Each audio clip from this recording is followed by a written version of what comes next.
Галимҗан Ибраһимов. Казак кызы. Укый Алмаз Гәрәев.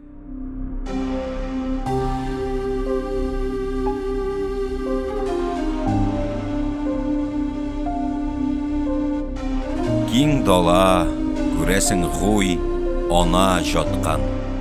Җибәктәй җәсел шүптә битен жапкан. Аскар тау, балдай татлы сулары бар. Ана, шул анам иде мине тапкан.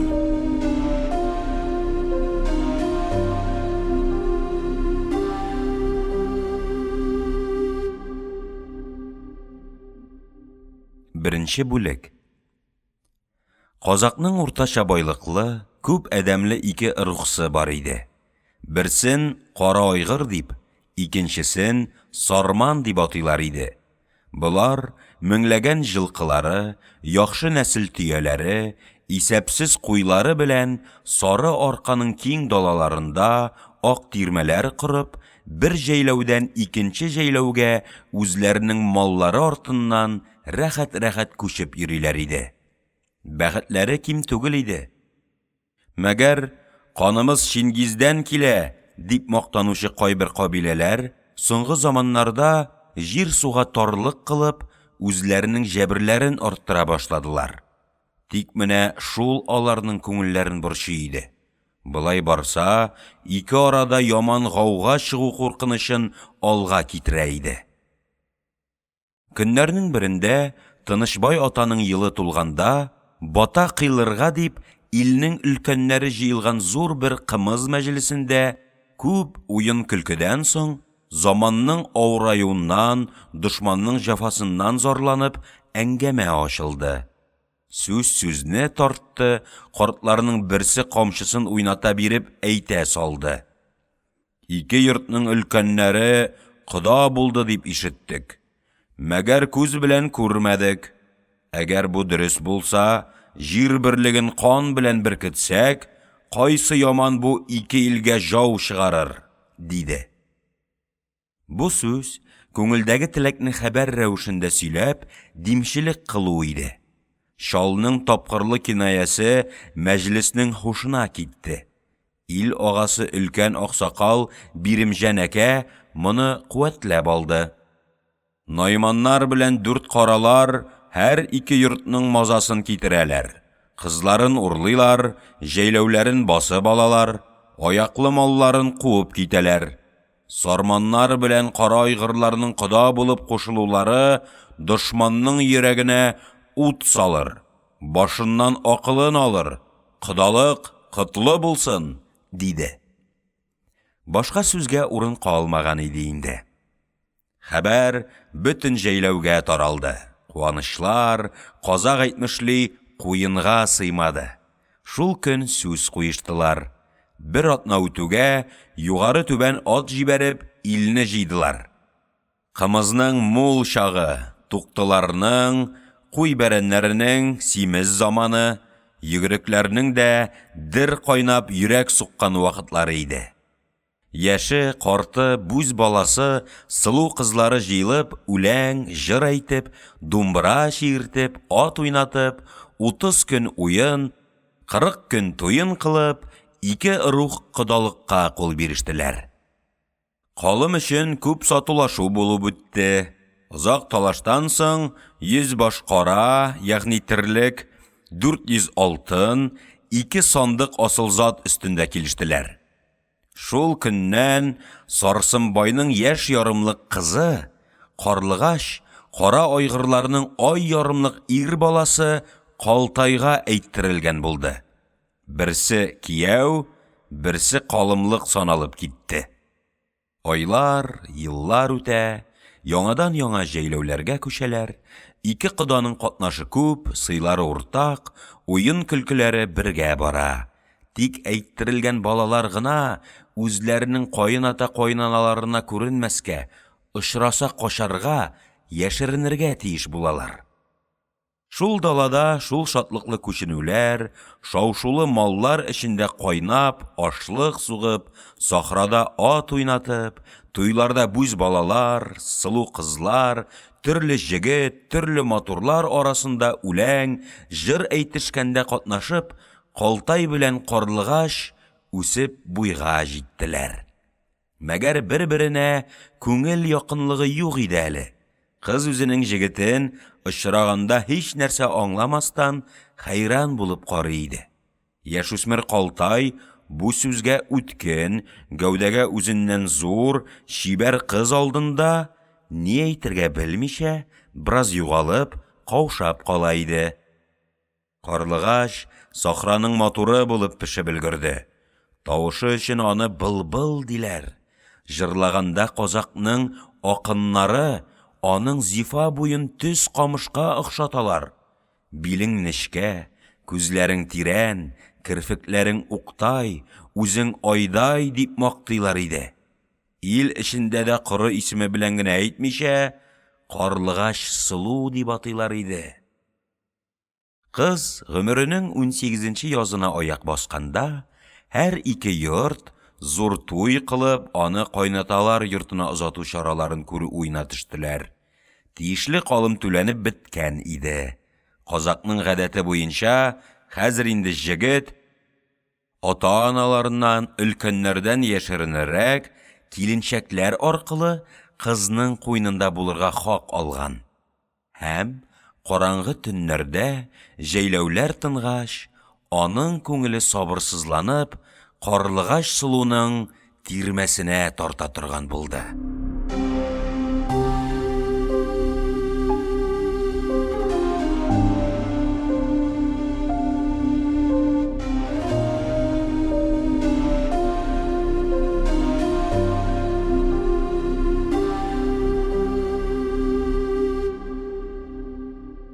Икенче бүлек. Җәйнең аяз, матур айлы кичләреннән берсе иде. Җегет асыл киемнәрен киде. Сөекле тулпары бай чыбарны иярләде, камчыны билгә такты да, ил күз тынгач, ат җилдереп, алтын күлгә, Сарсынбай җәйләвенә килде. Зур күлнең кыйбла як башында 12 ак тирмә якты ай астында яшел сахрада тезелеп утыралар. Буларның уртадагы өчесе байныкы.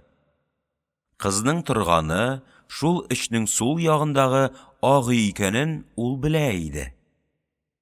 Мәгәр туры анда барырга гадәт буенча иртәрәк әле.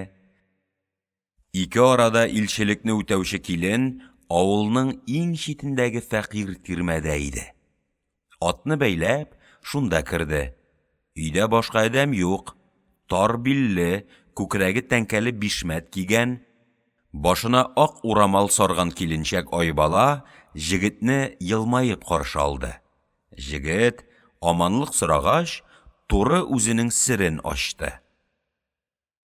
Карагым, ягъни сөеклем, җиңгәм, күңелемне беләсең, сылуыма хәбәр ит. Мин сагынып килдем, диде. Әзерләп килгән бүләген бирде. Булар һәммәсе һәр кемгә билгеле гадәтләр иде. Айбала аз гына да тартынмады, кыенсынмады, сөйкемле күзләре белән көлеп, ир җегет үзенең ярын сагынмасмы, дип җавап кайтарып, тиз-тиз чыгып китте. Тышта бәйләүле ат бу хатынны күреп, бераз куркынып, бер якка тартылды. Кутандагы, ягъни мәйдандагы куйлар өркеп урыннарыннан кузгалдылар. Киленчәк, вак ашыгыч атлап, туры Карлыгач сылу тора торган ак өйгә юнәлде. Уң яктагы кечкенә тирмәдә якты юк. Уртадагы өлкән өйдә ирләр ашарга көтеп, әңгәмә сугып утыралар булса кирәк. Аннан көлгән тавышлар килә. Шуның алдында гына Тукалның, ягъни яшь хатынның ак урамал сарган башы, казан астындагы утның ялкыны күренә. Кызның өендә ут бар, мәгәр тавыштын юк. Киленчәк ашыгып керә куйды. Түгәрәк тирмәнең эче кечкенә лампа белән яктыртылган иде.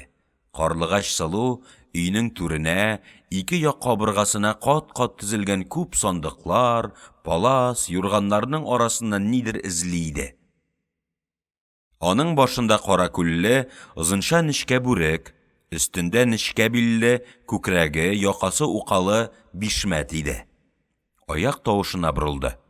Кара туткыл йөзендә, матур кара күзләрендә җиңелчә елмаю уйнады. Айбала аның янына ук барды. Бераз серле тавыш белән: "Иркәмҗан, сиңа хәбәр белән килдем", диде. Кыз артык сүзсез үк аңлады. Елмаюы югалды. Керфекләре йөзенә таба сузылды. "Карагым, җиңгәм, дустым булсаң, миңа андый сүзләр белән килмәс идең", диде. Киленчәк хайран күзләре белән Сылуга карады. "Кылынчагым, бу ни сүз булды бу?" Кыз күтәрелеп карамады. Акрын эчке аваз белән җавап кайтарды. "Әйткәнем шул. Минем аңа кабулым юк. Күңелем башкададыр. Мине җафаламасаң иде." Айбала һушыннан китә язды. Телен югалтты. Сердәшенең беләгенә тотынды. "Акылың бармы? 2 йорт 16 ел кода булып яшәде. Калымлык алынды. Уенчак яшь күңел кая сикермәс? Илнең арасына зур гауга ташлыйм дип торганыңмы бу синең сәүләм, күз нурым?" диде. Карлыгач Сылуның күзләренә хафа чыкты. Ләкин әйткәне һаман шул мәгънәдә иде. "Буларны күп ишеткәнмен. Ни кылыйм? Үзең беләсең гуй, үткәндә берничә мәртәбә килде. Йортның җыласы, тәкъдирнең язганы шул икән дип куйныма алдым. Мәгәр ни күрдем? Буе тәбәнәк, йөзе яман шадра, борыны томшык, күзе кыйшык, тәненнән яман ис килеп тора. Ул бәндә белән, карагым җиңгәм, ничек гомер итәрмен? Кайбер әдәм бар, йөзе булмаса, сүзе, акылы белән күңелеңне ала, гайрәте, ирлеге белән йөрәгеңне тарта. Ул Калтай дигәннең яман куллары белән күкрәгемә маймыл кебек сузылудан башка эше дә юк, сүзе дә юк. Инде миңа ни кыл дисең?" Киленчәк тагы 16 ел кодалык дип, калым дип, ир-җегет үз ярын сагынып килмәсме дип сөйли башлаган иде. Кыз аны: "Җегетлеге кырсын, сагынуы кырсын", дип бүлде. Ул арада тыштан аяк тавышы ишетелде. Буяулы нечкә ишек 2 якка ачылды. Зур буйлы, солтанат кыяфәтле, агара башлаган чәчле байбичә килеп керде. Карлыгач өстен чишенә башлады. Киленчәк уңайсызланып чыгып китте. Ул аптырап, кая барырга белмичә катып калды. Тулган айны күрмәде. Ялтыраган күл аңа сихерле диңгез кебек тоелды. Үткен күзенә авыл читендәге тирмә янына бәйләнгән иярле ат шалынды. Кунак җегетнең байшыбары аның куркуын тагын көчәйтте. Буш кул белән, кабулым юк дигән җавап белән, ул иярле ат бәйләнгән йортка кайтырга аның йөрәге җитмәде. Ләкин ни эшләргә? Кемгә киңәш итәргә? Киленчәк шулай аптырап торганда, уртадагы өлкән тирмәнең ишеге ачылды. Бер әдәм чыкты. Яктай аның йөзен ачык күрсәтте. Үтә куе, йылтыр җитү кара чәчле бу казак җегете хатынның ире иде. Айбала сабыр атлап шунда юнәлде. "Картым, туктасаңчы", дип дәште. Ир җилкәсенә көпесен салган килеш көтте. Барып җитүгә шаяра биреп, биленнән алды, көлеп әйтте: "Ясаган иям үземә катынның тәүрен, ягъни чибәрен бирде гуй. Син минем артымнан килдеңме? Ит ашыйм да кайтам", диде. Киленчәк аны яныннан этәрде, әрнүле тавыш белән: "Куя бир мине, уйнар вакыт түгел. Бер эштән башым әйләнде", диде дә фаҗигане сөйләп бирде. Карлыгач Сылу үзенең киявен кабул кылмый торыр. Җегетнең миңа бер күлмәклек белән бер тукты вәгъдәсе бар иде. Инде ни кылыйм? Миңа бер акыл әйт."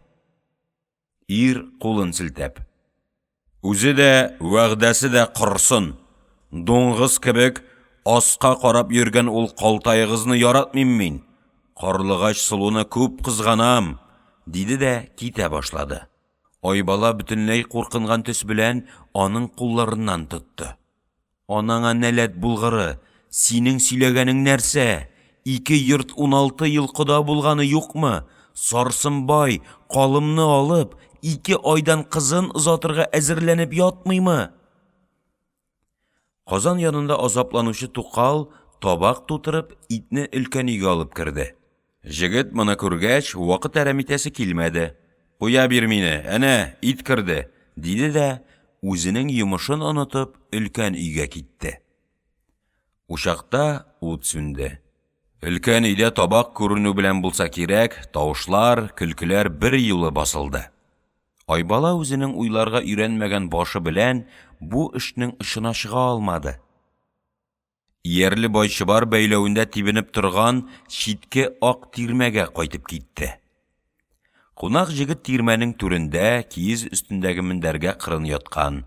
Шунда өйнең уртасына ягалган утны камчы белән уйнатып, сабырсызланып, бераз сызгырынгалап көтә иде. Килинчәк сабырын туплады, көчләнеп елмайды, иркә, ягымлы тавыш белән, ләкин ялганлап фаҗигане аңлатты. Җиңгәңне, диде.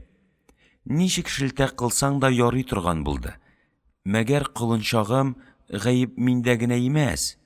Карлыгач сылу бу кич кабул кыла алмый. Карагыма үпкәләмәсен. Бик каты наукасланып калдым, ди. Җегет кинәт урыныннан торды. Күз алды томаланып китте. Йөзенә усал, астыртын йырткыч төс чыкты. Ни дияргә белмичә, ашуына, хурлыгына җиңелеп катты. Ул гайбәтче кимперләрдән кайбер нәрсә ишеткән иде. Яман телләр аның калымлыгы карлыгач сылу белән тана бугаларның Арысланбай дигән бер җегете арасында тамырлык, дуслык барын сөйлиләр иде. Мәгәр бу адәмне 2 ел элек ак патшага каршы тел әйтте дип җир аудардылар. Ул сөрелгәч, Калтайның күңеле тынычланган иде. Шул тамырның 2 көн элек кайтуын ишетмәгән иде. Килинчәкнең сүзе җегетнең күз алдына тагын шул Арысланбайның куркыныч сүрәтен китереп бастырды. Кызның наукасланып калдым дигән сүзенә әлбәттә ышанмады. Ләкин чит йортта моңа каршы берни кылырга да амал юк иде. Кәмәрен тартып бәйләде, очлы бүреген киде, камчысын кулына алды да чыга башлады. Айбалага 20 тиенлек көмеш бирде. Күктә болытлар йөриләр, ай, бер капланып, бер күренеп, уенчак сылу кыздай елмаеп үтеп бара иде. Байчыбар хуҗасын акрын гына кешнәп каршы алды, тизгенендә тартылып, җегеткә таба борылды. Ләкин Калтай ачулы иде. Гадәтенчә тулпарын иркәләмәде. Каты кул белән баганадан чиште, тизгенен муенга кайтарды, айылны тартты да аягын үзәңгегә салды. Килинчәк үзенең кунагын озата чыккан иде. Ләкин ни әйтергә белмичә аптырабрак тора иде. Җегет атка сикереп менде дә, хатынга әллә кайдан астан чыккан карлыккан тавыш белән: "Аман булыгыз. Сүземне әйтегез. Яхшы атадан туган ул яман сылу белән безнең кара айгыр йорты ничек исәпләшергә белер", диде. Ат баскан җирендә түзә алмыйча аякларын тупырдата башлады. Айбала үзенең даими ягымлы иркә сүзләрен әйтте. "Асылкан җегетем, бу ни сүзегез? Сылуның наукаслыгы бетми тормас гуй." Байчыбар түзмәде, тартыла биреп, алтын күл буеннан киң далага җегетне алып очты. Ай болыт эчендә иде. Караңгылыкта кунакның шәүләсе тиз югалды. Мәгәр тулпарның каты тоякларының тавышы дөп-дөп итеп биразгача ишетелеп барды. Соңра ул да тынды. Айбала чыннан куркынды. Бу караңгы серне эченә сыйдырып калырга көче җитмәде. Күңеле байбишәгә тартыла иде. Мәгәр аңа ни дип әйтергә? Әле бит җегетнең яшеренеп йөргән заманы гына. Гадәт буенча бу йөрү кызның ата-аналарына белдерелмәскә тиешле. Сизелсә дә, булар белмәмешкә, күрмәмешкә салыналар. Хәл шулай булганда, бу хәбәрне Алтынчәч бикәгә әйтсәң, ул шелтәләп чыгарыр. Казак йортында буй үстердең, 2 бала анасы булдың. Миңа мондый сүзләр белән килергә ничек йөзең оялмый, дияр. Мәгәр башка чара юк иде. Җегетнең киткәндә әйткәне 2 рух арасында канлы талаш булачагы белән куркыту иде. Хатын шыдамады. Сөйләми амалым юк. Ничек шелтәләсә дә түзәрмен, бәлки ачуланмас, туй алдыннан мондый гаугалы хәлнең чыгарга торуын аңлатканга, бәлки рәхмәт әйтер дип уйланды. Ире кайтканны көтмичә үк, Байбишәгә серен ачарга дип, куйлар, кутаннар арасыннан Сарсынбайның ак тирмәсенә китте.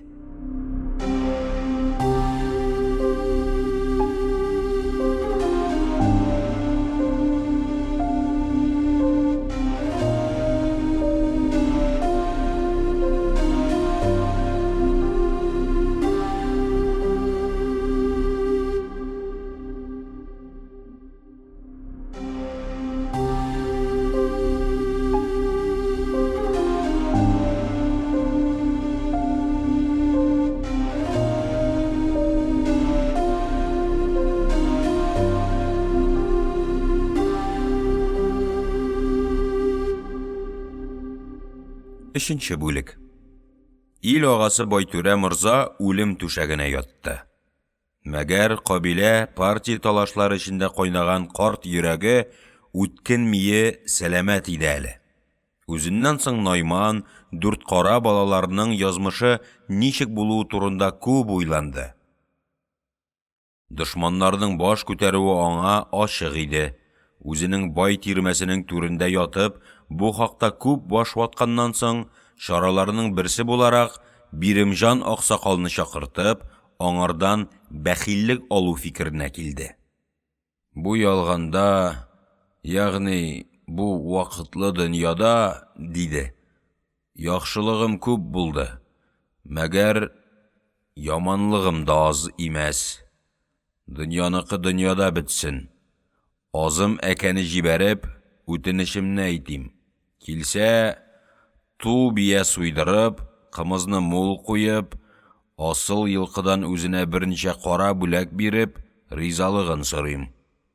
Сүземне алса кирәк, үзе белән бергә үстек, бергә сабакка йөрдек, бергә ат уйнаттык. Ул тамырымның күңелен тапмый китсәм, җаным тыныч булмас. Найман балаларының миннән соңгы эшләрендә дә күп кыенлык чыгар, диде. Карт бу сүзләрне әйткәндә Тукал өйдә иде. Зиннәтле зур, бай тирмәнең ишеге төбендәге сабадагы кымызны пешкәк белән шапырып тора иде. Хатын ирене аптырап карады. Апырмай, бу ни булды? Югыйсә байым саташамы? Дип гаҗәпләнеп калды. Ләкин каршы тел әйтергә йөрәге җитмәде. Башына ак ефәк урамал сарган, кара күзле, аппак чәчле Байбишә бу вакыт авыруның янында утыра иде. Байтүрәнең сүзләрен башына сыйдыра алмады. Сабыр, мәгәр ачулы тавыш белән аны бүлде. Син, диде, акыл белән, баһадир ирлек белән гомер иттең. Инде ахыр көнендә бер тинтәклек кылыйм дип ятканыңмы бу? Авыру җавап бирергә өлгермәде, ишек ачылды. Аннан урта буйлы, калын муенлы, симез гәүдәле, агара башлаган сирәк сакаллы Якуб килеп кереп, агасының кәефен сорады. Рөкыя бикә моңа гаҗәпсенгән тавыш, аптыраган йөз белән фаҗигане аңлатты. Ханнарның, солтаннарның баласы, Аксөяк Найманнарның агасы, 40 ел ил тоткан абзаң бүген мәлҗерәп беткән Биремҗан карт белән килешсәм, аны чакырып әдәм җибәрсәм иде дип ята. Шуңа башым әйләнеп калды. Моннан 20 ел элек ул яман шалның яңгыр байлар туенда миңа әйткән бер сүзе йортның хәтереннән чыкмаган булса кирәк. Ул әдәмне мин ничек кабул кылырмын, ничек кунак итәрмен? Син бер нәрсә әйт, бәлки телеңне алыр, диде. Якуб кирәгәгә асылынган иярләр арасыннан нидер эзли иде. Кайыш айыл белән көмешләнгән саплы камчыны тартып чыгарды да, һич кемгә күтәрелеп карамастан әйтә куйды. «Агам», диде, «миңа моны кичә әйтеп иде. Ни дисәм дә, сүзем үтми калды. Биримҗан дигән ул исәр шал, җиңел акыллы карт, йортның барына да билгеле адәм гуй». Ләкин үз гомерендә әйткәнен эшләми калырга өйрәнмәгән карт арыслан, авыру булса да, буларга колак салмады. Өстендәге атлас юрганнарны бер яккарак ташлый биреп, ачуыннан башын күтәреп: «Сәүләм Рөкыя», диде. «Аяллыгыңа, хатын-кызлыгыңа барма. Күп гомер эчендә яманын да, яхшысын да күрми амал юк. Син 20 ел элек аңардан бер каты сүз ишеткән булсаң, мин аның белән 40 ел талаш кылганмын. Мәгәр акылыңны киң йөртергә кирәк. Сарсынбай дигән яман эт баласы безгә каршы гауга чыгарам дип ятыр. Ил эчендә күп әңгәмә таралып китте. Уйлаганым, үзем өчен имәс. Тәкъдир җитеп, ясаган иям җанымны үзенә кайтара торган булса, Найманның 4 караның шамасын төзәтим дип яткан эшем гуй», диде. Сөйләүдән арып китте, хәлсезләнеп кире ятты. Ахыр фәрманын кыенлык белән әйтә алды. «Мин 2 сөйләргә гадәтләнмәгәнмен. Азымбай белән Нугай молданы чакырыгыз. Кашка белән Дөлдөлне иярләгез. Бу 2 байгыш Коргак күл җәйләүенә барып кайтырлар». Башка чара юк иде. Яңадан каршы әйтергә һич кемнең батырлыгы җитмәде. Тукал сабасын бәйләде, пешкәкне киргәгә элде дә чыгып китте. Байбишәнең җаны әрнүле иде. Мәгәр кабаттан сүз кузгатып, авыруны борчысы килмәде. Янына барды, мендәрләрен, юрганнарын ипләде. «Авызың кибеп калгандыр, бераз дәм итсәңче», дип, ишек төбендәге кечкенә күн турсыктан Бухараның яшькелт пыяласына салып кымыз китерде. Авыруның куәте аз, куллары калтырый, юан симез гәүдәсе бераз бушап калган кебек иде. Күп эчә алмады, 1-2 генә йотты да: «Ай, карагым, үлемнең килүе шул булса кирәк. Тамагымнан үтми торыр. Артык бармый. Алып куй, бавырым», дип кире бирде. Бу арада Якуб бөтенләй юлча киенеп бетте.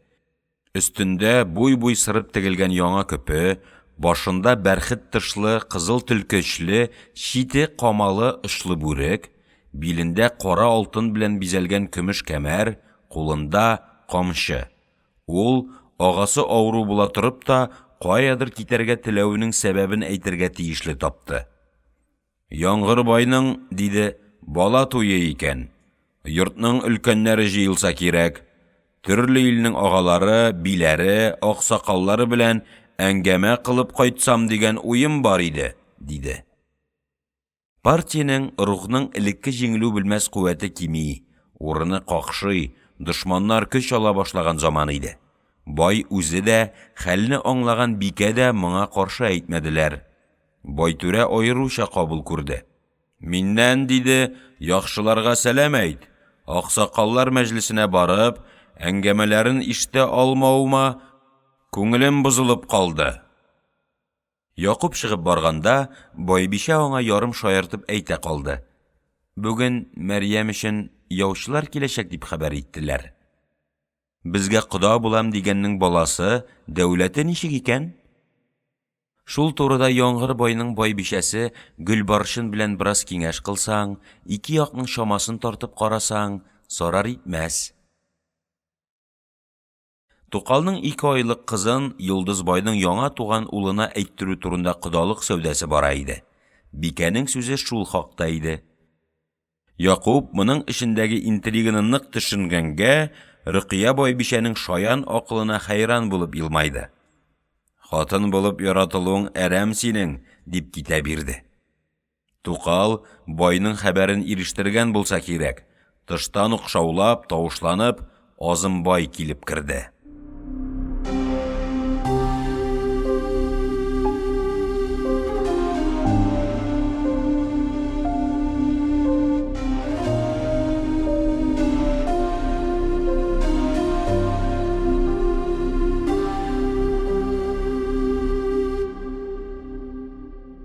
4-нче бүлек.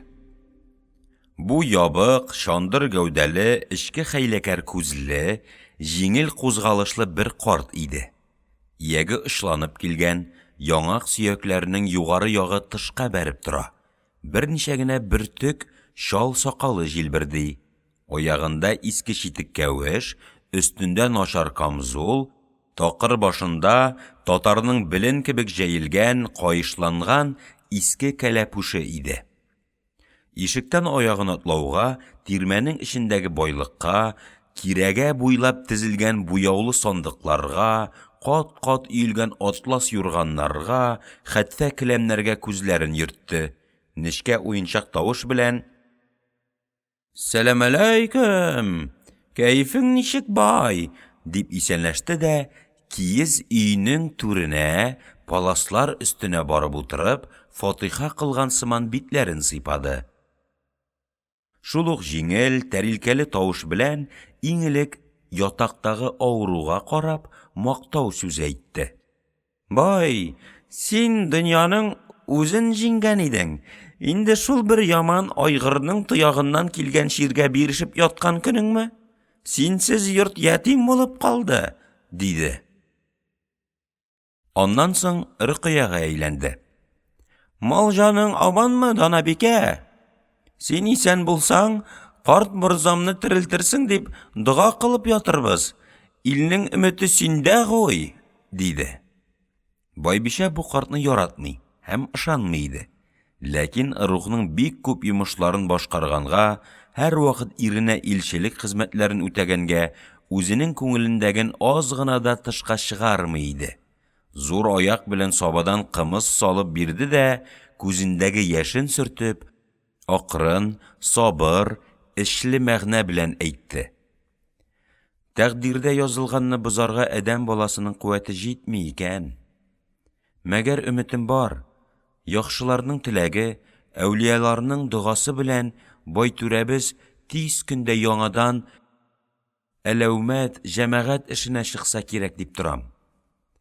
Авыру яткан җирендә кунакка таба әйләнде. Хәлсез, зәгыйф рәвештә ни өчен чакыртуын сөйләде. «Дөнья дигәннәр шул икән, Азым әкә. Хан бул, түрә бул, бай бул. Һәммәңнең барып туктала торган җире бер икән. Үзең беләсең. Биремҗан аксакал белән күп талашымыз булды. Куәт миндә иде. Илнең тоткасы миндә иде. Картны рәнҗеткән, күңелен сындырган шагым аз имәс. Үзем бүген иртәгә дөньяны куйсам кирәк дип ятам. Телем, акылым сау көндә ул кордашымның ризалыгын алып, Найман балалары белән килештереп китсәм икән дим. Синең белән бу ялганның яхшылыгын да, яманлыгын да бергә үткәрдек.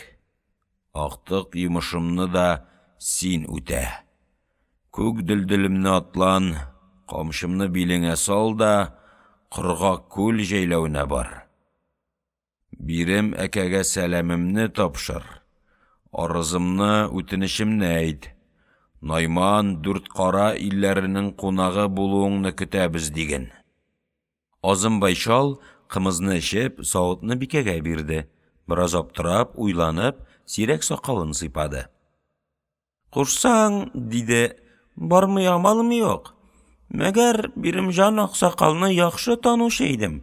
Ул адәм Найман дигәннең исемен ишетсә дә, яман бер сүзгә килә. Казак йортын ак патшага сатып, сары арканы урыс түрәгә таптаткан ул этләрне минем алдымда телгә алмагыз, дип әйтә торган каты бавырлы, аз акыллы бер исәр шалгуй. Карт күңел бер сынгаш, яңадан төзәлерме? Аргамакны тирләтеп, ул җәйләүгә бару бушка булмасмы?» Бу сүзләр авыруның йөрәгенә агу булып төштеләр. Аның йөзенә, күзенә ачу катнаш кайгы чыкты. Калын, салынкы кабаклары дерелдәде, ләкин кызмады, кабаланмады. Тирән борчулы, ачулы тавыш белән Азым байның сүзен бүлде. «Картлыгым җитеп, акылым китеп калдымы? Булмаса Казак йортының әдәме бузылдымы? Науқасланып ятканымнан бирле телемне алмас булдылар.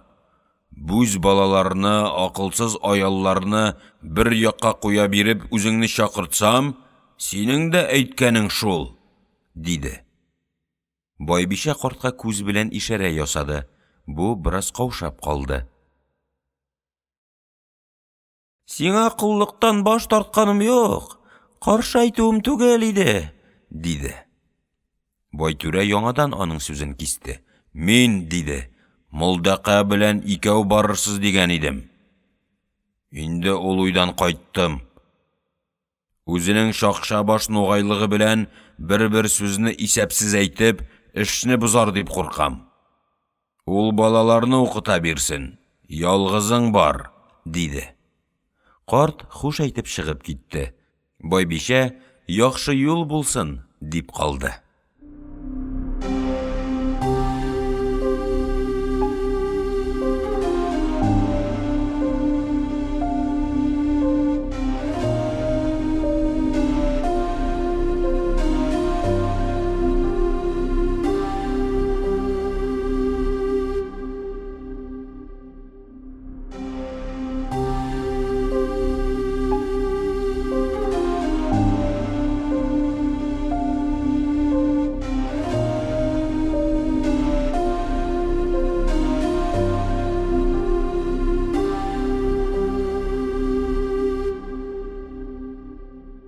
Бишенче бүлек. Азым әкә үз гомерендә кабилә, партия талашларының борылмаларын күп кичерде. Ләкин бүгенге йомышы аның өчен тагы зуррак булып күренде. Арадагы сүзләр ничек кенә әйтелгән булмасын, әмма аңа тапшырылган эш мәңге гаугалашып килгән рухларның килешүе өчен бер чама тартып карау иде. Әгәр юлуңса, Байтүрәнең иң яман дошманнарыннан булган Биремҗан аксакал бу йортка килеп кымыз татыса, иттән авыз итсә, ул вакыт ике кабиләнең талаштан туктавында сукмак салынган булачак иде. Йөкләтелгән бурыч шундый зур булганга, карт үзен якты күлдән кызыл кортларга җибәрелгән илче итеп уйлады. Үз башының да шуңа охшашлы бер рәвештә булуын кирәк тапты. Ауру яныннан чыккач та, туры үзенең өенә таба бар кадәренчә киенеп килү өчен кайтып китте. Бу җәйләүдә барлыгы 15 тирмә бар. Буларның 9-ы авылның ярлы казакларыныкы, уртадагы 6-сы Байтүрәнеке иде. Картның өе бер читтәрәк иде. Байдан чыгып, үз тирмәсенә атлау белән аның җаны әрнеп китте. Ул 60 ел дөнья куды. Худайга мал да бирче, бак та, бәхет тә бирче дип моңлык кылды. Шул Байтүрәләргә кыллыктан кытылуын, ил өстендә баш булуын өмет итте. Ләкин бәхет килмәде. Инде байып җитәм дигәндә, каты буранлы, яман бозлы бер көздә аның күп хайванын җот һәлак кылды. Карт тагы зәһәрләнеп дөньяга, Аллага, байга үч итеп сүгенеп йөри торган булды. Ауру арысланның фәрманын алып чыкканда, аның каршына ачылган күренешләр бу ачуын, бу әрнүен тагы арттырдылар. Тирмәдән далага күз ташлауга, аның алдына кайнап торган җәйләү килде. Әйтерсең, штаб тирәсен сырып алган миллионлы гаскәр. Шундый кара булыт булып бөтен тирә-якны, даланы, кутанны, җәйләүне Байтүрәнең маллары каплап алып, шулай кайнашып торалар. Әнә, күлдән далага таба төяләр китеп баралар. Гәүдәләре эре, өркәчләре яр кебек ике аерылы, башлары кечкенә, муеннары түбәгә асылган, әйтерсең, сафлап тезелгән кәрван. Шулай акрын, салмак, сабыр гына тирбәлә-тирбәлә атлыйлар. Нәзек буйлы, биек, нечкә аяклы, гаҗәеп матур күзле буталар алар янында уйнаклап йөриләр. Ерактарак, иярләп ат менгән ике көтүче бара. Кулларында чыбыркы, яннарында озын кылга сөйрәлгән. Бу төяләр кәрваныннан бирерәк күл белән тирмәләр арасында ничә йөзләп колыннар бәйләүдә тора. Ак башлы, кара бишмәтле хатыннар шуннан ерак түгел йөргән бияләрне кырыклап китерәләр дә савып йөриләр. Булардан ераграк, төшкә кайткан көтүче исәбе саны булмаган, сахраны каплаган куйларны акрын гына киң дала буенча куып алып китеп бара. Дәрья булып, болыт булып кайнашкан бу исәпсез мал картның күңелен кыздырды. Ай, Ходаем, ау, шуның 100дән берсен миңа бирсәң, синең кай җирең җимерләшәк иде. Телемне алмадың, ау Тәңрем, дип әрнеп, буларның ишеннән ялгыз фәкыйрь тирмәсенә барып җитәм дигәндә, арттан бер хатын тавышы ишетелде. Азым әкә, сары биянең җаен тапмый торабыз, бире килсәңче. Кычкыручы байның яшь хатыны Тукал иде. Шара булмады, борылып, бәйләүдәге колыннар янына китте. Азым бай карт, үзе ярлы булса да, гомер буенча мал арасында үскән, хайваннар белән гажип үзләшкән бер әдәм иде. Ул ат-җылкы тануда тирә-якның беренчесе санала. Аның кулы малга шифа дип карала. Бер байның кадерле юртагы авырса, аны чакырталар. Зур базарларда, ярминкәләрдә мал җыйган чакта, татарның Әхмәт, Гани, Явыш дигән кебек байлары мал сайлау өчен аны күп акча белән алдыралар. Хатыннар арасында Азым әкә хайванның телен белә дип йөриләр. Кырыс, усал яшь бияләр саудырмаса, баласын имезмәсә, аңа киләләр. Әле дә байның Тукалы көлә биреп каршы алды. Ялчы хатын сары бия саудырмый дигәч, үзем барып идем. Азым әкәне тыңлаган җылкы миңа ничек карышсын дип, эшемнән киберләнеп, мәгәр эшем чыкмады, син безгә булышлык кыла күр, диде. Карт җавап бирмәде. Баягы әрнүле уйлардан соң аның күңеле төзәлмәгән иде әле. Хатын янында маташкан зур гәүдәле ялчының кулыннан кырыкны алды да, бер-ике атлап, сиздермәстән, сары биянең муенына ташлады. Ат, куркынып китим дисә, арканга тартылып калды. Азымбай, әдәмчә сөйләнеп, кырык буйлап барып, биянең муенына кул салды. Бу сабырсыз хайван иде. Пышкырып, дулап китәргә теләде. Ләкин карт аңа карамады. Акрын, йомшак тавыш белән һаман иркәли биреп аркадан, кабыргадан сыйпады, җиленгә килеп җитте дә, 2 көн буенча савылмаганга тулып таш кебек каткан имчәкләргә бармакларын тидерде. Сары бия, көйсез хатыннар кебек шыйылдап, тибенеп дулый башлады. Тукал бераз мыскыл белән көлде. Дөньяда Азым әкәнең телен алмаган маллар да бар икән, диде. Карт ашыкмады. Бияне тынычлатып, ялыннан, сыртыннан сыйпап, тагы җиленгә кул сузды. Җылкы тагын тибенде. Тагын дулады. Хатынның көлүе бөтенләй мәсхәрәгә әйләнде. Ой, баба, бу сары бия синең 50 еллык абруеңны югалта куй, диде. Азымбай гажип бер сабырлык белән 3нче мәртәбә тотынды һәм җиңде. Бия бер-ике тарткач та рәхәтләнеп аякларын 2 якка айырды. Имчәкләрдән сөт агып китте. Карт мыскыл күзе белән Тукалга карап әйтте. Инде хәзер зәгыйф яратылган аяллар да сава алыр. Хатын камил җиңелде. Азым әкә, үзең яхшысың, мәгәр кайбер вакыт яман телең әдәмне чагып куя, диде. Баба монда эшне бетерде дә, колыннар, бузаулар арасыннан буларның нәселләрен, шәплекләрен карый-карый, өенә кайтып, бик тиз арада киенеп чыкты. Аягында казанның әйбәт читек кәвеше, башында яңа колакчын, якасы бишмәттән кайтарылып төшкән ак күлмәк, эче тышы сырулы эре чуар бизәкле яңа көпе, билдә кәмәр.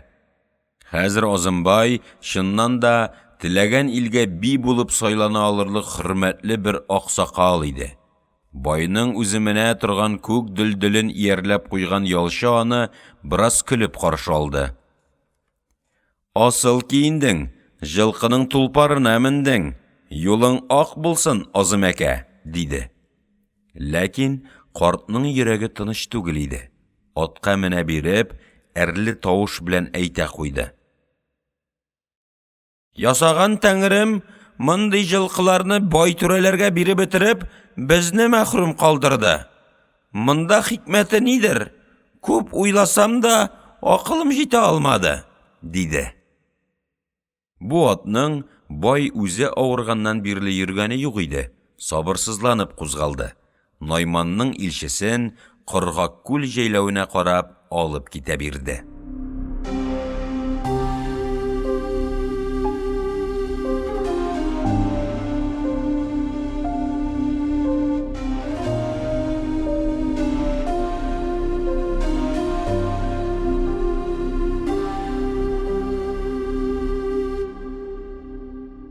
6 бүлек. Яқты күл җәйләвеннән чыгып, сәгать ярымнар баргач, ат өстендә чабып килгән бүз балалар очрады. Карт балалардан Әхмәт авылының хәзер кайда күчкәнен сорады. Бик аз гына сузып, «Әнә тора!» диделәр. Ләкин казакның «Әнә тора» дигәне 60 чакрым булып чыкты.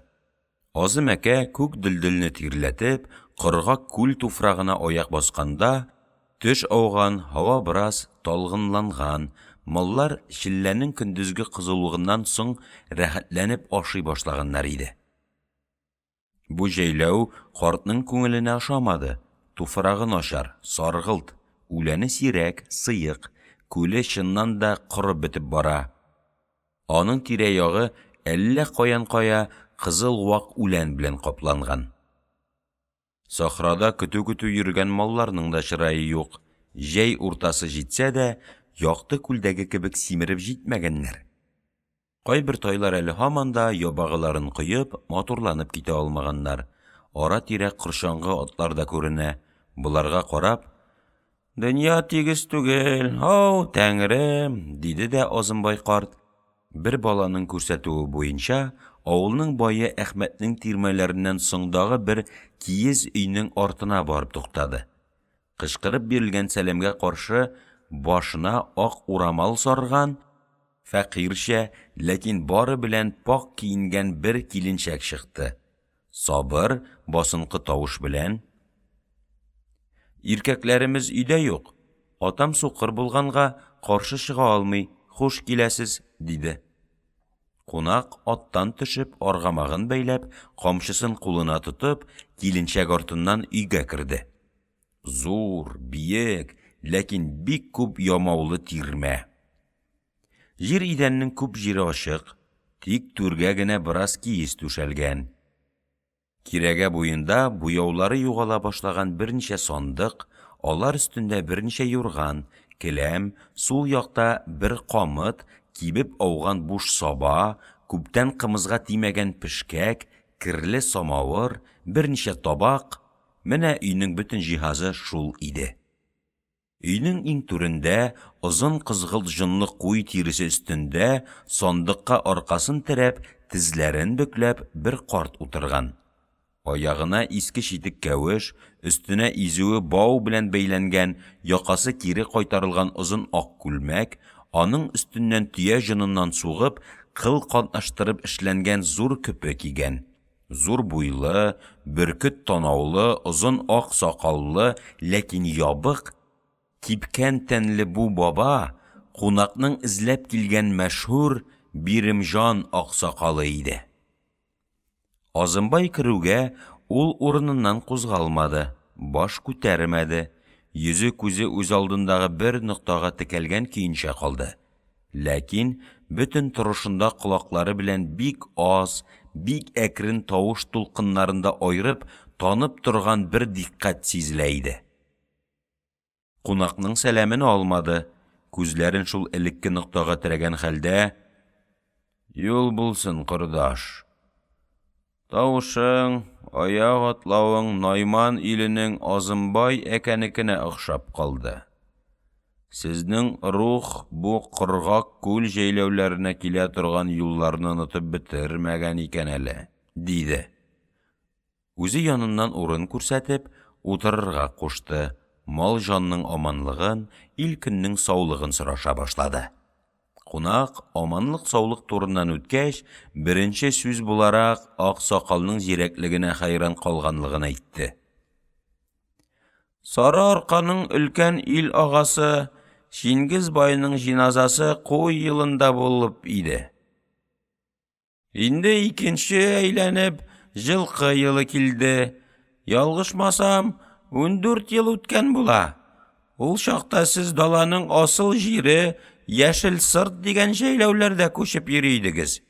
Шул җиназадан соң Биремҗан агамны күрү насыйп булмады.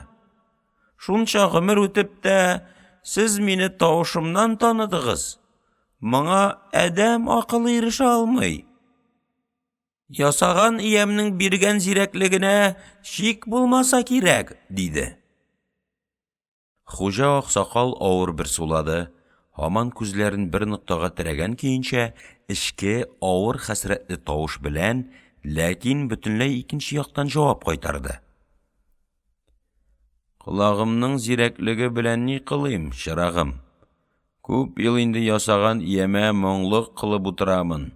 Мәгәр сәгате җитмәсә кирәк, телемне алмый.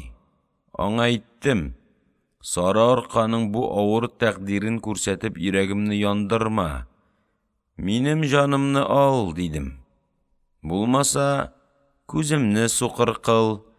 Илнең бу җәфаларын, бу газапларын күреп утырудан мин котылыйм, дидем. Колагымны саңгырау кыл. Йортның күз яше катнаш ыңгырашуларын ишетмәс идем, дидем. Телемне алмады. Яшем 80-нең эченә керде, 90-га табан карап бара ятыр. Ризыгымны кис дип, күп зарилык иттем. Тыңламады. Тик бер сүзем кабул булды. Күзләремне күрмәс кылды. Мәгәр колагымның ишетүе элеккедәй көчле булып калды. 15 ел элек бер мәртәбә очраган адәмне тавышыннан тану гына түгел, бөтен илнең олуг йөз, кече йөз, урта йөзнең һәр берендә казак ярыктыгының авыр тәкъдиреннән моңланып, анасы югалып кыйналган бутадай хәсрәтләнеп җылаганын шушы иске тирмәм эченнән ишетеп утырам. Җанымны алмаган өчен аңа үпкәм зур, диде. Ишектән самавырын күтәреп, киленчәк керде. Тирмәнең сул ягында торган тәбәнәк шкафтан кирле ашъяулык, сабы сынган чәйнек, ямаулы чынаяклар, берничә бавырсак салган бер тәрилкә алып, буларны кунак алдына китереп куйды. Куе каймак салып, чәй ясый башлады. Акылы, шәшәнлеге белән Сары Аркада дан тоткан Биремҗан аксакал заманында урташа дәүләтле адәмнәрдән иде. Бай түрәләр эш башына менеп, бу аларга каршы гауга башлаганның икенче елында караңгы төннәрнең берендә бер көтү җылкысын куып алып киттеләр. Атбасар, Күкчәтау, Кызыл Яр арасында йөргән зур кәрванын бастылар. Шул ике бәла аның билен сындырды. Бәхетен кире җибәрде. Борынгы мактаулы Яшел Сырт дигән җәйләүләр Найман рухларының интригасы белән урыс хәзинәсенең ат заводларына, хахолларга алып бирелеп, менә шул коргак күл җәйләүләренә күчеп йөри башлагач, малларга бу җирнең тозлы иклиме, климаты ошамады. Аксакал акрын-акрын бөлде. Үзе сукраеп, бердән-бер угылы җан бирде дә авырып киткәч, карт инде менә шул хәзерге хәленә төште. Казакның борынгы гадәте буенча ул кунакка хөрмәт кылу тик кымыз һәм ит белән генә була дип карый. Самавыр, чәй, бавырсак кебек начар бидгатьләрне эшкә санамый иде. Килене чәй әзерләгәч, карт казак кунагыннан гафу үтенергә кирәк тапты. Ерак илнең мусафиры безне гаеп кылмасын. Байлыгымыз бетте. Өемез кымызсыз утыра. Үткән барган кунакларны ит белән, кымыз белән сыйлап җибәрергә куәтебез җитмәүдән күңелем бозылып кала, диде. Дөньяны күп күргән, атаклы шәшәннәр белән сүз көрәштергән Азымбай бу аксакал алдында үзен югалтты. Картның һәрбер сүзе гүя аның йөрәгенә ук булып кадала. Гүя уйлап килгән йомышы алдан ук җимерелә бара кебек иде. Шулай да сүзне ул якка таба борырга батырлык кылды. Озын әңгәмәләрдән соң ипләп китереп, Байтүрәнең арызын әйтә салды. Бу ялганда әдәмнең яманлыгы да, яхшылыгы да булучан. Яшьлек тамырыбыз Байтүрә каты наукасланып, тәкъдирем җитте дип әҗәл көтеп ятыр. Мәгәр кордашым Биремҗанның күңелен алмый китсәм, кабердә җаным тыныч тапмас дип мине сезгә җибәрде, диярәк сүз башлады да, соңгы 30 ел буенча Найман белән Сарман кабиләләре арасындагы талашны, моңа нигезләнгән партия, булыслык, билек сайлау өчен булган талашларның тудырган фаҗигаләрен озак-озак итеп бер-берсен санап чыкты. Ахырында Найман йорты рухлары урта йөзнең өлкән аксакалы Биремҗан әкәне үз илемездә кунакта күрсәк иде дигән өмет белән калдылар. Әгәр инде бу сүзләрдә хатам булса, Олуг аганың ак күңеле мине кичерер, илченең аяк тайган җирләрен күрсәтер, төз юлга барырга акыл бирер. Безнең теләгебез шул, дип тамамлады. Казак сүзгә никадәр оста булса, башкалар сөйләгәнне дә шул кадәрле үк тыңлый белә. Кунакның ит пешәрлек вакыт сузылган сүзләрен Биремәкә бик аз бүлдерүләр белән тирән диккать эчендә акылына салып утырды. Аннан соң ашыкмый үзе сүз башлады. Безнең, диде, Найман рухсына ачуыбыз юк. Мәгәр ул партияның башлыклары булган Байтүрәләр, Якуплар йортына барып кунак булуны, аларның кымызыннан, итеннән авыз итүне дуңгыз белән бер табактан тамак җыю дип күрәбез, диде. Сүз акты. Байтүрәләрнең 30 ел буенча урыс түрә белән берләшеп, Сары Арканы нинди хурлыкка, кыллыкка төшерүләре, үзләре дәүләт мал арттырып, илне җирсез сусыз калдырып, бөлгенлеккә салулары, алар сүзе белән җир аударылган Өмбенең, Симинең, Яман каланың, Тургайның, Кызыл Ярның зинданнарында даласын, итен, кымызын, анасын сагынып, тимер рәшәткә эчендә елап утырган казак балаларының газапланулары акрын, сабыр тел белән кунакның күз алдыннан үтте. Ахыр килеп, илчегә үлем юк, мин сиңа шелтә кылмыйм мәгәр, диде. Син Байтүрәгә әйт, әдәм баласы кулы белән эшләгәнне муены белән күтәрергә тиешле. Илгә таш чәчте, кан агызды. Әгәр булар бугазына утырса, үз чәчкәннәрем үсте дип белсен. Тәкъдире җитеп, дөньядан кайтса, яшьлек тамырым булганлык өчен җиназасына барачакмын. Мәгәр дәвренә, тәһлиленә кермәм. Бүләген алмам, итеннән, кымызыннан авыз итмәм. Найман рухларының яхшыларына миннән сәлам әйт. Сүзнең былай бетүен кунак үзенә Фатиха дип аңлады. Әдәп йөзеннән тагы берничә моңзарын әйтте. Дөньядан шикаят кылды. Өметем зур иде. Бу талашларның чиге күренми. Күңелем бозылып калды, Биремәкә, дип кулына камчысын алды.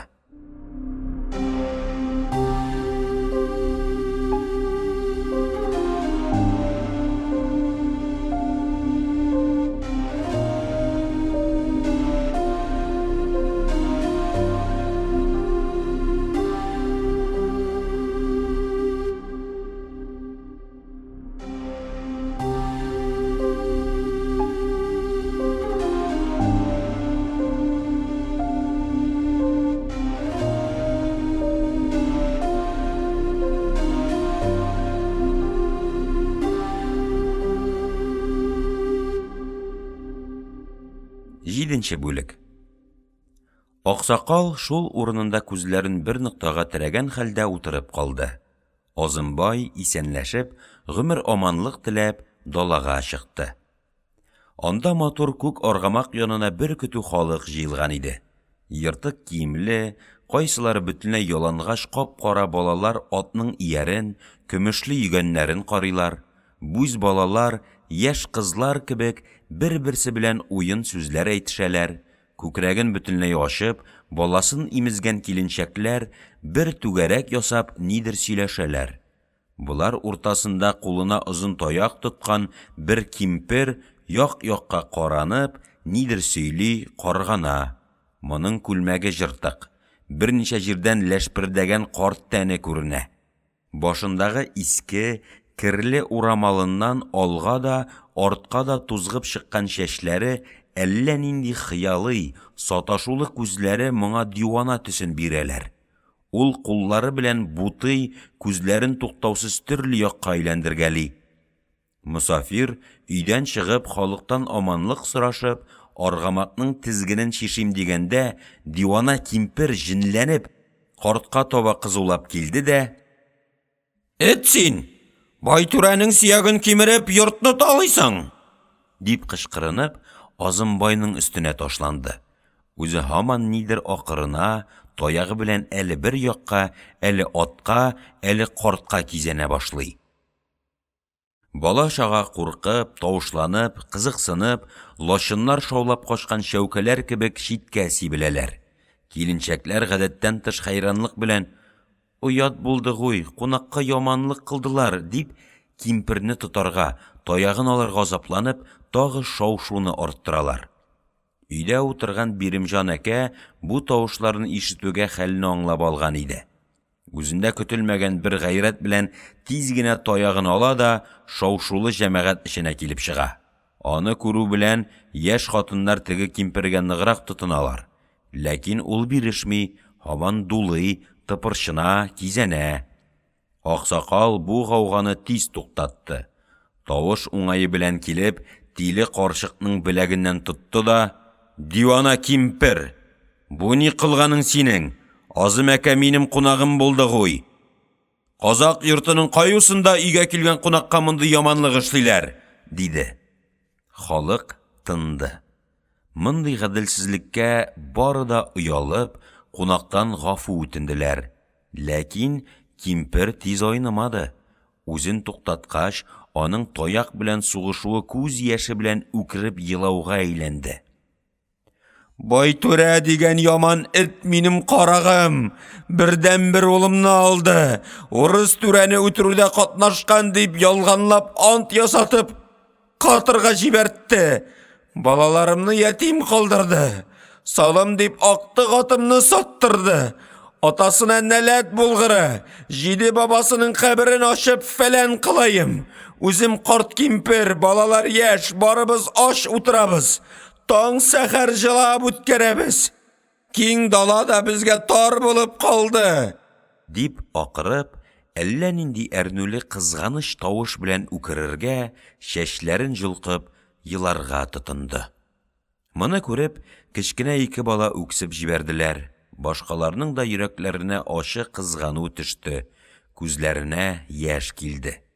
Һәммә кеше ниндидер авыр фаҗига астында калган кебек булдылар. Карчыкның елавы тагы талашка бәргәләүгә әйләнәчәк иде. Биремҗан аксакал кунактан кат-кат гафу кулы сорады, кимпергә: "Куй, җылама. Мин сине Сарсынбайга озатырмын.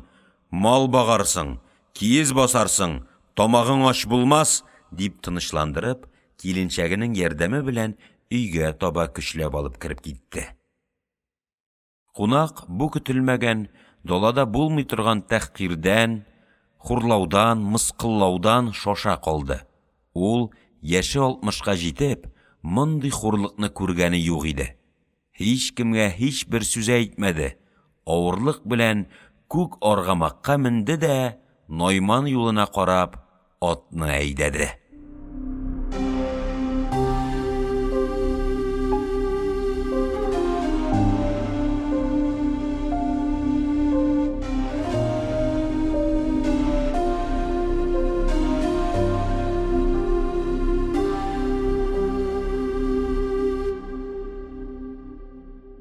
8-нче бүлек. Ләкин бу уңайга күп китмәде. Тизгеннең сул ягын тартты. Күк аргамак үз юлын яхшы белүче иде. Бу карт ялгыша дип бирешмәскә теләде. Һаман Найман ягына кайырды. Азымбай каты итеп үзәңгене кысты, ашулана биреп, яңадан сул якны тартты. Шуннан соң гына ат хаталык белән түгел, башка бер җиргә барабыздыр ахры дип буйсынды. Буларга каршы яшь айгырын уйнатып, кулына озын кырык тоткан бер казак килә иде. Җитәр-җитмәс туктала төшеп, сәлам бирде. Һәр ике як, юл булсын, алай булсын, салам алейкум дигән сүзләрне әйтешеп, мал җанның аманлыгын, ил көннең саулыгын сорагач, Азымбай карт: "Тана бугар гысы Мағжан баласы Арсланбайның җәйләвенә барим дип идем. Шушы көндә кайда күчкәннәрен белә алмадым", диде. Кырыклы казак сабырсыз айгырын тарта төшеп, көнчыгыш ягына карап: "Әнә тора", дип күрсәтте дә санап сөйләп китте. "Күшемне, кипкән үзәнне үтәрсең, шыбар айгырдан бер төбә күренер. Әнә шул яман шул дигән җәйләүдә Арсланбай булыр." Карт сары аркада минем атым аяк басмаган урын юк дип мактанучылардан иде. Казакның сүзләре артыннан аның әйткән җирләре чыннан да берәм-берәм күз алдына килә барды. Һич бер сүзен кайтарып сорамады. "Дәүләтең мул булсын, хуш", дип атның тизгенен бушатты. Үзәңге белән бер кымтып алды да каты җилдереп китә бирде. Азымҗан әкә юл буена атның ирегенә куеп кызу барды. Тик күшемгә кереп, берәүдә кымыз ишеп чыкты. Шыбар айгырда өлкән ак тирмәнең артындагы иярле атларны, сыйык кына төтен чыгарып яткан учакны күреп, кунак барын, ит пешкәнен сизенде дә сәлам биреп керде. Таныш булмасалар да хөрмәтләп каршы алдылар, хуҗаның янына утыртып, туктының симезе, жылкы казылыгының майлысы белән кунак кылдылар. Бу йортта тагы ике аяк кымыз ичте, берәүдән алып аш сеңдерү өчен насбай салды да, "Дәүләтең мул булсын, дөньягыз хуш булсынны" әйтеп, юлына китә бирде. Күк аргамакның эче суырылды. Сусаудан иреннәрен ялый башлады. Күзләре ялтырады. Шулай да теге әйткән түбәгә менгәндә, кояш яңа түбәнәя башлаган иде әле. Бу калкуның өстенә чыгу белән картның күз алдына эзләп килгән җәйләвенең бөтен ягы ачылды. Ләкин ул моны яратмады. Күлләре юк яки кайчандыр булып та корыган, хәзер аның урынында малга да, әдәмгә дә файдасыз бер кызгылт үлән үсеп килә. Башка җирләрдә дә үсемлек сыйык, әле яңа күчкән булсалар да, ярым саргылт. Тик урыны белән генә әйбәт яшеллекләр күренә. Бу җәйләү аны күңелсез уйга алып китте. Борынгылар зирәк булганнар ау, һәр нәрсәнең шамасына карап исем бирә белгәннәр. Бу җәйләү дөрестән дә яман шул икән, диде. Кибеп, кызарып торган уйсуның кыйбла ягына утырган унлап тирмәгә карагач, Азымбай бер күз салуда уртадагы зур ак киез өйне күрде. "Арсланбайныкы шушы булырга тиеш", диде.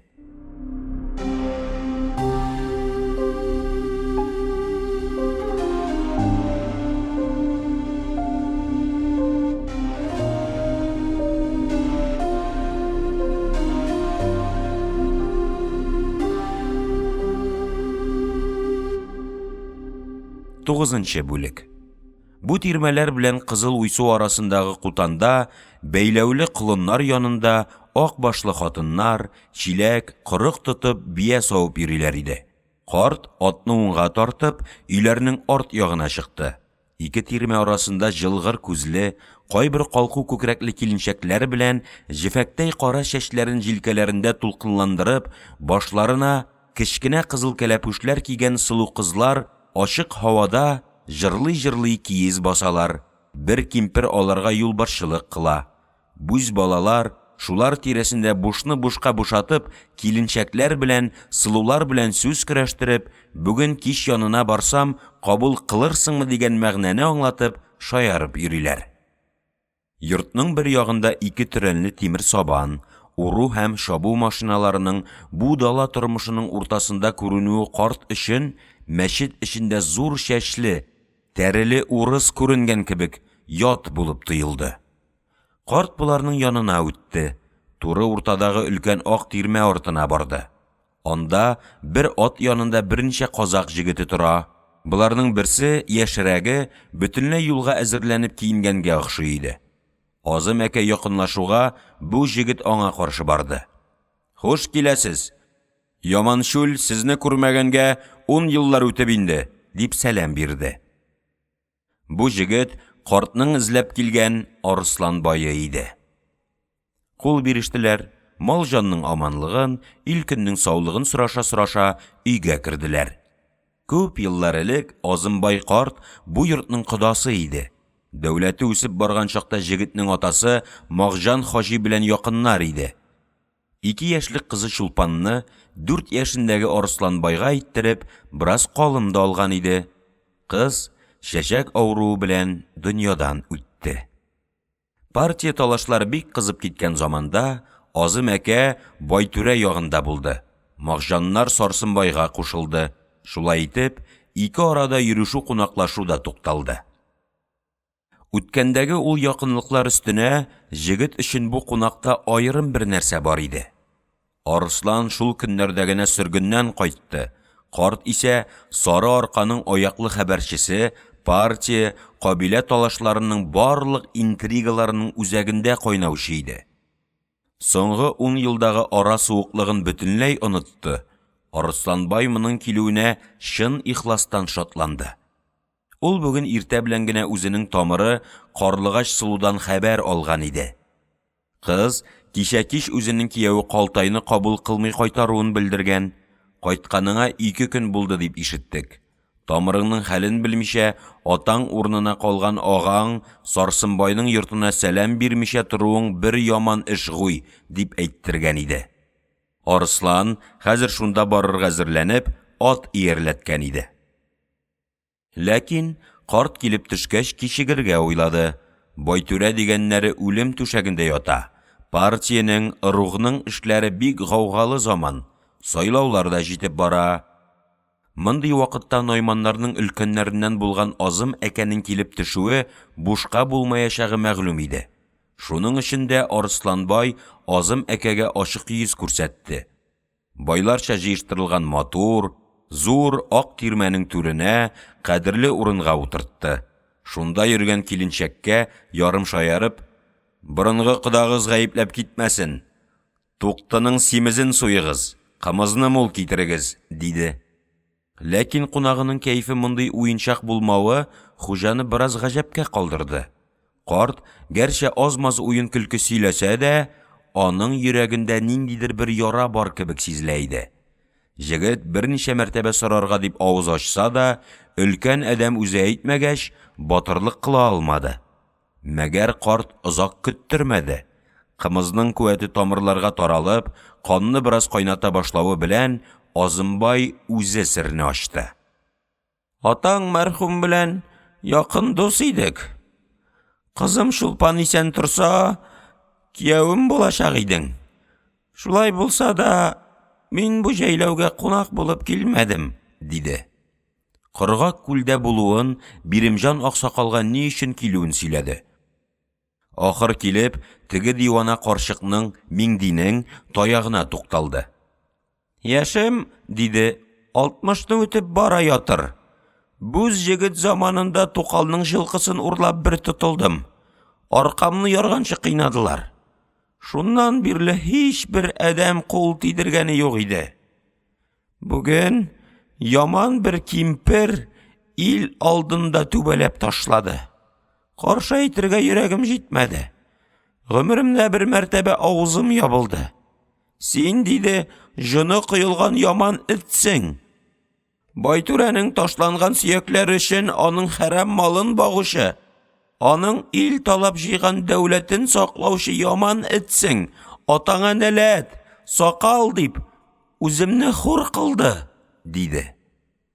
Арысланбай өчен бу гаҗәп бер хәбәр иде. Ихлас күңелдән картны кызганды, ләкин Азымбайның фаҗигасы тагын да тирәнрәк иде. Шул акылдан шашкан кимпер мине акылга утыртты. Каршы ни әйтим? Эт булуым рас гуй. Мәгәр миңа һичбер сөяк тигәне юк. Бик кылып сайламадылар. Авылна ясамадылар. Булыс булуны төшемдә генә күрәм. Ара-тирә байның кымызын эчәм, итен ашыйм икән, Казак йорты үзенең бу нигъмәтләрен далада каңгырап йөргән бичара Нугай хәерчегә дә бирә түгелме? Карт күңелем бозылып калды. Кыргак күлдән Найманга кайтмыйча, күк дилдилне яман шүлгә тартуым менә шуның өчен иде, диде. Карт бүтүнне Арсланбайда кунды. Җегет үзенең тамыры карлыгач сылуны шелтә кылачагын белсә дә, сәбәбен аңлагач, кичерер дип уйлады. Кунак белән озак әңгәмә кылды. Үзенең йөргәннәрен, күргәннәрен сөйләде, соңгы 2 елның талашларын сөйләтте. Азымбай әкә икенче көнне итне ашап, кымыз белән әбдән мас булып алганнан соң, тәмам исергәннән соң, үзенең актык сүзен әйтте. Балам, диде. Алтын күл җәйләүенә бар. Сарманнарга миннән сәлам әйт. Ул йортның өлкәннәренә минем шушы сүземне ирештер. Тауның ташы ничаклы каты булса да, бер барып җимерлә икән. Диңгез булып җәйрәп яткан күлләр дә бер коры икән. Байтүрә нәселе хәзер шуңа охшап калды. Әгәр сезнең танабугалар, карайгырлар, кызыл кортлар, сарманнар яңа йорт салырга ният кылсалар, илнең ак күңел әдәмнәре ярдәмгә әзер булырлар. Сарсынбай минем сүзләремә кулак бирсен. Илче кунакның бу кинаясе җегеткә ачык аңлашылды. Аның күңелен шатлык белән тутырды. Үз ягыннан җавап итеп, инде Азым әкә, безнең җәйләүнең юлын күрдегез. Танабуга йорты һәр вакыт сезне үзенең кунагы кылмакка тели, диде. Шул сүз белән далага чыктылар. Атлар иярләнеп әзерләнгән иде. Карт аягын үзәңгегә куя биреп, үзенең эчке зарын әйтте. Ясаган иям тел бирде. Мәгәр малың булмагач, бу дөньяда кадерең юк икән. Байтүрәнең эте булып, яман кимперләрдән кыйналуым күп ел гомеремне кыскартты. Инде калганын әдәм сынлы үткәрсәм иде. Озата чыккан җегетләр, моны аңламыйча аптырашып, бер-беренә карандылар. Илче Азым әкә белән Арсланбай атларына менделәр. Берсе якты күлгә, берсе үзенең тамыры карлыгач сулуның сагынып көтеп яткан җәйләүенә карап юлга төштеләр.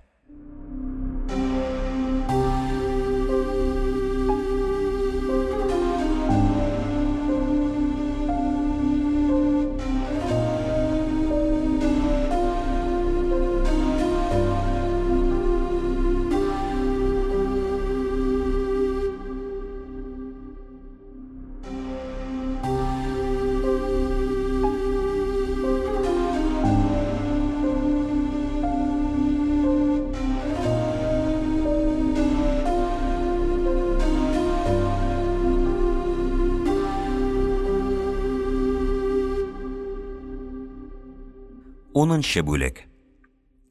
Җәйге шилләнең кызгылт ут булып янып чыккан иртәнге кояшы белән дала уяна. Сарсынбайның алтын күл буена утырган җәйләүе дә үзенең көндәлек тормышы белән кайный башлый. Иң элек куйлар кузгалалар. Булар бүген төндә 2 мәртәбә юктан гына өркеп китеп, үзләренең әллә ничаклы йокыларын калдырганнар иде. Шулай да вакытыннан кичегергә теләмәделәр. Таң килү белән үзара акрын-акрын сөйләшә, тавышлана башладылар. Буларның шау-шуына күзләрен тырнап, аксак көтүче кечкенә буйлы Күчәрбай карт баш күтәрде. Дөнья яктырган, күлдән сыек кына ак томан һавага җәйлә. Яшел сахраның үләнендә яңа чыгып кына килгән җәйге матур кояшның нурлары шык суы белән ялтырап уйныйлар. Ләкин булар картның арыган йөрәген кузгата алмадылар. Даланың ак таңнарын, мондый алтын иртәләрен ул үз гомерендә күп күрде. Әгәр буларның һәммәсе бәрабәренә тагы бер генә сәгать йокы бирсәләр, аның ватылган сөякләре бәлки бераз ял итәрләр иде. Ләкин ул мөмкин түгел. Кичә дә бай, соң китәсең, иртә кайтасың, дип шелтә кылды. Күчәрбай авыр, акрын кузгала, берничә тапкыр исни, оешып каткан сеңгерләрен селкенеп яза да уртадагы тирмәгә бара. Башка һәммә халык йокыдалар иде әле. Тик йортның бөтен хезмәтләрен башкаручы Тукал гына картның керүенә уянды. Тузган чәчләрен төзәтеп, урыныннан торды да йокылы тавыш белән куйшыга: "Күчәрбай әкә, төнлекне ачып җибәрсәңче", диде. Карт яңадан тышка чыгып, җиргә чаклы сузылган кыл катыш җон арканны тартты. Тирмәнең түбәсендәге киезне бер яккарак төшерде. Өй эче бөтенләй якты белән, иртәнге саф һава белән тулды. Ул арада Тукал аксак куйшының барлык кирәген әзерләп бирде. Карт кулына бер-ике тамчы су салып, кирле сөлгегә сөртте дә, агач савыт белән бирелгән куе күҗәне, пешерелеп киптерелгән тары ярмасын ашап, кечкенә күн турсыкка салынган әйрәнне алып, йортка чыкты. Аның менеп йөри торган үгезе кутаннан ерак түгел, арканда куна иде. Шуны барып шишеп алды, агач иярен, иске киезен салып атланды да, юлбашчылык кылып йөри торган кәҗәләр артыннан саны меңнәргә җиткән куйларны, булар тирәсендә йомшак тавышлары белән мегер-мегер килеп имәргә азапланган кечкенә, аппак матур бөтерек җонлы бүлтерекләрне, күп еллаган, зур мөгезле карт тәкәләрне куып, киң далага, кояш каршысына таба идәп китте. Куй көтүе китүгә, Тукал йортка чыгып, янәшә тирмәдәге каләмпергә: "Җаның бармы үзеңнең? Торсаңчы тизрәк", дип ашу белән кычкырды. Җавап булмагач, үзе эчкә кереп, ишек янында астына киез җәеп, өстенә капшык ябынып яткан берәүне аягы белән төрткәли башлады.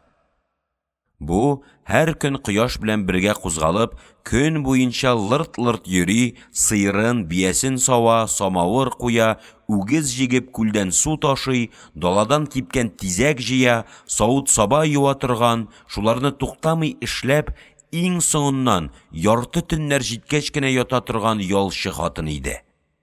Тукалның типкәләвенә бер кузгалды, күзен ачып карады да, "Яу", дип сузылып, яңадан йокыга чумды. Бай хатыны тагы ачуланып өстен ачкач кына, тәмам уянып, аякка басты. Тукал: "Су беткән, сыерга чаклы күлгә барып кайт", диде дә, үзе комган алып, далага таба юнәлде. Булар тавышына тирмә янындагы арбада йоклаган ялчы да кузгалды. Бер иснәде, сөякләрен шыгырдатып бер киерелде. "Ой, күп йоклап калганмын икән", дип, зур кунычлы, киң табанлы, шалыш үкчәле иске итеген, буй-буй жыртылып, ямалып беткән бишмәтен киде. Билен җеп белән бәйләде дә, зур гәүдәсе белән эре-эре атлап, мичкәле су арбасы янына килде. Анда каләмпер үгез җигеп маташа иде. "Кичә бия тибеп, уң кулымны шиштерде. Аркалыгын тартып бирсәңче", диде. Җегет минут эчендә үгезне кертте, аркалыгын бәйләде дә, "Әйдә, йөрә бир", дип, каеш чыбыркы белән сырт буена берне сызды. Ялчы хатын чиләген мичкәнең авызына тыкты да, атлар атламас барган үгезне куалый-куалый күлгә китте. Бу вакыт далада зур шау-шу күтәрелде. Үзара тешләшеп, тынычсыз айгырларга каршы чыелдашып, кылымнары белән бияләр кайталар. Төн буенча йокламый каравыллаган көтүче Акан иярле ат өстендә чабып, озын кырык белән силтәнеп, кутанга таба идәп килә. Жылкы кайтуы белән бөтен җәйләүдә уенлы, шау-шулы хәят тагы да көчәя төшә. Ялчы җегет кулындагы кырык белән бияләргә каршы барды. Атыннан яңа төшкән жылкышыга карап, һәр көнлек гадәте буенча "Мал җаман амандыр, Солтан ага", дип сорады. Солтан аңа күтәрелеп карамастан, арган, йокы баскан тавыш белән: Туры бия аксап калды. Йөрәк итенә бер нәрсә кергән ахыры. Атабай картка күрсәтергә кирәк, диде. Икәүләп колыннарны бәйләргә тотындылар. Барлыгы 50ләп савым бия бар иде. Буларның 35-е Сарсынбайныкы, калганы 2шәрдән, 3шәрдән бүленеп, шушы җәйләүдәге фәкыйрь казакларныкы иде. Бу авылдагы 10 йортның тик 3-се генә биясез иде. Ялчы белән җылкышы, кайберләрен туп-туры кул белән, кырсыракларын кичкенә корыклары белән тотып, җиргә кагылган тәбәнәк казыклар буенча сузылган арканнарга колыннарны бәйләп беткәндә, йокылы күз белән яшь киленчәк Айбала тагын беренче хатын килеп, ирләргә юк бар уен сүзләр әйтә-әйтә, булардан үзләренең колыннарын бәйләттеләр. Тукал, Кәләмпер, тагы берничә ярдәмче хатын байның сыерларын савып беткәннәр. Көтүче Әбеш буларны якты кояш астында ялтырап уйнаган алтын күл буе белән яшел сахраның шыклы үләне өстендә карасу зәңгәр эз калдырып, акрын гына каулап китеп бара иде инде. Колыннар белән эшләрен бетереп тирмәләргә килгәндә, Тукал самавыр куя. Берсе сөт белән, берсе киез басар өчен су белән тулы 2 зур казанның астына тизәк салып, янмаганга өреп азаплана. Ялчы хатын Кәләмпер уң яктагы кара өйдән капшык-капшык куй җыннары чыгарып, шуларны җирдәге камыш-чыпта өстенә аударып азаплана иде. Сул кулдагы яңа ак тирмәдән урта буйлы, асыл киемле, сулы, мәһабәт, ләкин бераз йокылы кыяфәт белән байбишә килеп чыкты. Ул кичә кызы белән аңлашып, сүз тыңлата алмаганнан бирле кәефсез, караңгы күренә иде. Ялчыга карап: "Жылкынбай, ак өйнең төнлеген аш, уң яктан бераз киезен күтәр", диде. Аннан казан тирәсенә килеп, җыннар чыгарып маташкан Кәләмпергә ачулы, ләкин сабыр тавыш белән: "Мин кичә әйтмәдемме сиңа? Хәзергә каралар, кызыллар калып торсын, элек нәгыз, яхшы, ак җыннардан гына басарсыз", диде. Хатын каушап, калтыранып китте. Ялварулы, үтенечле рәвештә: "Ой, Ходаем, ау, акылым таралып калган гуй. Сез кушканны онытып куйганмын", дип, буларны ашыга-ашыга кире кертергә, тегеннән ак җыннарны ташырга тотынды. Үз өендәге вак-төяк эшләрен башкаргач, һәр вакыт өлкән йортның хезмәтенә йөри торган яшь киленчәк Айбала да килеп җитте. Тукалның кушуы буенча тирмәдән әле кибеп бетмәгән кортларны кояшка чыгарды. Элеккеләре белән янәшә 3нче казанны куеп, астына тизәк ягып, берничә көн буенча җыелган сөттән иремчек кайната башлады. Байның яшь хатыны зур самавырны шак-шак күтәреп, уртадагы өлкән өйгә алып керде. Шәй әзерли башлады. Бу вакыт сул яктагы ак өйдән йортның хуҗасы, калын җилкәле, тулы канлы, аз гына шал керә башлаган Сарсынбай үзе дә йокылы күзләре белән торып чыкты. Хезмәтче хатын эшен ташлап, аңа сулы җиз комганны йөгертеп китерде. Бай яшел үлән өстендә кояшта иркәләнеп, акрын, сабыр юынган хәлендә Жылкынбайны чакырды. "Бәйләүдәге атларың бераз хәл җыйсыннар. Буларны җылкыга алып кайт. Бүген синең белән калага барып килербез", диде. Үзе шәй әзерләнгән өлкән тирмәгә кереп китте. Ишеккә җиткәч, шунда казан тирәсендә маташкан Айбалага карап: "Ах, киленчәгем, карлыгач сылуың тормаган булса кирәк. Барып уятсаңчы", дип эшкә атлады.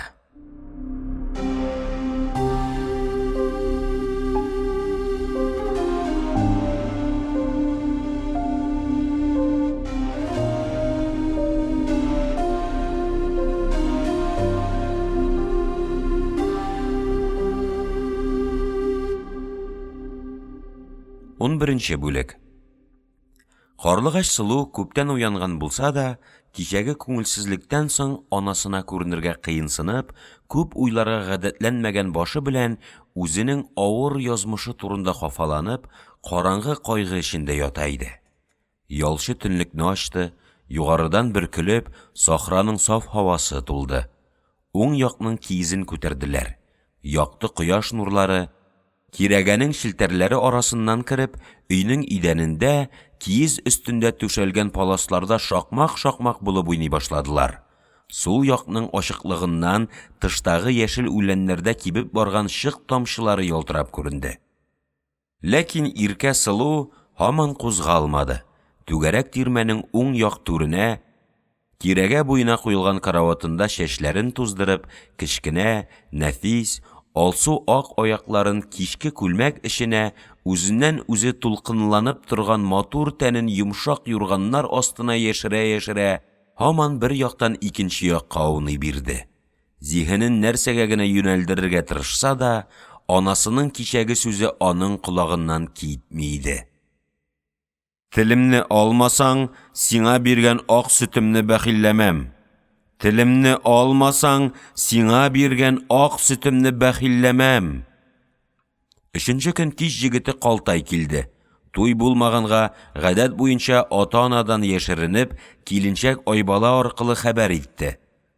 Карлыгач сылу кискен сүз белән: "Минем аңа кабулым юк", дип җавап бирде. Җегет хурланган, киленчәкнең калымлык исеменнән ялганлап, каты наукасланып калдым, карагым үпкәләмәсен дигән сүзенә ышанмаган. Яхшы анадан туган ул яман кыз белән безнең кара айгыр йорты ни кылырга белер, дип, каты ашу белән үзенең байшыбарын суга биреп, караңгы төндә кире кайтып киткән. Арадагы илче Айбала буларның барында кызга шул көндә үк әйткән иде. Ләкин байбишәгә бу хәбәрне ишеттергәнме яки ана йөрәге үзе сизенеп, кодалык йорты белән ике арада зур талаш чыгачагын уйлаганмы, иркә сылу моны белмәде. Мәгәр анасы Алтын чәч бикә кичә кызын чакырды да, башта сөеп, иркәләп, ай ярымнан туй булачагы турында ишарә кылды. Кыз баланы күз агыңдай кылып үстерәсең дә, чит йортка җибәрәсең. Ана күңеле өчен күп хәсрәтле бер эш бу дигәндәй кинаяләр сөйләде. Карлыгач сылу башта сүз кайтармады. Ахырдан түзмичә, анасының күкрәгенә капланып: "Шишәм, ике күзем, ул әдәмгә бармыйм мин", дип туп-туры әйтте дә елап җибәрде. Ана гадәттән тыш хафалы тавыш белән кызын юатты. "Өлкән нәселнең, яхшы атаның баласы булган бер җегет, тәкъдирең шул, яшь ярымнан әйтелгән, калым алынган", дип озак сөйләде. Карлыгач буларга карамастан сүзендә нык торды. Елавыннан туктап, ишек яңагына барып сөялде дә актык сүзен әйтте. "Теләгәнеңне кыла бир, Калтайны яратмыйм, күңелем башкада. Әгәр көчләсәгез, гәүдәмне алтын күлдән эзләп алырсыз." Байбишәнең күңеле катты. Шелтәле һәм үпкәле тавыш белән: "Телемне алмасаң, без биргән җегетне ташлап, кодалар белән талаш чыгара торган булсаң, сиңа имезгән ак сөтемне бәхилләмәм", диде. Шуның белән сүз киселде.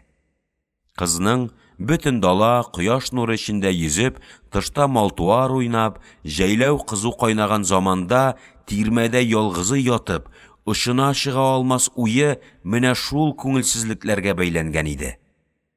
Сарсынбайның Казан янында эремчек кайнатып маташкан Айбалага йомшак тавыш белән: "Киленчәгем, карлыгач сылуың тормаган булса кирәк, барып уятсаңчы" дигән сүзен ишеткәч, кызның йөрәге дерелдәп китте.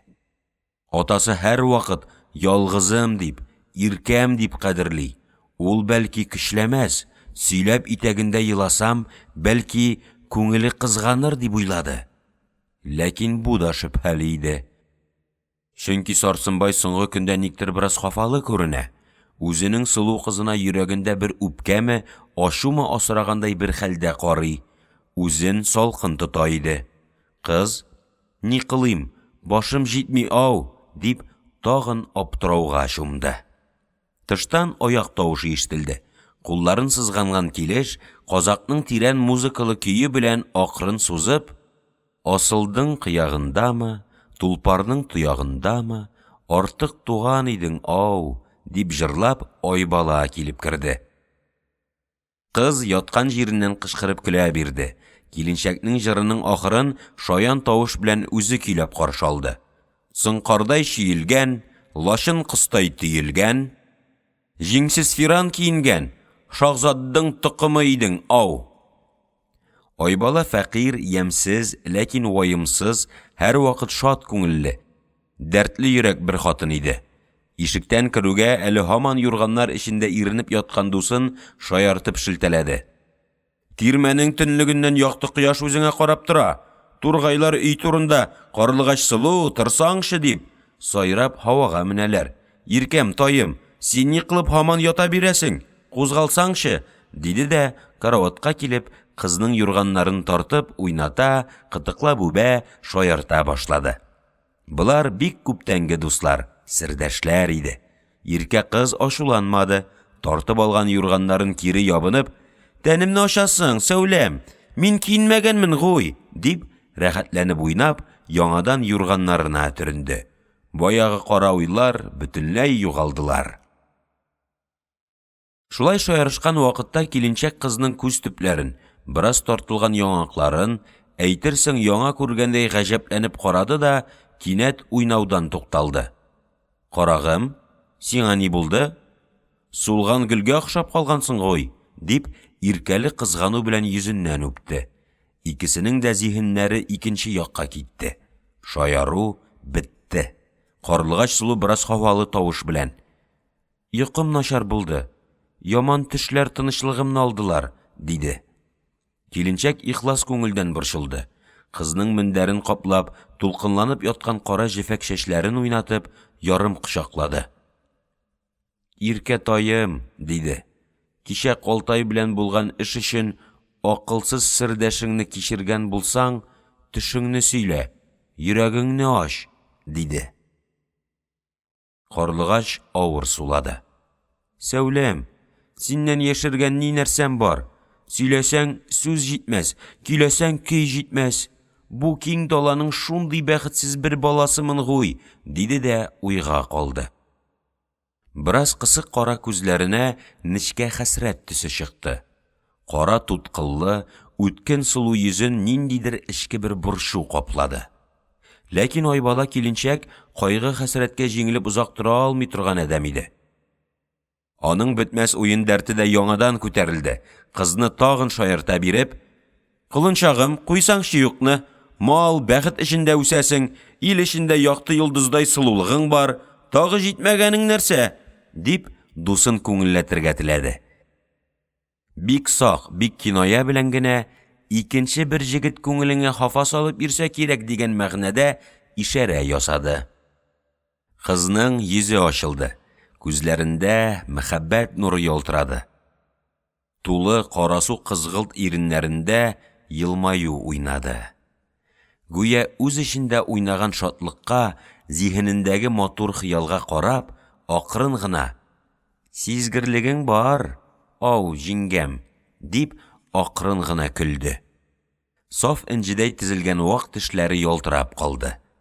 Киленчәк кызның романын күптән сизә иде. Арысланбай белән ике арадагы тамырлыкның тирәнәюен дә шамалы иде. Ләкин бу дәрәҗәгә җитәр дип уйламый. Яшь күңел бер тулкынлана да туктала. Бу да шулай булыр дип карый иде. Мәгәр кичәге Калтай вакыйгасыннан соң аның алдында зуррак яра ачылды. Карлыгачның хәзерге сүзе аңа куәт бирде. «Чырагым, күңелеңне аңлыйм. Мәгәр кара айгырлар йорты бер яманлык кылмасыннар. Йөрәгем шуннан куркып калды», диде. Бу куркыныч кызның үз башында күптән хафалы иде. Ләкин күңелен тыя алмый иде. Моны дусыннан яшермәде. «Язганын күрербез, мәгәр мин Арысланнан бүтәнгә бармам», дип ант эчтем. Анама да әйттем. Калтайга көчләсәгез, Карлыгачның гәүдәсен алтын күлдән эзләрсез, дидем. Айбаланың куркуы җиңелде, хатынлык дәрте кузгалды. Кызны уенлы үпкә белән шелтәләде. «Арыслан ир җегетләрнең асылыдыр. Аңа сүзем юк. Мәгәр дусыңнан моңарчы яшереп килүеңә күңелем рәнҗидер. Инде хәзер дә сөйләмәсәң, ай баланың үпкәсе каты булыр, иркәм, диде. Кыз урыныннан торды. Акырын иренеп төзәтенә башлады. Ярым ашы, ярым уен көлке эчендә: "Үпкәләвеңне күрәм. Инде алайса тыңла", диде дә, үзенең 4 еллык серен ачып, сөйләп бирде.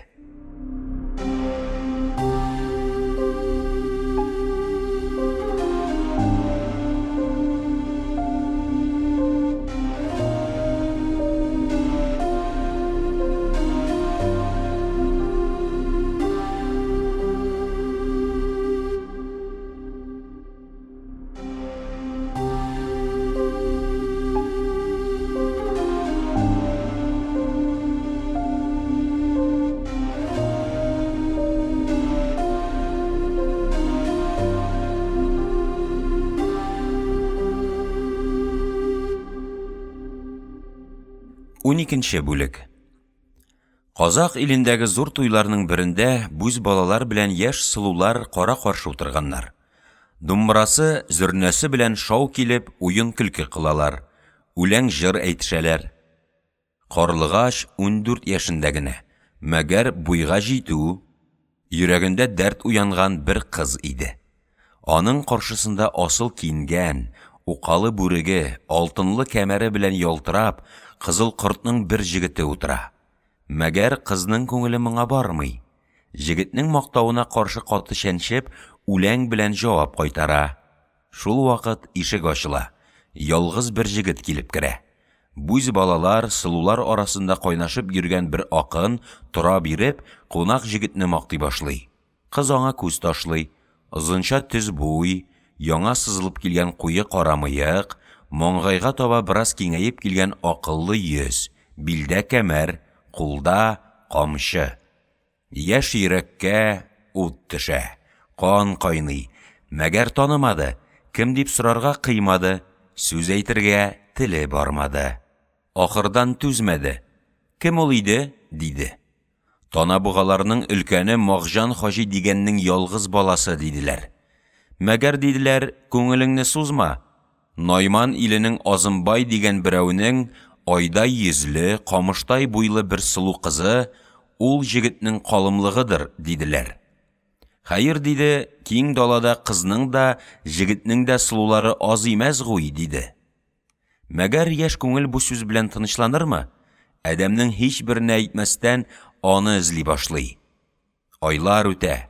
Сарсынбай авылы җылкы батканнан менә шул алтын күл җәйләвенә зур кәрван булып күчеп барган заманда яңадан очрашалар. Картлар, өлкәннәр, хатыннар һәммәсе арбаларга утырганнар. Кайберләре төягә менгәннәр. Карлыгач сылу яулык ябынып шул кимперләр белән утырып йөрсенме? Ул кызлар, җегетләр белән ат өстендә уйнаклатып бара. Шул вакыт каршыдан асыл айгырларны иярләп менгән 2 кыз, 3 җегет килеп чыга. Арада теге Мағжанның баласы да бар. Юл булсын, юл булсын. Сарсынбай әкәнең авылы алтын күлгә күчеп бара ятыр. Танабугадан яшел сыртка кунакка китеп барабыз. Шул гади сүзләрдән соң арадан бер шаяны әйтә сала. Кызларның сылулары, җегетләрнең асыллары кара-каршы килгән икән, бер уенсыз үтеп китәргә ярамас. Алышмы, бирешме, ди. Карлыгач үз атын тарта биреп алга килә. Безнең йорт алышка да, бирешкә дә әзер. Үз чамагызны карагыз, ди. Тизгеннәр тартыла, камчылар уйный, зөңгеләр селкенә башлый. Якты кояш астында ачык далада шаң, тузан кузгатып, айгырларны тирләтеп, ат өстеннән бер-берен тартып алу белән уйнап китәләр. Сылу кызның бер яман уе бар иде. Теге сызылган кара мыеклы җегетне юртагыннан тартып төшереп, бер көлке кылсам дип ниятли иде. Астындагы йылдам атны суга биреп, җегетнең каршысына килә дә, лашын кыштай тизлек белән аның тизгенен тартып җибәрә. Айгыры борлыйм дигәндә, култыгыннан тартып бер якка өстери. Җегетнең астындагы ак юртак бераз кайшала биреп куя. Мәгәр йыгылмый. Җегет тиз генә әйләнә дә кызның атына яман камчы бирә. Карлыгач тотып өлгерә алмый. Җегет аны куып җитеп, сүз әйтеп авыз йомылганчы, бөркет коштай кагына биреп, Сылуның биленнән ала да үзенә тарта. Ат туктый, кызның аяклары өзәңгедән, үзе иярдән чыгам дигәндә асылып кала, егылырга рәт җитә. Бүз балалар яңгырашып көләләр, җегет кычкыра. Җиңүчегә ни бирәсез? Ди. Карлыгач үзе дә көлеп җибәрә. Җегетлегең зур, теләгеңне ал, ди. Һәр икесе ат өстендә булган килеш, җегет кызның гәүдәсен үзенәрәк тарта биреп, битеннән тулы кызгылт иреннәреннән үбә дә кире ияргә утырта. Алар кыйблага, карлыгачлар төньякка карап китә бирәләр. Менә бу җегет кызның хәзерге тамыры Арыслан бай иде. Шул көн аларның беренче якынаюлары булды. Айбала бу хикәяне гаҗип бер дәрт эчендә кайнап тыңлады. Битермичә туктыйсы килмәде. Анда Казандагы иремчекләр өчен Байбишәнең шелтәсе көтсә дә, сүздән аерыла алмады. Карлыгач үзе дә бөтенләй ачылган, күңеллеләнгән иде инде. Шаяртыбрак дәвам итте. 2 көннән соң үз йомышы белән безнең йортка бер киленчәк килде. Кабулы булса, тамырлык арзуым бар дип әйтә диде. Эзләгән ир җегетем шул булса, кабул кылмаска амалым бармы? Йортның бер асыл җегете икән, телен алмаска кыюлыгым җитмәс дип җавап кайтардым. Шул көзне сабый Миңсылу белән 2 яшәрлек куйбагарны әйттерделәр. Ул җегетнең нәселе белән безнең йорт ераграк булса да, кода шикелле булды. Кымыз катнашы китте. Асыл җегеткә безнең өйнең кунагы булырга җай ачылды. Шуннан бирле ул җегетне йөрәгемдә асрыйм. Ирнендәге бал тәмен суырганым, эссе кочагымда аны йоклатканым бар. Мәгәр 2 ел кичкәч, яман байтүрә аны ак патшага тел әйтте дип, ялган ант ясатып, җир аударды. Ерак илләргә китте. Кайларда булды икән бичара җегет? Моны белмим, мәгәр миңа бер хат килде. Моның белән ни кылмага аптырадым. Укытырга ышанычлы бер әдәм тапмыйча, ай буена өстендә вак-вак итеп кара белән язылган шул ак кәгазьне күкрәгемдә сакладым. Башка юлы булмады. Бер мумын, тыйнак, нугай молдасы килеп чыкты. 1 сум бирдем. Фатиха кыл. Никтер йөрәгем авырта дидем. Бичара әдәм иде. Ышанды. Бөти язып тагарга бирде. Ахырдан аңа кәгазьне укыттым. Гаҗәпләнеп күземә карады да, "Ой, чырагым, бөтием синең бу авыруыңа дәва булмас", дип көлеп китә бирде. Киленчәк үз алдында ачылган бу фаҗигаләрдән тәмам югалып калды. Кызны күкрәгенә алып, "Мине кичер җаным, моннан соң калтай дип авызга алмам. Синең кулың булырмын, мәгәр миңа бер сүз әйт, йортның хәле ничек булыр?" диде. Кыз уйлап тормады. "Җегетем кайтты, киләм дигән хәбәре бар. Аны бүген һәр сәгать көтәм. Ни теләсә шул булыр. Мин һәммә нәрсәгә әзер", диде. Килен куркып кызга карады, ләкин башка сүз белән борчымады. "Сәүләмҗан, мине кичер, мин кулың булыйм", дип ашыга-ашыга үзенең иремчекләренә йөгерде. Карлыгач Сылу үзенең кайгысын гомерендә беренче ачуы иде. Җаны җиңеләйде, йөрәгендә кискен карар туды. Шул карар белән урыныннан торды. Кечкенә аякларына казан эше булган кызгылт төсле тар, нечкә матур итек, өстенә зәңгәр су кара күлмәк киде, кара чәчне үрмичә, бәйләмичә, озаклап тарап, тулкынландырып, аркасына таратып җибәрде. Яшьрәк вакыттагы кечкенә кара кәләпүшне башының бер ягынарак салды да, көннең эсселеге белән хатын-кызның, малның шаушуы белән кайнап торган далага чыкты.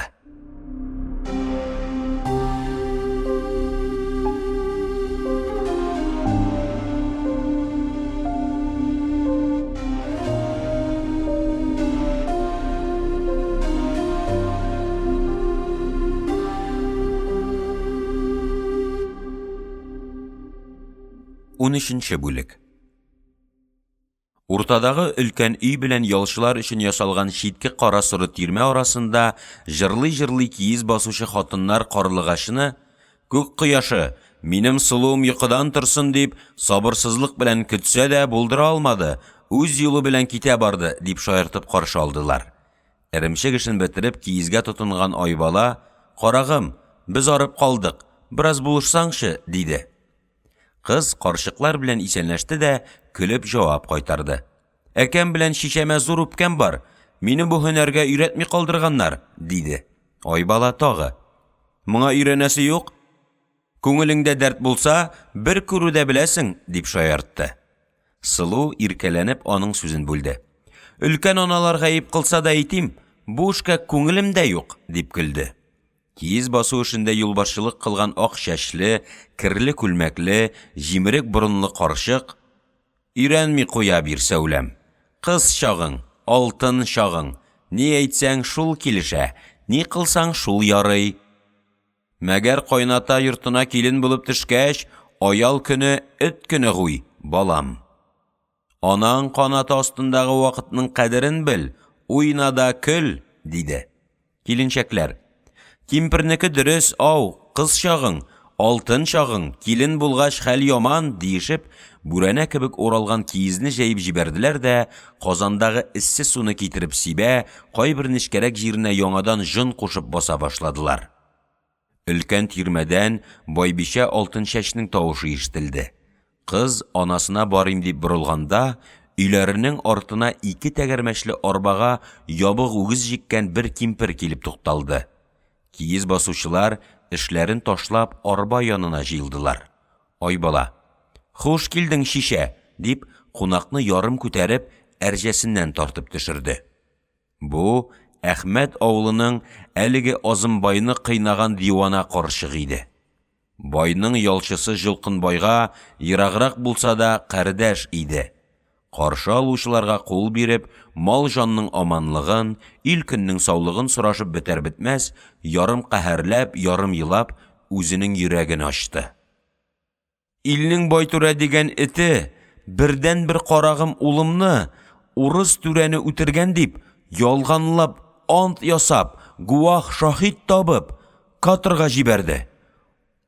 Актык жылкымны салым өчен дип саттырды. Акылдан язган бер кимпермен, кая барыйм? Биримҗан әкә әйтте. Үзеңнең инең янына, алтын күл җәйләвенә барсаң, Сарсынбай сиңа тамак та бирер, кием дә бирер, малын багарсың, киезен басарсың, җибен арканын ишәрсең», диде. «Өлкән аксакалның телен алмаска амалым бармы? Үгеземне җиктем дә юлга чыктым. Ни кылыйм? Үлем көтеп йөргән бер карчыкка кабер табылмасмы?» диде. Шуның артыннан ук бутап ялгыштырып, Байтүрәнең илчесе Азым әкәне түбәләвен сөйли башлады. Карчыклар, киленчәкләр аны, «Син Жылкынбайның якын кардәше гуй, үзең бу авылда үскән бер адәмсең. Җылавыңны куй, Сарсынбай бар чагында аш үлмәссең», дип юата калдылар. Карлыгач Сылу кунак кимпернең таягын алды да, өлкән өйгә, атасы Сарсынбайга йөгерде.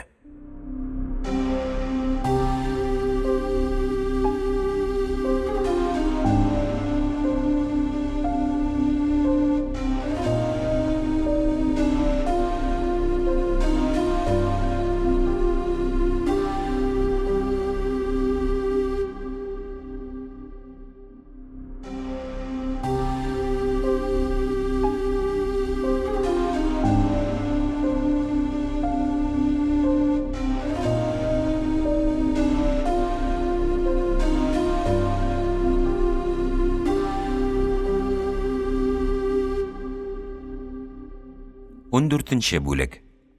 Кыз 2 көннән бирле атасы белән үзе арасында ниндидер бер салкынлык сизә иде.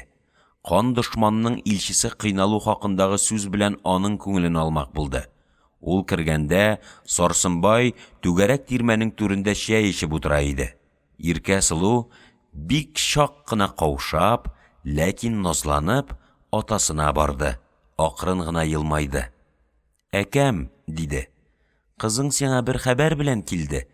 Ни нәрсә бүләк кыласың?» диде. Казак карлыгачны янына алып, чәченнән сөйде. «Кылынчагым, син минем ялгызым гуй. Синнән кызганганны эт ашасын. Сүзеңне әйт. Ни сорасаң шуны бирәм, диде. Кыз бөтенләй шатланып, йөзе, күзе балаларча саф шатлык белән нурланды. Ой, әкәм, ел буенча күк тулпарның баласы ала айгырны сорыйм. Әле булса биргәнең юк, диде. Карт Камил кәефләнде. Карлыгач Сылу аның бөтен дөньяда иң зур шатлыгы булган баласы иде. Мондый иркәләнү вакытлары сирәк була иде. Ярый, диде. Әйтәчәк хәбәрең яхшы булса, бүген жылкыга барыйк. Ала айгырны алып кайт. Синеке булсын, диде. Карлыгач кире йөгереп чыкты да, шәше тузган, өсте башы кирләнеп беткән карчыкны җилтерәтеп алып керде. Үзе туры атасына барып, «Менә бу аның Байтүрә илчесе Азымбай шалны түбәләгән таягы», дип, кәкре бер агачны сандыкка сөяде.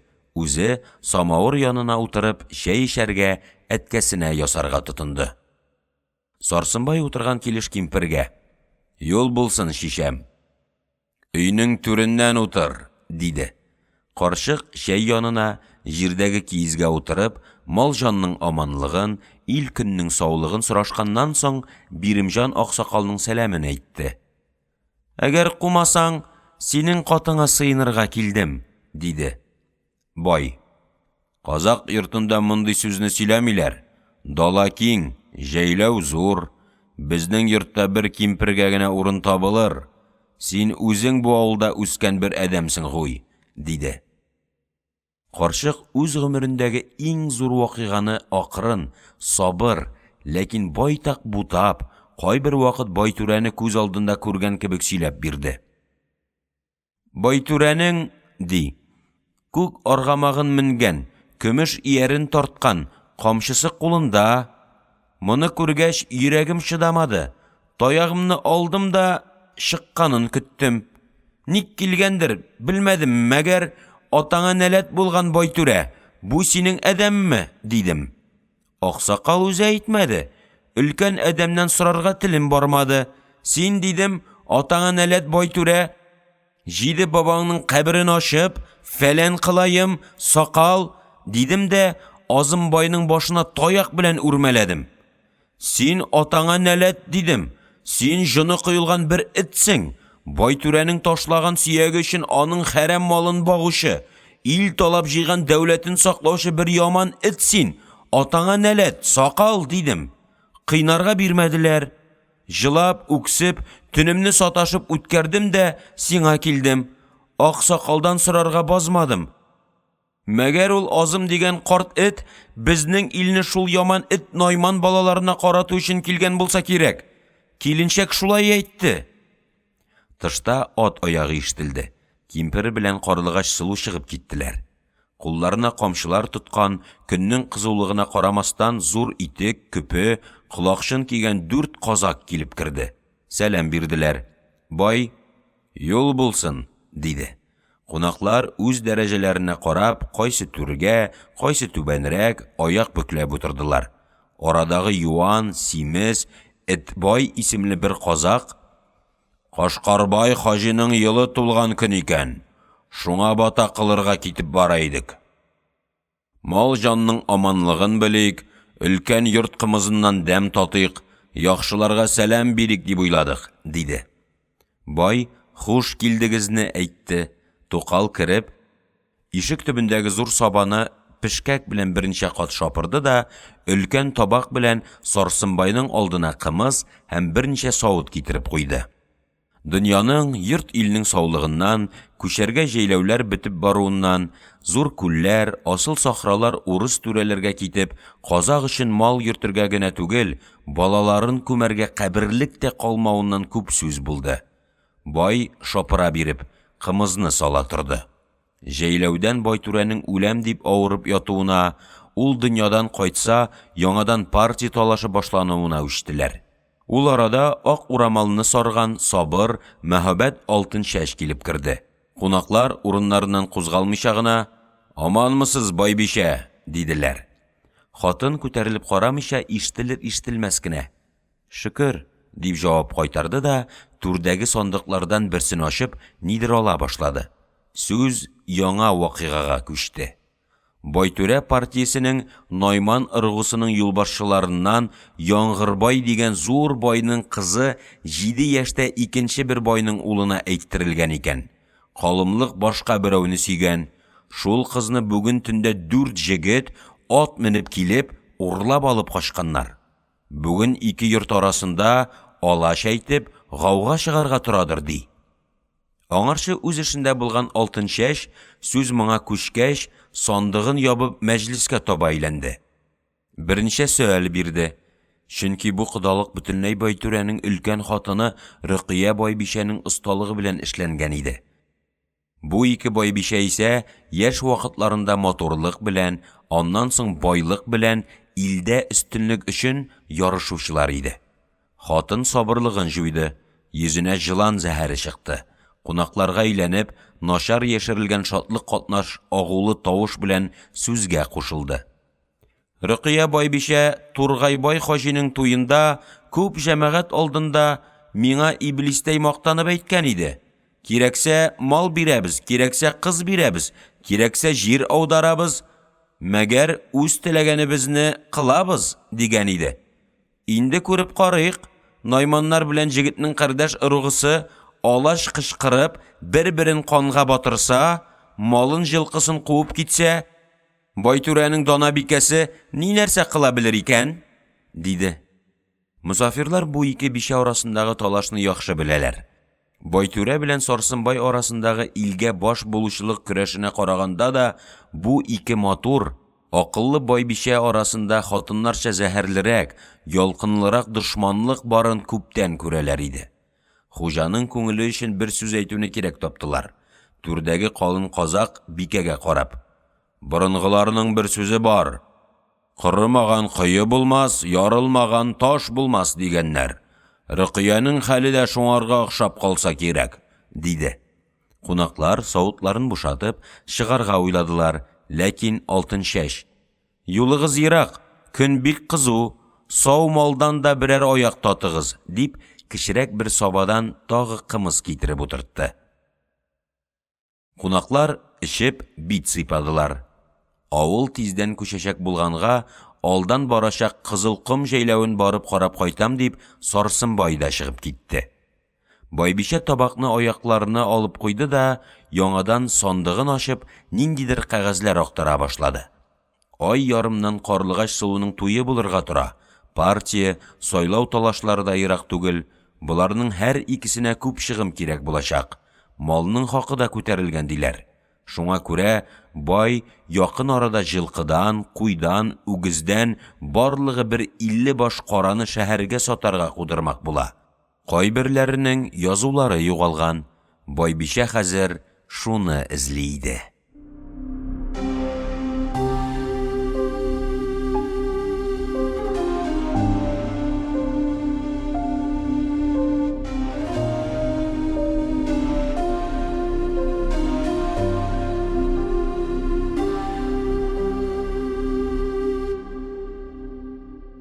15-нче бүлек.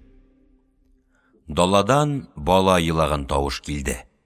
Кем икән дип уйларга өлгерә алмады, бөтенләй ир балаларча киенеп, чәчләрен кырдырган бер кыз бала үкереп илап килеп керде дә, яман көйсезләнгән хәлдә: "Куйчы карт Күчәрбай миңа үрдәк йомыркалары алып кайткан иде. Кәримнең маңкасы шуларны урлаган да миңа бирми ятыр", дип üzгәләнә башлады. Байбишә эшен ташлап, каты тавыш белән тышка кычкырды: "Китерегез шул Кәримнең яманын! Иртә юк, кич юк, әле йомыркасын, әле башкаларын талап, минем гөлчәчәгемне кан җылатып йөри шул эт баласы." Бу тавышка ишек ачылды. Йыртык күлмәкле, ябык, кара сары йөзле, нурсыз аш күзле бер киленчәк керде. Үзе белән 8-9 яшьлек бер малайны уң колагыннан өстери иде. Бу бала бөтенләй ялангач, корсагы зур, аяклары кыска, кәкре, такта кебек җәелгән, кап-кара пычрак битенең уртасында 2 тишек кебек кенә торган танавыннан маңка салынган иде. Үзе суярга илткәнен сизенгән кәҗә кебек туктаусыз акыра иде. Хатын бусаганы атлауга, Байбишәнең йөзенә туры карап, үзе біраз иілді, оң тізін жерге тидіре язганчы бүкті. Соңыра күтәрелеп, бикәгә таба беренче атлады да, тагы үзе иелеп, сул тізін жерге тидірді. Түргә якынайганчы шулай иелеп, тезләренең әле уңан, әле сулын жерге тидергәнче бүгіп килде. Бу шундый гадәт иде. Яңа яшь килинчәкләр байның өлкән өенә, өлкән хатынына башлап кергәндә, олылау йөзеннән шулай итәргә тиешләр иде. Моны үтәгәч, килинчәк курыккан тавыш белән: «Әйтсәм, мине тыңламый, сезнең алдыгызда күп уятлы булам», дип баласының гөнаһысына үзенең катнашы юклыгын аңлатырга теләде. Малай елавыннан туктамады, әллә нинди бер иске кәләпүш йыртыгына салган йомыркаларын бирмәс өчен бот араларына тыкты. Үзе кызганычлы елау белән: «Мин аны кына алмадым, күл буеннан, камыш арасыннан үзем җыйдым», дип дөнья куптарып ахыра иде. Ләкин байның ир малайларча киенеп, чәчләрен кырдырган матур, назлы сабый кызы Гөлчәчәк тә үз дигәнен кылмый калырга чамасы юк кебек күренде. Байбишә кызып, сыктап барып, камытлар арасыннан кургашын башлы кайыш камчыны тартып алды да малайга ташланды. «Бирмәсәң битеңне ярам», дип туп-туры йөзенә кизәнде. Ялангач, пычрак кара малай, куркып, тагы яман акырып, йомыркаларын ташлап чыгып качты. Гөлчәчәк күз яше ара көлеп, шатланып, йомыркаларын алды да, кәләпүш йыртыгын бармак очлы белән генә тотып, ачык ишектән далага ыргытты. Фәкыйрь килинчәк чыгып китте. Байбишә сандыкларын бикләп бетергәч, Айбаланы чакырды. Күршедә бер карчык каты авырый иде. Кичә шул алтын чәч кирип чыкмасмы икән дип әйттергән икән. Килен, хәле авыр, тамагым кибә дип зарлана диде. Бикә кечкенә турсыкка кымыз салдырды. Кечкенә бер казылык белән майлы ял алды да, авыруның хәлен белергә авыл читендәге тирмәгә таба китте. Аның белән Айбала да чыгып, яңадан киез басучы хатыннарга кушылды. Кояш югарылана, көн кызганнан кыза бара. Урмансыз, таусыз, зур елгасыз сахраның һавасы, әйтерсең, үз алдына көеп, үз эчендә янып, куырылып тора. Бу коры, җилсез, тын эсселектән даланың төрле ягында көмеш тулкыннары белән уйнаган диңгез кебек сагым мираж ялтырый. Малларның түземсезләре кайта башлыйлар. Украсына чыдый алмаган кысыр бияләр, үгез башмаклар, койрыкларын чәнчеп, ялан туздырып чабып киләләр дә күлгә төшәләр. Куйлар кызудан, чебеннән сабырсызланып, борыннары белән җир сөртеп, пыр-пыр килеп кайтып кутанга тулалар. Буларның артыннан иреннәре көеп, хәле бетеп, кечкенә буйлы, ябык гәүдәле, аксак карт куйчы күчәр өстерәлгәне ерактан күренә. Ялчы хатыннар, Айбала, Тукал, теге яңа килгән дивана кимпер тагы мал тирәсендә азаплана башлыйлар. Авыруларын карыйлар, куйларны савалар, бүлтерекләрне саныйлар. Кояш төшлеккә менә. Һава көйдергәннән көйдерә бирә.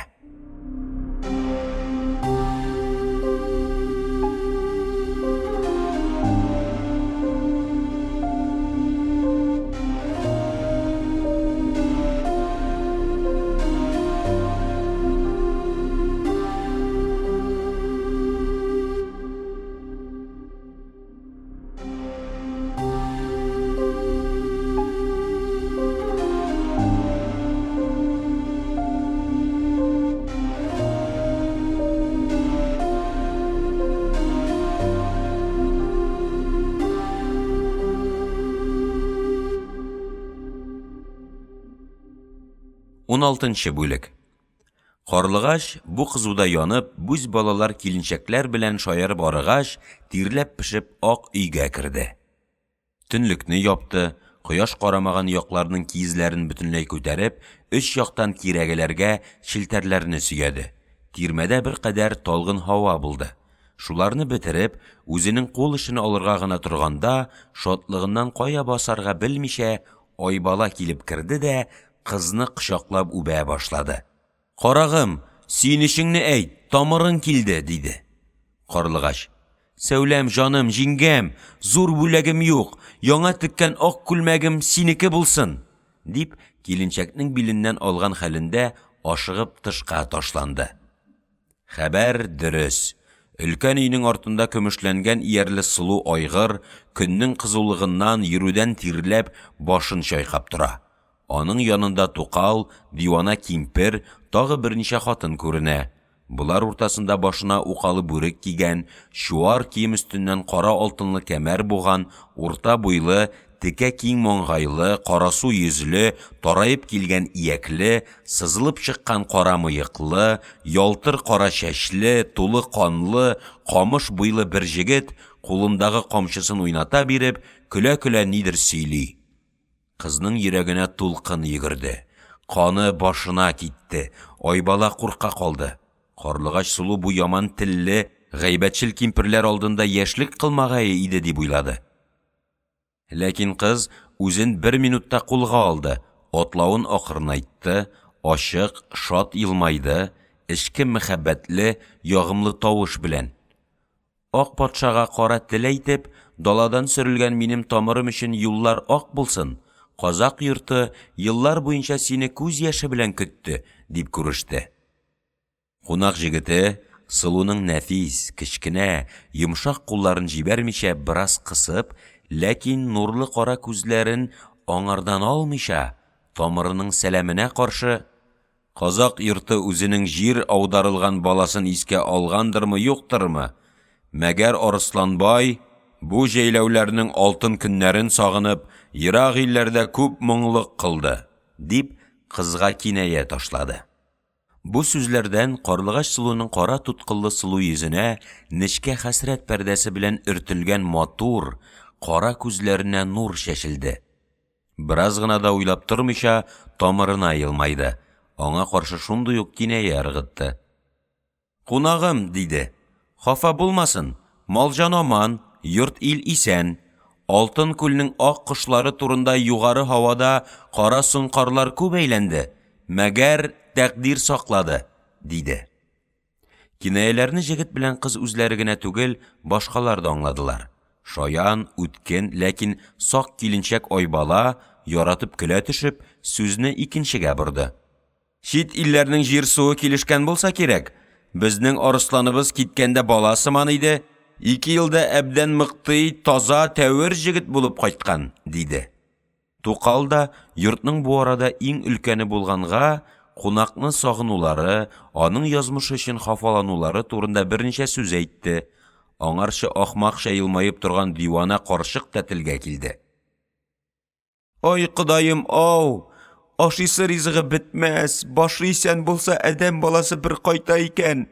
Минем Шакирым үлеп калган булса кирәк», дип үкереп елап җибәрде. «Атаңа нәләт, Байтүрә, җиде бабаңның каберен ачып», дигән кебек мәгълүм тиргәүләрен тезә башлады. Айбала уңайсызланды, кимперне «Кунак алдында оят булды гуй, шишәм», диярәк бер якка тартты. Тукал кымыз салып китерү өчен уртадагы өлкән тирмәгә китте. Карлыгач сылу белән кунак җегет Арысланбай йортның әдәпләре буенча акрын, сабыр рәвештә сөйләшә-сөйләшә ак өйгә юнәлделәр. Ләкин үзләре ут эчендәләр иде.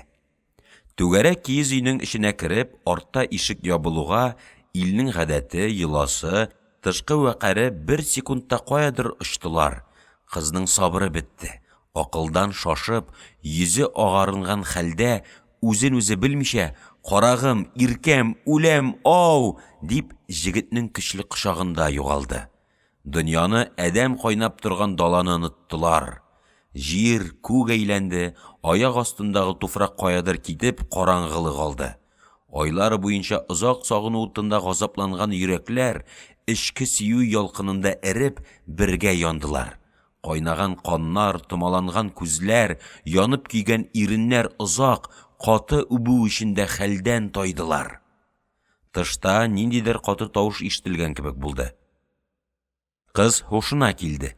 Керәләр бугай дип, тузган чәчләрен рәтли-рәтли ишеккә таба ташланды. Ләкин берәү дә юк иде. Җегет яңадан кочагына алып, сылуның тулы канлы, карасу кызгылт иреннәреннән үпте. Карлыгач: «Харап булырбыз, өстебезгә килерләр», дип көченнән язган гәүдәсен гүя җәберләп, читкә таба тартты да өстендәге күлмәген рәтләде. Йөзен, башын каплаган чәчләрен тиз генә тарап, кул башларына төшерде.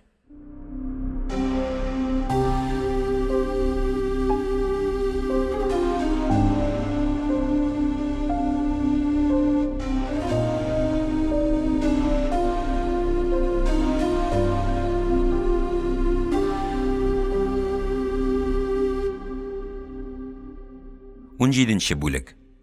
Ишек ачылды. Зур чаган табак белән кымыз күтәреп Тукал керде. Аның артыннан байның кечкенә кызы Гөлчәчәк йөгереп килеп кунакка сыенды. Арыслан аның башыннан сыйпап, йөзеннән сөйде дә, кулындагы ашыкларын карап, кайдан алуын сорашып 2 конфет бирде. Бала теге йомыркалар белән булган иртәнге талашын сөйли башлады. Яшь хатын фаҗиганы сизә иде. Ләкин катнашырга йөрәге җитми иде. Хәзерге ире белән үзе дә бәхетсез булганга, кайсы хәерле булачагын уйлап ышына да чыга алмый иде. Карлыгач суының яңаклары кызарып януыннан, күзләрендәге ялкыннан, киемнәренең бөтерләнүеннән эшнең җаен сизенсә дә, аз гына булсын шөбһә күрсәтмәде. Гөнаһсыз елмаюы, ышанулы тавыш белән кунакка: "Арыслан иркәм, сезне без генә түгел, бала да сагынганын күрәсезме?" диде. Утырырга өндәп, кымыз сала башлады. Җегет җавап биреп өлгермәде. Сабыр белән, вәкар белән атлап, салкын караш белән бай бишә килеп керде. Ләкин кунакны күрүгә аның йөзе ачылды. Күзләрендә, иреннәрендә елмаю уйнады. Җегетнең анасы мәрхүм Гөлсембикә белән Алтынчәч якын дуслар иде. Әгәр партия, рух талашының интригалары кара айгырлар белән кода булуны лазым итмәгән булсалар, бәлки ул Арысланны кияү итәргә дә каршы тормаган булыр иде. Тәкъдир башкача чыкты. Ләкин һаман да аналарына хөрмәт йөзеннән бу җегетне дә чын күңеленнән якын күрә иде. Бусагыдан атлар атламас ук: "Хуш килдең, балам!" дип сәламләде. Арыслан торып, кул биреп күреште. Аманлык сорады. Бикә кымыз мәҗлисенә таба утыра биреп: "Күршенең бер кимпер үләм дип ятыр икән. Шуның хәлен белим дип барып озаклап калганмын. Гөлсем иркәмнең баласын каршы ала алмадым. Оят булды", диде. Кунак кымыздан авыз итә биреп, ерак җирләрдә бу йортны сагынып, күп кайгырганын сөйләде. Байбишә: "Шишәң Гөлсембикә белән ахирәтлек булып гомер кылдык. Сине үз балам кебек күрүче идем. Киткән вакытында күрми калгач, йөрәгем парчланды. Инде тыныч аяк белән кайткан булсаң иде.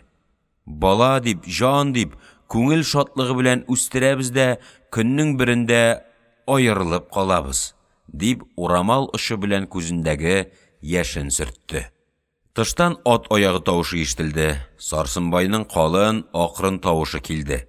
Гөлчәчәк: "Әкәм кайтты", дип тышка атылды. Башкалар да кузгалып каршы чыктылар. Байның күчәчәк җәйләүне карап, иртән китүдән яңа кайтуы иде. Арган, янган иде. Хатыннар белән бергә Арыслан байны күргәч, кинәт җиңеләеп китте. Салынкы кабаклары күтәрелде, симез йөзенә шатлык чыкты. Дуслык шелтәсе белән: "Атасы урынына калган агасы идем. Кайтканына 2 көн булды. Безгә һаман сәламе юк дип үпкәләп торадыр идем", дип күреште. Аманлык сорады. Бары бергә яңадан баягы ак өйгә түгел, уртадагы өлкән тирмәгә керделәр. Тукал үзенең хезмәтләренә китте. Төнлеге ябылган, киезләре күтәрелеп, шелтәр куелган бу тирмәдә һава бераз талгын иде. Бай кунак белән сөйләнә-сөйләнә, башындагы очлы бүреген, өстендәге көпесен салды, кып-кызыл симез җилкәсен, муеннарын сөлге белән сөртте дә, кунакның уң ягыннан түргә аяк бүкләп утырды. Карлыгач теге өйдән аякларны алырга дип чыгып, Тукалны күрде. "Апам", диде, "кунакның кадерлесе килде. Туктының симезен суйдырып, казылыкның, ялның майлысын салсаң кирәк", диде. Тукал: "Ой, балам, йөрәгеңә бетмәс ут төшкән икән", дип кызганып калды. Кыз савытларны кунакларга куйды, яңадан өстәп кымызны уртага китереп утыртты. Шапырып сала башлады. Сарсынбай ил көннең гади хәлләрен сорашканнан соң кунакка: «Жә, карагым, инде синең ерак илләрдә күргәннәреңне тыңлыйк», диде. Табак өстәлә барды, савытлар бер-бер артлы йөреп, бушала, яңадан тула торды. Карлыгач үзенең кул эше белән мәҗлестән бераз читтәрәк утыра иде. Күп эчмәде. Башкаларның шикәләре кызарды, йөзләренә тир чыкты.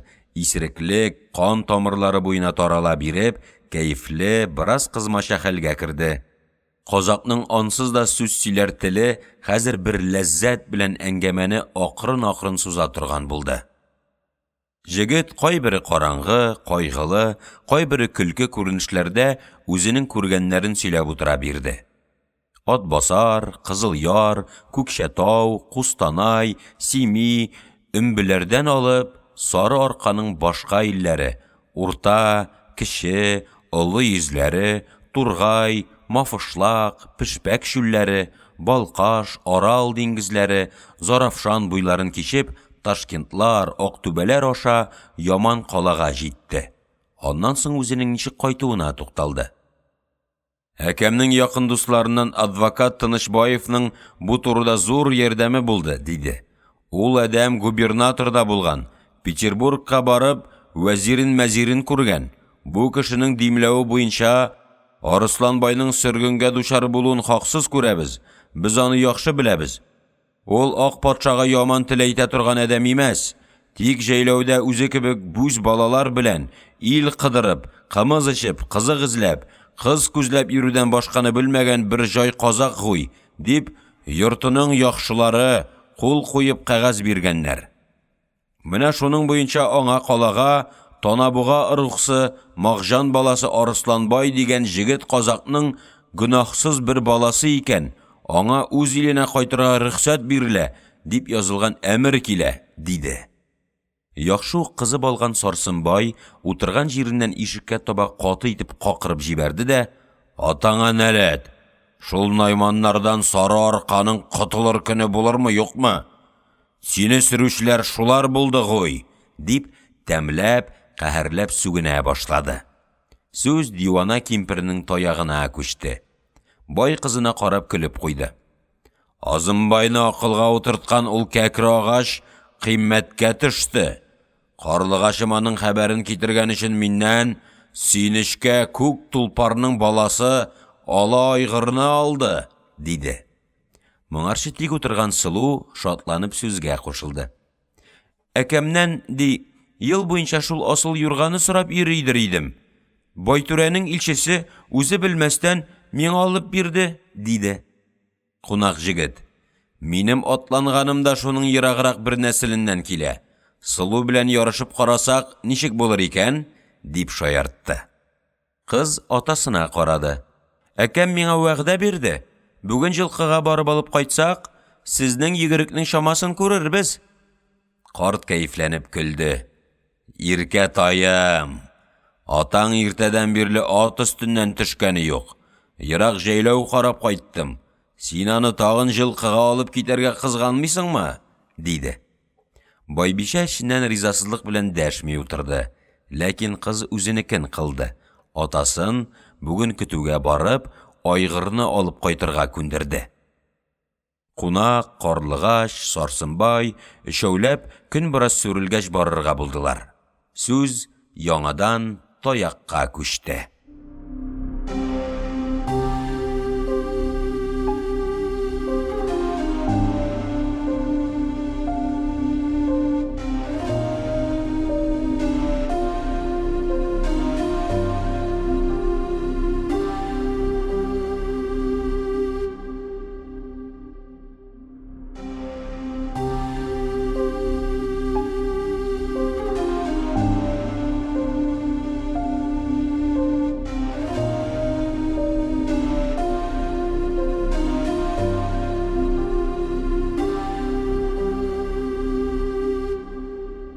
Он 18-нче бүлек.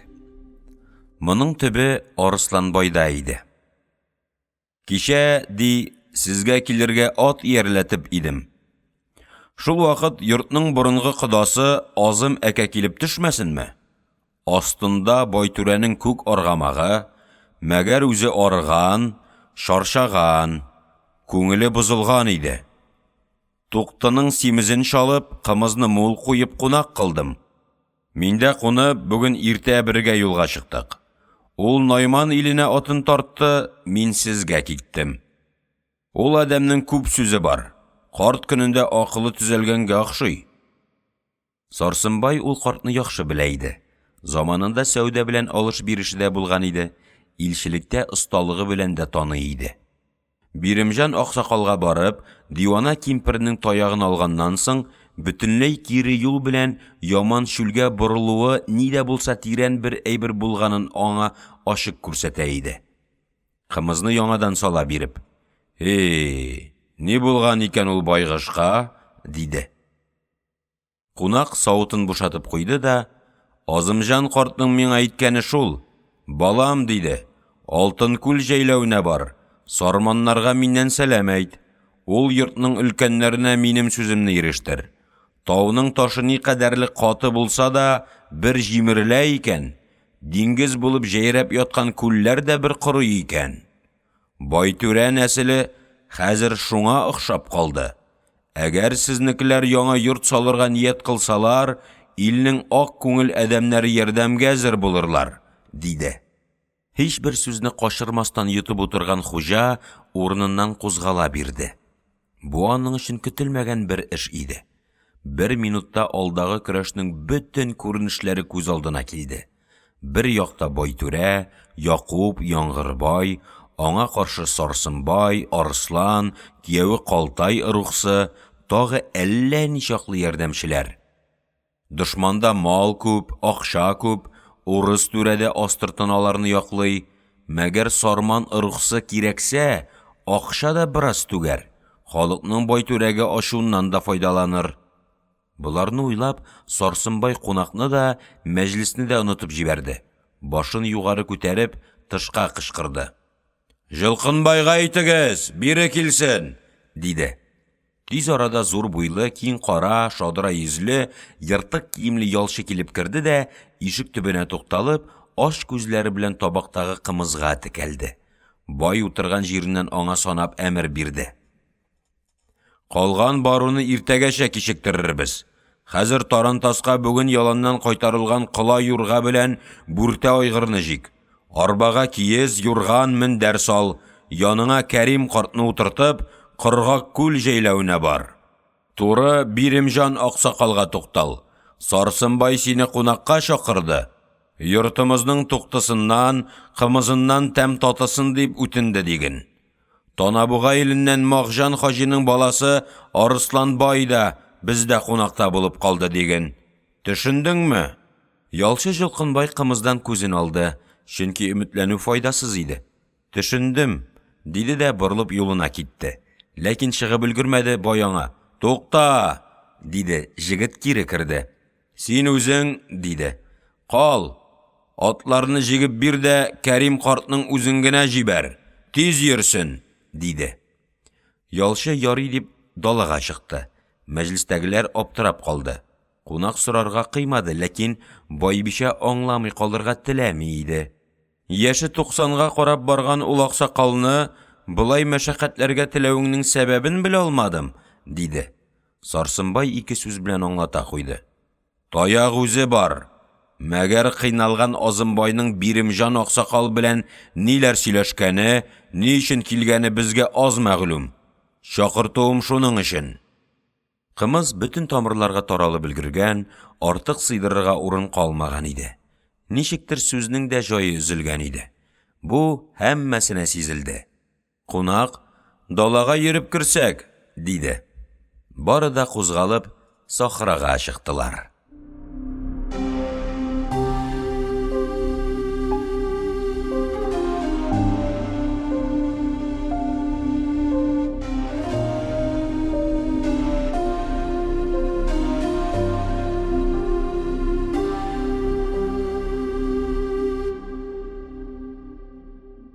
19-нчы бүлек. Төш ауган, һава бераз талгынланган. Көндізгі қызуда қайтқан, маллар һәммәсе далага, яшел үләнгә таралганнар. Тик бүген бәрәнләп тә бүлтерекләре әле еракка китәрлек ныгып җитмәгән 4 куй гына өй тирәсендә күренәләр. Бәйләүдәге колыннар киң сахрада шабарга сабырсызланып, арканнарында тартылып, кич җиткәнне түземсезлек белән көтәләр. Тукал урта өй каршысында зур казан тутырып ит пешерә. Сарсынбай күрше фәкыйрь тирмәдән бер җегетне кычкырып чакырды. «Балам, син безгә атлар иярләп бир. Менә карлыгач сылу арыган атасын ерак җылкыга алып барырга көчләп тора», дип кызы белән Арысланга карап аз гына елмайды. Үзе җиз комган тотып сахрага юнәлде. Бай әйләнеп кайтып, атлар иярләнеп өлгергәнче, җегет белән кыз өчен берничә минут аулак вакыт булды. Карлыгач сылу хәлне сөйләп алды. Ашык әйтеп бетермиләр. Шулай да 2 айдан туйымны ясап, мине калта йортына озатырга әзерләнүләре сизелә. Җегет 3 көн илгәре килгән иде. Айбала җиңгәм артыннан хәбәр иттергән. Мәгәр мин кабулым юк дип кире кайтардым. Ул киткәндә яхшы атадан туган яман сылу белән безнең ил ни кылырга үзе белер. Карлыгач өчен сарманнарга кара айгыр рухсы белән исәпләшергә туры килмәсен дип әйткән. Анам да сизенә булса кирәк. Шакырып үгет кылды. Мин җыладым. Көчләсәгез гәүдәмне алтын күлдән эзләрсез дидем. Ул күз яше белән рәнҗиде. Телемне алмасаң, 2 йорт арасында талар чыгара торган булсаң, сиңа имезгән ана сөтемне бәхилләмәм дип каргады. Инде ни кылабыз? Җегет моны көтмәгән иде. Ул калымлыгын түләгән тәкъдирдә ата-ана риза булыр, кара айгырлар да талаш кузгатмаслар дип өмет итә иде. Ләкин тукталырга исәпләмәде. «Карагым, син хафа булма», диде. «Биримҗан аксакалны алырга атлар китте. Ул килер, мин аның белән киңәш кылып багыйм. Сарсынбай белән Байбишәне ризалатырга бәлки өстенә алыр. Булмаса, үз җайыбызны карарбыз», диде. Кызның йөзе катты. Күзләренә ниндидер авыр уй чыкты. «Бузылырга теләмәсәләр ни кылырбыз?» Җегет бер сүз дә кисте. «Мин ярты юлда тукталырга өйрәнмәгәнмен. Синең йөрәгең батырлыгына да ышанам. Ат өстендә уйнап уша торган казак җегетләре далада бетте дисеңме? Караңгы төндә асыл аргамаклар белән алтын күлдән яман чүлгә китсәк, бу йортның кайсы адәме безне куып тотар да, кайсы җегетләре Танабуганың Мағжан баласы Арысланбай җәйләвеннән карлыгач сулыны тартып алып кайтам дип сугышка чыгар микән?» Кыз мәхәббәт һәм кискенлек тулган матур кара күзләре белән җегеткә карады. «Кара айгырлар белән кан түгеш чыга калса?» Атларны иярләтеп китерделәр. Бай да кайтып килә иде. Арысланбай ашу катнаш усаллык белән: «Хафа булма, кылынчагым, бер җай табарбыз», дип сүзен бетерде. Атландылар да өчәүләп җылкыга киттеләр.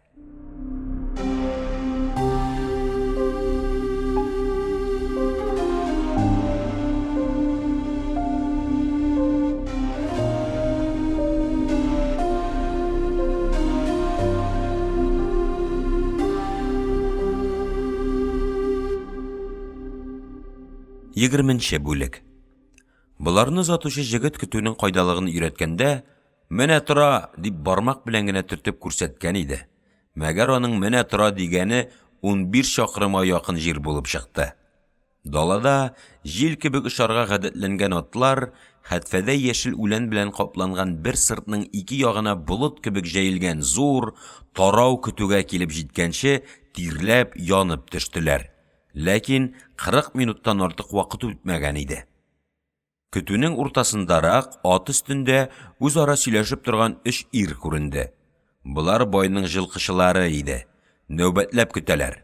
Берсе көндез, берсе кич йоклый, җәйләүгә дә берәмләп кайталар иде. Хуҗаларны күрүгә көтүчеләрнең берсе атын борды да буларга таба җилдереп килде. Бу җылкышы ата ләкабе белән йөртелә торган Юныс карт иде. Гомерен төрле ат өстендә үткәрде. Кулыннан кырыгы төшкән вакыт аз булды. Яшрәк чагында угырлык белән дә мәшгуль булып, бер заман ару гына малда ясаган иде. Ләкин каты кышларның буранлы көннәренең берендә азбарсыз, ышыксыз, пешәнсез бозлы далада калган маллар жот белән һәлак булдылар. Шуннан соң аякка баса алмады. Зур байларның җылкыларын көтү белән көн күрә башлады. Урланган атларны табуда тиңдәшсез санала. Зур эшләр булганда ат угрылары әле дә аның белән киңәшәләр. Бергәлеккә чакыралар. Кайбер вакыт катнаша. Әгәр читтә кала икән, каракларның эзенә төшүгә һичбер төрле ярдәм күрсәтми. Кадерле атлары югалса, байлар аңа кеше җибәреп, кайгыбыз зур, бер хәбәр белмиме икән дип сорашалар. Юныс белән алдан киңәшеп урланган булса, белмим, хәбәрем юк дип кайтара.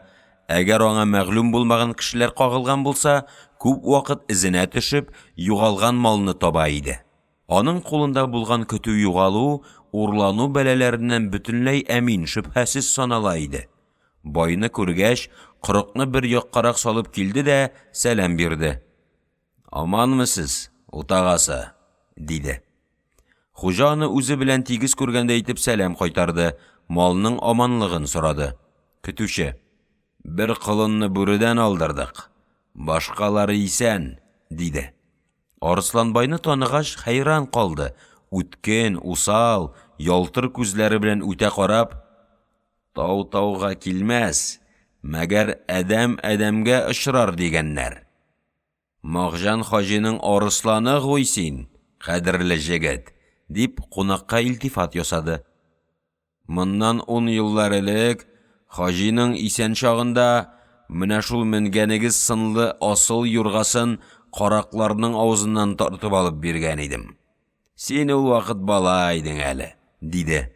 Аннан соң астындагы айгырын тыя алмыйча тыпырчынган карлыгашка әйләнеп: «Аягыгыз бәхетле булсын, сез бу ел җылкыны оныткан идегез», диде. Сылу һаман да атын тартып: «Әкәм, миңа күк тулпарның баласы ала айгырны бирде, шуны күрергә килдек», диде. Бу арада җылкылар арасына барып карап йөргән Сарсынбай кызының сүзен ишетеп бире борылды, көлә төшеп: «Күптән сораганы шул иде, иркемә куймый алып килә бирде», дип шикаят сыман ясады. Тегеннән тагы бер көтүче килде. Бай җылкычыларга ала айгырны бире табара китерергә кушты.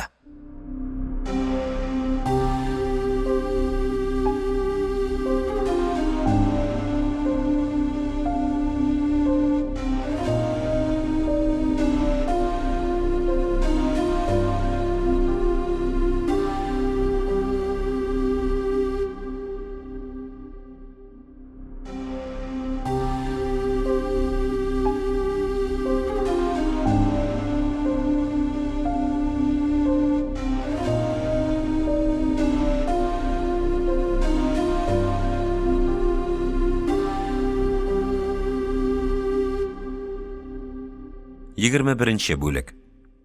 Яшрәге атын чаптырып сыртны аша төште дә 20-30 атлык кечкенә бер өерне булай таба каулый башлады. Араларында 2 кысыр бия, берничә яшь айгыр, унлап тай бар иде. Булар һәммәсе шома җынлы, симез ботлы, кырыс күзле маллар иде. Уйнаклап килделәр дә җил кебек үтеп икенче якка чаптылар. Буларның тузынуыннан киң далага чәчелгән бөтен көтүдә бер кузгалыш булды. Маллар ашый торган җирләреннән башларын күтәреп, колакларын торгыздылар.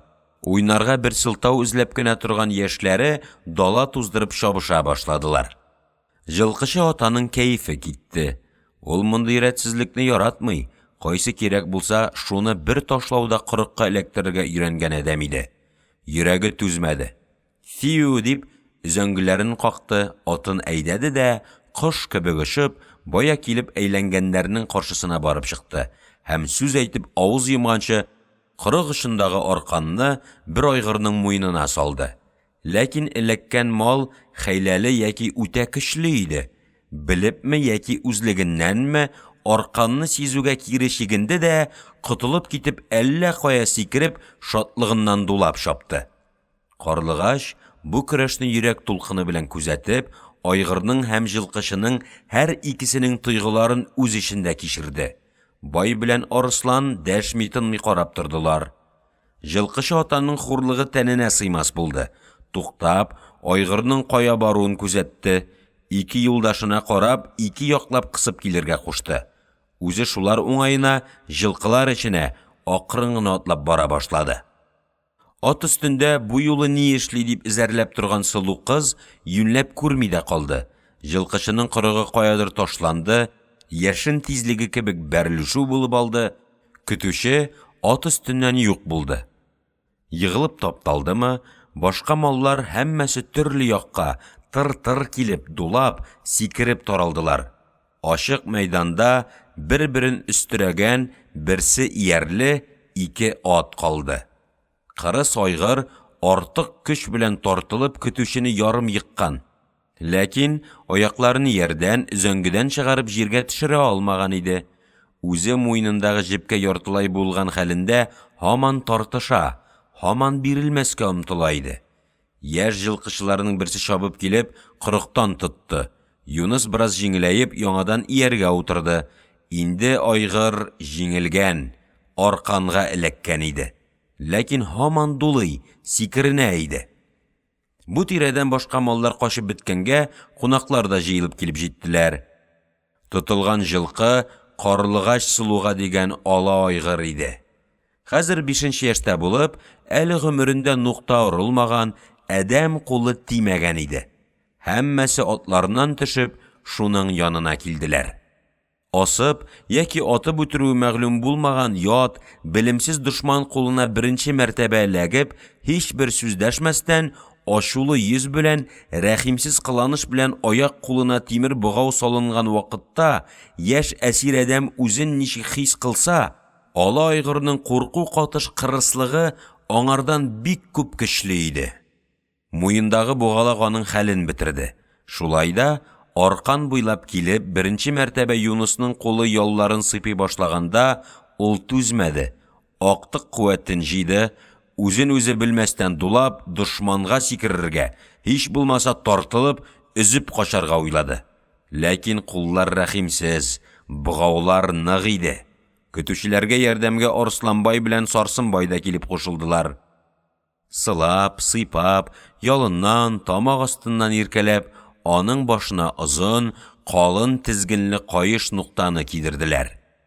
Ике катлаулы сакалдырыкны каты тартып бәйләделәр. Яр җылкы үзен котылмас әсир кебек хис кылды, ләкин тынычлана алмады.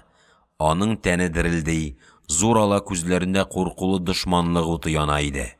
Карлыгач Сылу күзен ала алмыйча, тирән бер тулкын эчендә үзенең күптән теләгән айгырына килеп, кул салды. Киерелеп, тулып торган калын җилкәсендәге зур кара ялыннан сөеп иркәләде. Сарсынбай көлеп, «Инде күңелең булдымы, ялгызым?» диде. Кыз, шатланып, атны мактап куйды.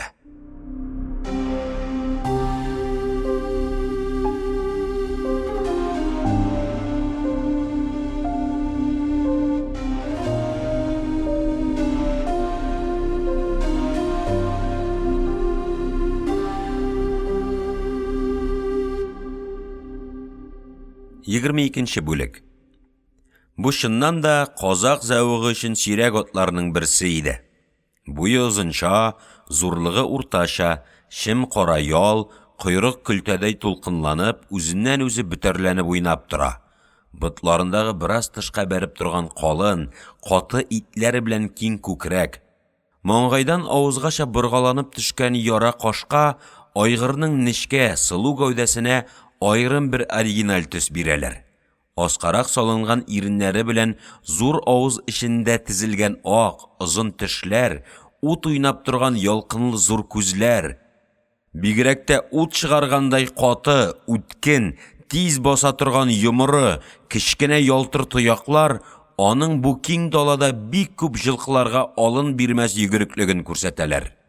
Семизлектән ялтырап торган шем кара җон өстеннән аркасында ялдан алып койрыккача бераз гына тулкынланып сузылган ак буй эз, Шундый ук ак авыз белән ак аяклар бу юрганы мең башмал арасыннан бер күрүдә әллә кайдан танырлык итеп айырып торалар. Айгыр бераз тынычланды. Җегет сокланып, үзе аңлаган билгеләр буенча шамасын карады да карлыгачка: "Атның асылын алдыгыз. Мәгәр мин үз астымдагы белән бер сынашыйм дип торам", диде. Кыз: "Теләсәгез, атыгызның шамасын күрик", диде. Акрынлап айгырны йөгәнләделәр, дулатып, җенләндереп иярләделәр. Айылны каты тартып бәйләгәндә, ала айгыр бөтенләй шашты. Ләкин аз-аз гадәтләнү шамасы күренә иде. Сарсынбай җылкычларның берсенә карап: "Асау айгыр өйрәткәнең бармы, менеп баксаң?" диде. Иярне шиштеләр. Көтүче җегет тизгенне ялга таба кайтарды да, атның аркасыннан бер-ике сыйпап, кинәт сикереп куйды. Айгыр өчен бусы бөтенләй көтелмәгән эш иде. Сыртына әдәм атланганын сизү белән ыргытып бәрү өченме, яки өйрәнмәгән тәннең кытыклануыннанмы, җылкышы тизгенен тотып чак өлгерде. Айгыр яшен тизлеге белән кире чигенеп, авызының тартылуына чыдаша алмыйча, алга аяклары белән гүя күккә омтылып, үрә сикерә, дулый башлады. Ләкин җегет әйтерсең аркага ябышып үскән иде. Ат сикеренгән саен авызлыкны тарта бирде. Аякларны кысты да, камышы белән янбашка яман китереп бер сызды. Айгыр дулап-дулап далага чапты.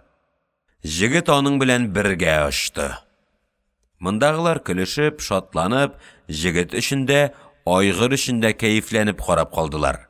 Асау айгыр белән көтүче бер минутта әллә кайда югалдылар. Күп шабып, дулатып, мең бәлә белән җегет яңадан шул җиргә килде.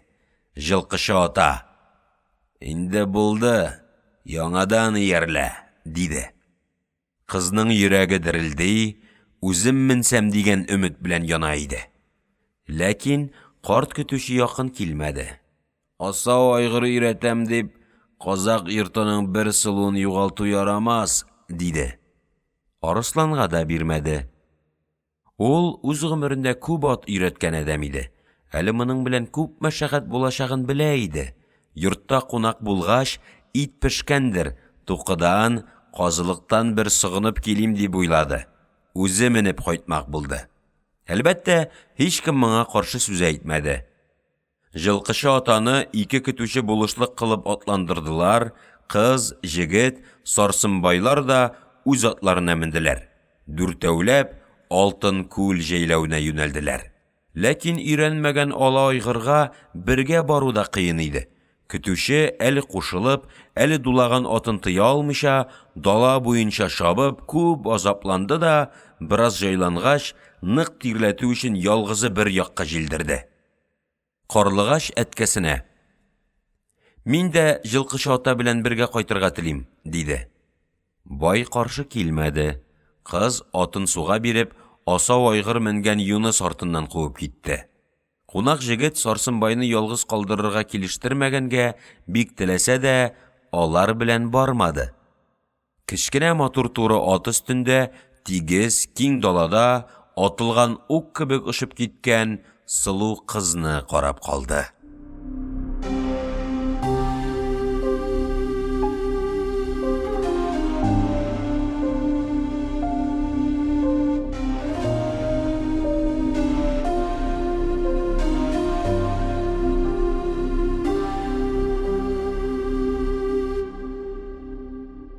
23-нче бүлек. Булар кайтканда көн кичеккән, батып барган кояшның кызгылт сары нуры белән иге-чиге күренмәгән хәтфәдә яшел сахрадагы күлләр алтында ялтырап, күңелгә рәхәт, тыныч матурлык биреп торалар иде. Кечкенә, зәгыйфь буйлы аксак көтүче Күчәрбайның куйлары кайтып кутанга урнашканнар. Җылкынбай белән ялчы хатын каләмпер бәйләүдәге кылыннарны ышкындырып йөриләр. Айбала белән Тукал, тагын бер күршенең фәкыйрь киленчәге һәм көндез йомырка өчен гөлчәчәк белән талаш чыгарган малайның анасы сыерлар савып, бузауларны аналарына җибәрәләр. Дивана кимпер көндіз басқан киізләрне түріп, қара киіз үйге ташып йөри иде. Сахра кичне каршы ала. Бияләр, сыерлар көн буенча айырылган балаларына кавышып шатланалар, ялап, шаяртып иркәлиләр. Кылыннар нечкә, көмеш тавышлар белән аналары тирәсендә шабып уйный-уйный далага таба китәләр. Бөтен җәйләү төнге рәхәткә әзерләнә. Тукалның күптән салган симез куй ите, майлы казылыклары, яллары озак кайнап, гаҗип тәмле, көчле булып өлгерделәр. Өй тирәсендә һәммә кеше итнең тәмен бөтен тамыр сизүләре белән сизеп, казаннан табакка бушата башлауны сабырсызлык белән көтәләр.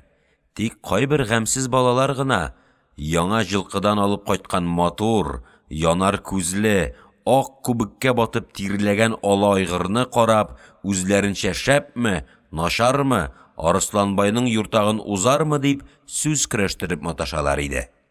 Җегет белән кыз кайткач та аерылдылар. Сөйләшергә җай булмады. Тик Арысланбай: "Карлыгачым, сиңа сүзләрем күп, кич яныңа барсам иде", дип әйтә алды. Сылу мәхәббәтле елмаю белән. Көтеп алган җегетне кире кайтарырга кайсы кызның куәте җитәр, дип җавап кайтарды да ак тирмәгә анасы янына кирип китте. Зур табак күтәреп, Тукал Казанга чыкты. Күршедән берничә казак көпеләрен җилкәләренә салып, акрын сабыр атлап, Казаннан табакка сусылган итнең шамасына күз төшереп, уртадагы өлкән өйгә керделәр.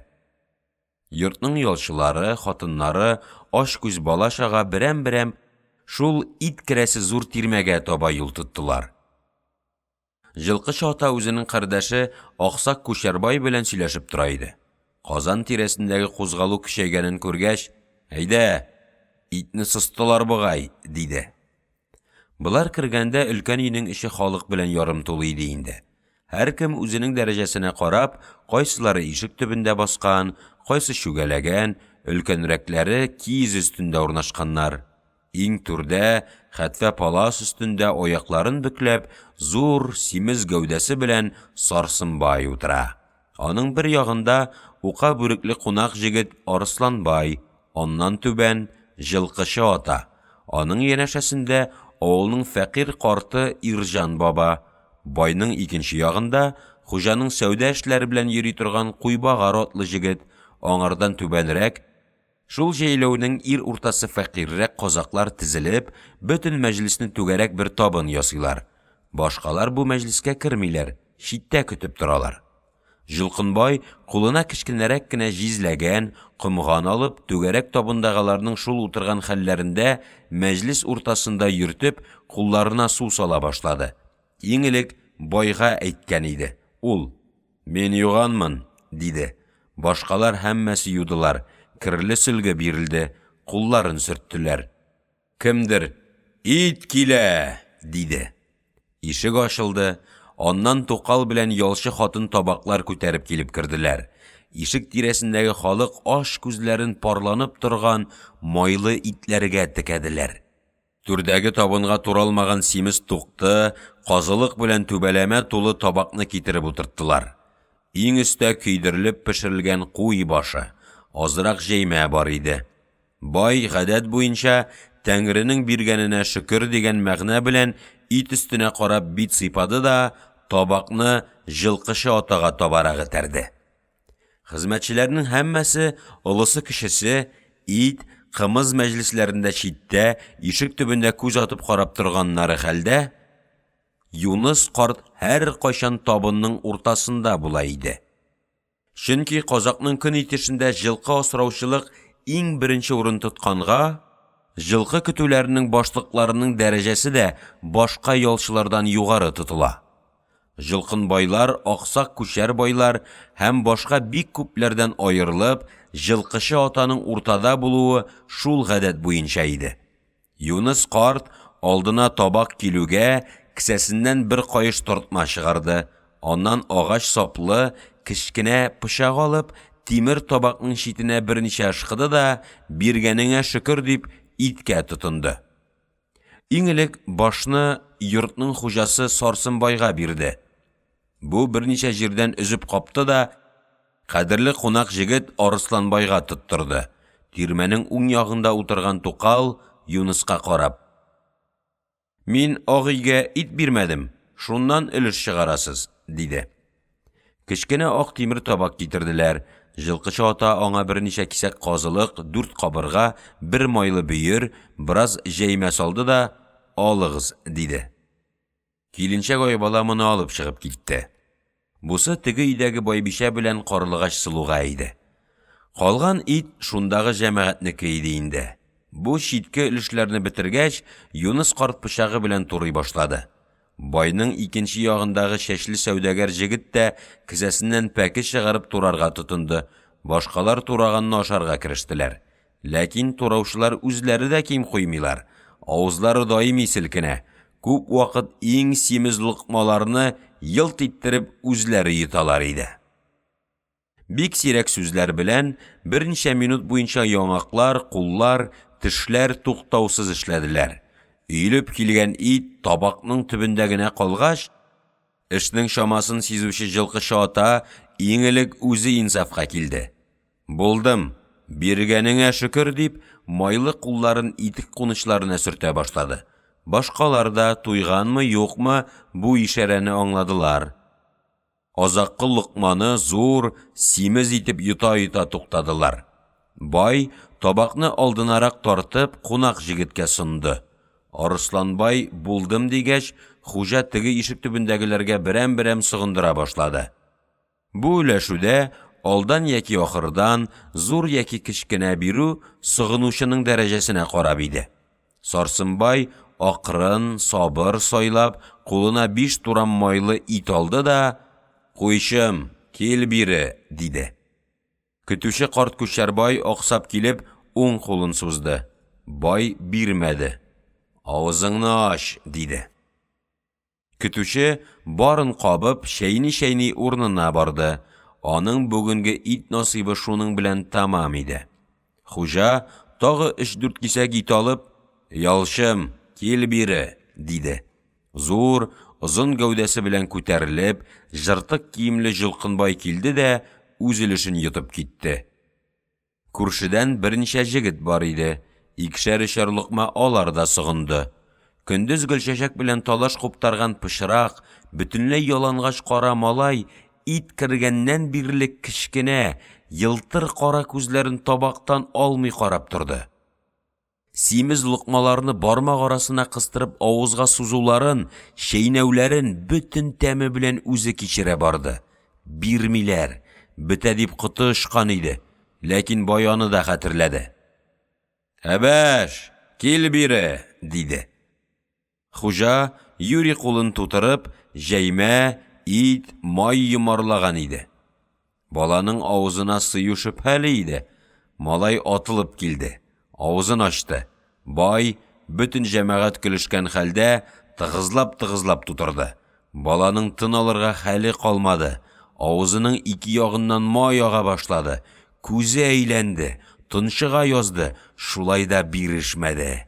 Тулы авызы белән сүзсез урынына барып, бөтен мәҗлеснең көлүенә карамастан, ләкин күп мәшәкать белән шәйнәп йотып җибәрде. Табакта бер кисәк җәймә белән берничә лукма ит калган иде. Бай моны күтәреп Тукалга сузды. «Миңди кимпергә бирегез», диде. Бу әле бүген иртәгенә килеп төшкән теге дивана карчык иде. Ул көн буе эшләп, арудан калгып утыра иде. Хуҗаның сүзенә кисәктән уянды. 1-2 мәртәбә тәнен кашып алды да табактагы итне каплап куйды. Моннан соң 2-3 стакан сыешлы агач савыт белән кайнап суынган шулпа бирә башладылар. Күп һәм симез ит белән озак кайнаган бу шулпа бик көчле, бик тәмле, бик туклыклы иде. Бай 3 кенә мәртәбә йотты да Арысланбайга бирде. Ул бик аз гына татып карады. Табындагыларның һәммәсенең карыннары тулган, йотарлык рәтләре калмаган иде. Ләкин ишек төбендәгеләр кулларына тигән савытта күпме шулпа бар, һәммәсен эчеп бетерергә тырыштылар. Бөтен өйдәгеләр шулпадан татып чыккач, Һәммәсе рәтләнеп утырып дога кылдылар. Яшь килинчәкләр, бала-чагалар, хезмәтчеләр, күрше җегетләр чыгып киттеләр. Өйдә калганнар тук ашаудан соң берәр аяк кымыз эчеп, һәркем дәрәҗәсенә карап урын тапты.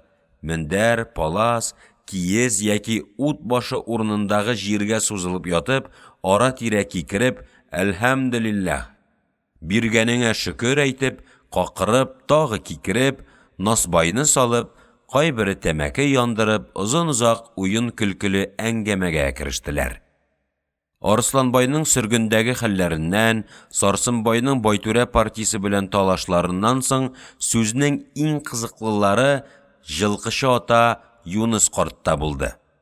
Ул үз гомерендә чит дошман илләрдән, бигрәк тә Казак җәйләвенә утырган кукаллардан, көтү-көтү малларны ничек урлап, куып алып киткәнен, югалган асыл малларны караклардан ничек табып алганын, көлке һәм куркыныч итеп сөйләде. Сүз арасында йөзенә чыккан усал төс, кысык, кечкенә кара күзләрендә ялтыраган ялкын, аның хикәяләрен җанлы итеп күз алдына китерәләр иде.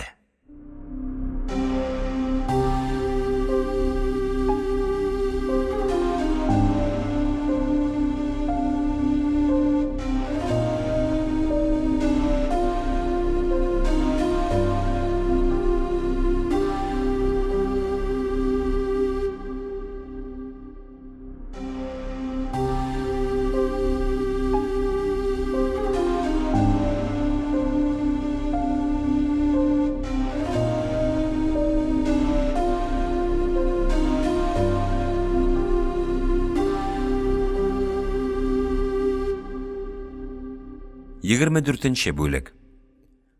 Тышта кемнәрдер сөйләшә башладылар. Арада көмеш кыллардан уйналган музыка кебек саф яңгырап, карлыгач сылуның көлгәне ишетелде. Өйдәгеләрдән һич кем моңа колак салмаса да, кунак җегете моны үзен чакыру икәнен аңлады. Шулай да яшь башы белән өлкәннәрнең сүзен, мәҗлесен ташлап китү ярамаганга форсат көтеп утыра иде. Даладагы көлү сөйләшү тукталды. Каты, ашыгыш баскан атның дөп-дөп итеп килеп, якында туктавы ишетелде. Кемнеңдер ат өстендә хәлендә каушаулы рәвештә «Вафат, җиназа» дигән сүзләре ишетелеп калды. Тирмә эчендәгеләр кузгала биреп, тышка колак салдылар. Анда әдәм тавышы бетте. Яңадан ат аяклары дөп-дөп итеп җиргә бәрелгәне, моның ераклаша барганы ишетелде. Әңгәмә киселде. Һәммәсендә ниндидер бер куркулы сизенү уянды. Сарсынбай һич кемне атамастан «Ни бар? Берегез чыгып белсәгезче», диде. Арада яшьрәкләре чәчле җегет иде. Ул чыгарга кузгалды. Ләкин ишеккә дә җитә алмады. Тар билле, күкрәкле укалы, бәрхет бишмәт, башына түбәсе укалы, чите кара күлле озынча бүрек кигән, карлыгач сылу кызулап килеп керде дә, тирән җитди тавыш белән вакыйганы аңлатты. Без, ди, Айбала җиңгәм белән икәү бәйләүдәге ала айгыр янында тора идек. Озын күл ягыннан бер ат шабар килде. Әйткән сүзе шул: бүген Кояш баткан вакытта Найман ырухсының өлкәне Байтүрә мурза дөньядан кайтты. Кайгылы энесе Якуб белән тол калган Байбишә Рөхия Сарман иленә мине хәбәр белән җибәрделәр. Иртәгә төш вакытында җиназасы булачак, диде дә башка илләргә үзенең хәбәрен ирештерергә яңадан чабып китә бирде. Диде. Кызның хәбәре яшен тәэсирен бирде. Берничә минут һич кем һич бер сүз әйтми катып калды. Гүя дошман Байтүрәне алган үлем үзенең кара канаты белән бу түгәрәк тирмә эченә кереп капланды. Шундый авыр, басынкы хәл килде. Иң элек җитү чәчле җегет телгә килде. Атаңа нәләт булсын. Илне кыртуың җиткән иде, урының тәмух, дип сүгенеп куйды. Ләкин акыллы, тактикалы Сарсынбай аны тыйды. Кулы белән кылганын муены белән күтәрер. Әдәмне үлгәч сүкмиләр, диде. Хәбәр тиз таралган булырга кирәк. Ак өйдән Байбишә килеп керде. Аның тышкы кайгы пәрдәсе астында, йөзендә һәм күзендә зәһәрле шатлык күренә иде. Тол калган Рөкыя Байбишәдән Байтүрәнең җиназасына чакырып атшабар чыккан диделәр. Бу хәбәрнең аслы бармы? Диде. Кыз балаларча шынлык белән бөтен вакыйганы яңадан, каушап, кызуланып сөйләп бирде. Тагы сүз киселде. Сарсынбай үлгән дошманының калдыклары белән көрәшү планнарына китте. Алтынчәч кара айгырлар белән кодалыкны җимерүнең хәзер ничаклы зарарлы булачагын уйлады. Арысланбай исә Карлыгачның язмышы тагы чуалачагын хәтеренә китерде. Башкалар өлкәннәрдән үтеп сүз ашарга кыймый утыралар иде. Ахыр жылкышы ата түзмәде. Әдәм, диде, кулы белән кылганының барын муйны белән күтәрәчәк булса, Байтүрәнең кылганнарын күтәрергә сары аркада муен җитәр микән? Аңарчы дәшми утырган кунак җегет Арысланбай да сүзгә кушылды. Байгышның туфрагы авыр булыр. Үз йөрәгенә күп әдәмнең күз яшын йоткан иде, диде. Бай белән Бикә начар сүз әйтүне уңайсыз таптылар. Хуҗа сүзне икенчегә борды. Якын арада яңа җәйләүгә күчү турында сөйләде. Алтын күл буенда бу авыл айга якын утырган. Үлән начарланган, маллар сабырсызланып башка яланнарны сорый башлаганнар иде инде. Шуңа күрә печән, иген эше башланганчы яңа урынга күчәргә тиешләр иде. Сарсынбайның бу хактагы сүзен һәммәсе, бигрәк тә Карлыгач, бәйрәм шатлыгы белән каршы алдылар. Чөнки карван кебек төялеп күчүләр мәшәкатьле булса да, казак өчен бу бер бәйрәм, уен көлке кебек бер ихтияҗ иде. Бай, җиназадан соң кайтсак, безне көтмичә, кайбер нәрсәләрне җыя, төй башларсыз, диде дә кузгалды. Аның белән башкалар да чыктылар. Төн караңгы, күк йөзе болытлы, аз гына җил дә чыгып тора, күлнең тулкыныннан йөрәккә бер шомлы тавыш килә иде. Тулы ай болыт арасыннан бер генә күренде дә бөтенләй югалды. Даланы куе караңгылык басты. Ала айгырны бүген таң ашарырга булдылар. Юныс карт Карлыгач атланып кайткан юртакны менде. Жылкыны авылга кайтармам, туры Кызылкымга китәрбез, дип кычкырды да көтүгә китте. Башкалар ак өйгә керделәр. Җәйләү тынды.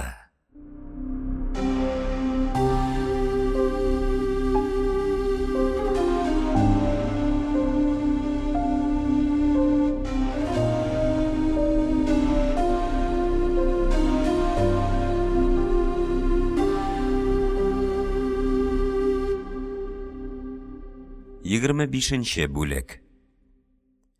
Ялчылар төн болытлы, җилле булганга кара тирмәгә кереп яттылар. Тик көтүче карт Күчәрбай куйларны үзләрен генә калдырсаң, төндә юк бар нәрсәдән куркып, өркеп кача торган гадәтләре булганга, үзенең көтүенә якын бер арбаны тартып, шуның астына урнашты. Иттән соң табак савытны, казаннарны юып азапланган дивана кимпер дә, эшен бетереп, Тукал йоклый торган уртадагы өлкән өйгә ятарга килде. Ут сүндерелгән, тирмәнең эче дөм караңгы. Киез өстендә гөлчәчәк белән бер хатынның йокы арасында тигез генә сулыш алуларыннан башка һичбер тавыш-тыны юк. Карчык бер савыттан алып әйрәнеште, киезен түшәде дә ятарга җыенды. Шул вакыт түрдәге караваттан кемнеңдер пысык-пысык итеп илавына охшаш бер тавыш килде. Кимпер аптырады. «Бу кем булыр? Тукал чырагым, син йокладыңмы?» диде. Илап, үксеп беткән тавыш белән җавап килде. «Күземә йокым керми тора». Тагы илау, тагы үксү, инде баягыдан да көчлерәк, кызганычрак. Карчык каушап: «Сөйләм, ни булды? Наукаслыгың бармы?» дип, Тукалның янына барды. Хатын, шишен итми, юрганнарын ачмый, мендәргә йөзе белән капланган, өзелеп елый иде. Сораганда икеле сүз белән җавап кайтара. «Тәнем сау, җаным авырта» ди. Ахыр килеп түзмәде. «Ни кылыйм, шишәм? Күп көннәр үтте инде. Байым минем төннәремне бикәгә бирә. Таң иртәдән караңгы төнгәчә мал артыннан, казан артыннан йөреп эт булам. Өстем пышрак, юынырга, киенергә амалым юк. Ни белән аның күңелен табыйм, Ходаем, ау!» дип, үксеп, тавышын яшерер өчен мендәргә капланды. Гадәт буенча, ир үзенең төннәрен хатыннар арасында тигез бүләргә, бер төн берсендә, икенче төн икенчесендә йокларга тиешле. Ләкин Сарсынбай гаделлекне бозып, күбрәк төннәрен алтын чәчкә бирә иде. Соңгы 10 көн Тукалга 2 генә кич насыйп булган иде. Хатын, кунаклар да булгач, бу кичне ире әлбәттә бу өйдә, моның кочагында йоклар дип өмет итә иде. Ит ашалды, уен көлке, әңгәмә булды, ир тагы кадерле бикәсенә китте. Тукалның күз яшен түктергән фаҗига менә шул иде. Карчык Тукалның янына утырды. Тын, караңгы тирмәдә икәү төн буенча серләшеп чыктылар. Кимпер дөньяны күп күргән адәм иде. Ирен сөйдерү өчен төрле үләннәр, тылсымнар өйрәтте. Яман шүлдә, Мағжан йортында яхшы бер багучы бар. Килеп чыкса, шуңа киңәшмәк кирәк, диде. Ләкин Тукал буларның барын эшләгән иде инде. Ул багучыны, диде, 2 күрдем. Һәр икесендә бер сүз әйтте. Синең ак юлыңа аркылы төшеп, яман кара җылан яткан күренә. Бәхетсезлегең шуннан, диде. Ул кара җылан, диде, синең белән бергә тора, бер табактан ашый, бер аяктан кымыз эчә, диде. Багучының башка сүзе булмады. Бу сүзләрдән Кимпернең коты очты. Багучының ул әйткәне ни нәрсә икән, дип, хатынны кочаклады. Тукал яшьле күзләрен сөртеп әйтте. «Кем булсын, шишәм?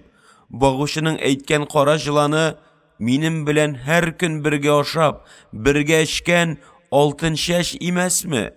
Мин башканы күрмим», диде. Кимпернең башына бу фаҗигаләр сыймады. Ул әдәмнәр өчен дөньяда тик бер генә кайгы. Хаксыз рәвештә улының сөргөнгә җибәрелеп, салык өчен актык атының сатылу кайгысын гына белә иде. Шул хәлгә төшмәгәннәрне бәхетле саны иде. Тукалның сүзләре аның акылын шашырды. Апырмай, ау, диюдән башка бер ни әйтә алмады. Тукал йөрәгенә кара кан булып каткан бу хәсрәтне еллар буенча эчендә сакласа да, бу тыныч караңгы төндә үзен тыя алмады. Җәберләнүләрнең барын сөйләп бирде. Сарсынбайның туган энесе Асыл җегет исемле берәүгә баладан үземне әйттергән булганнар. 15 яшьтә чагында ул җегетне кочагыма алдым. Акылы, менәзе, холык гадәте белән ил агасы була торган яхшы бер адәм иде. Урыс казак белән җир өчен, җәйләү өчен сугыш булды да, шунда үтерелде. Хатын күз яшенә булып, мендәргә капланып, элекке ерен сагынып илады да, тагын дәвам итте. Казак йортының гадәтен беләсең гуй, калымга биргән мал кире китмәсен дип, туган үлсә, аның хатынын яратса яратмаса да, агасы, инесе алып куя бирә. Борынгыларның ирдән китсә дә, илдән китмәс дигәннәре шул булса кирәк. Каршы теләйтергә ни амалым бар? Алтын чәчнең усаллыгыннан күңелем курыкса да, тукал булып шул йортта калырга тиешле түгел идемме? Ясаган ияме үпкәм зур шишә. Күрек бирмәсә дә, акыллы бер иркәк биргән иде. Аны алып, мине менә шул көнгә калдырды. Күрәсең көнемне, иткәнем кыллык, күргәнем хурлык. Башка ни нәрсә күргәнем бар?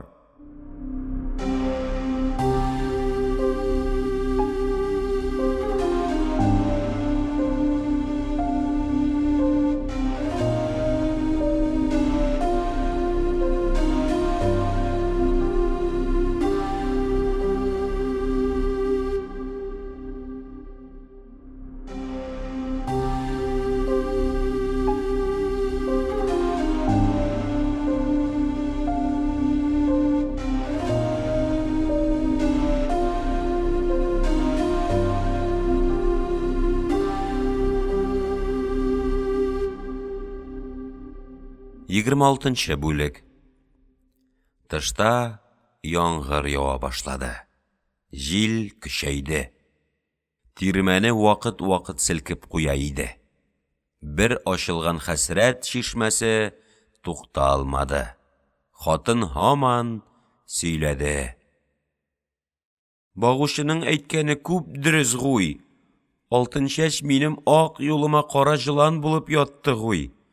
Асыл җегетем үлеп, Сарсынбайга тигәнемнең икенче елы иде. Кызым Гөлчәчәккә авырлы чагым иде. Авылга зур буйлы, таза куллы бер нугай җегет Молдака булып килде.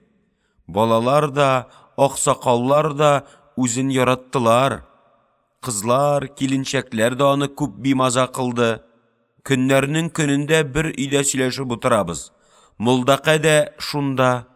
Арысланбайның җитү шибәр кызы Гөлканыс аны шаярта башлады. Молдакам диде, казак йортында ир җегетнең ялгыз ятуы гаеп санала. Бу кич синең яныңа барам, диде. Бичара нугай кызарды, җавап әйтә белмәде. Бер киленчәк кызга карап, тагы уен кылды. Молдака ишеген бикләп йокласа ни кылырсың?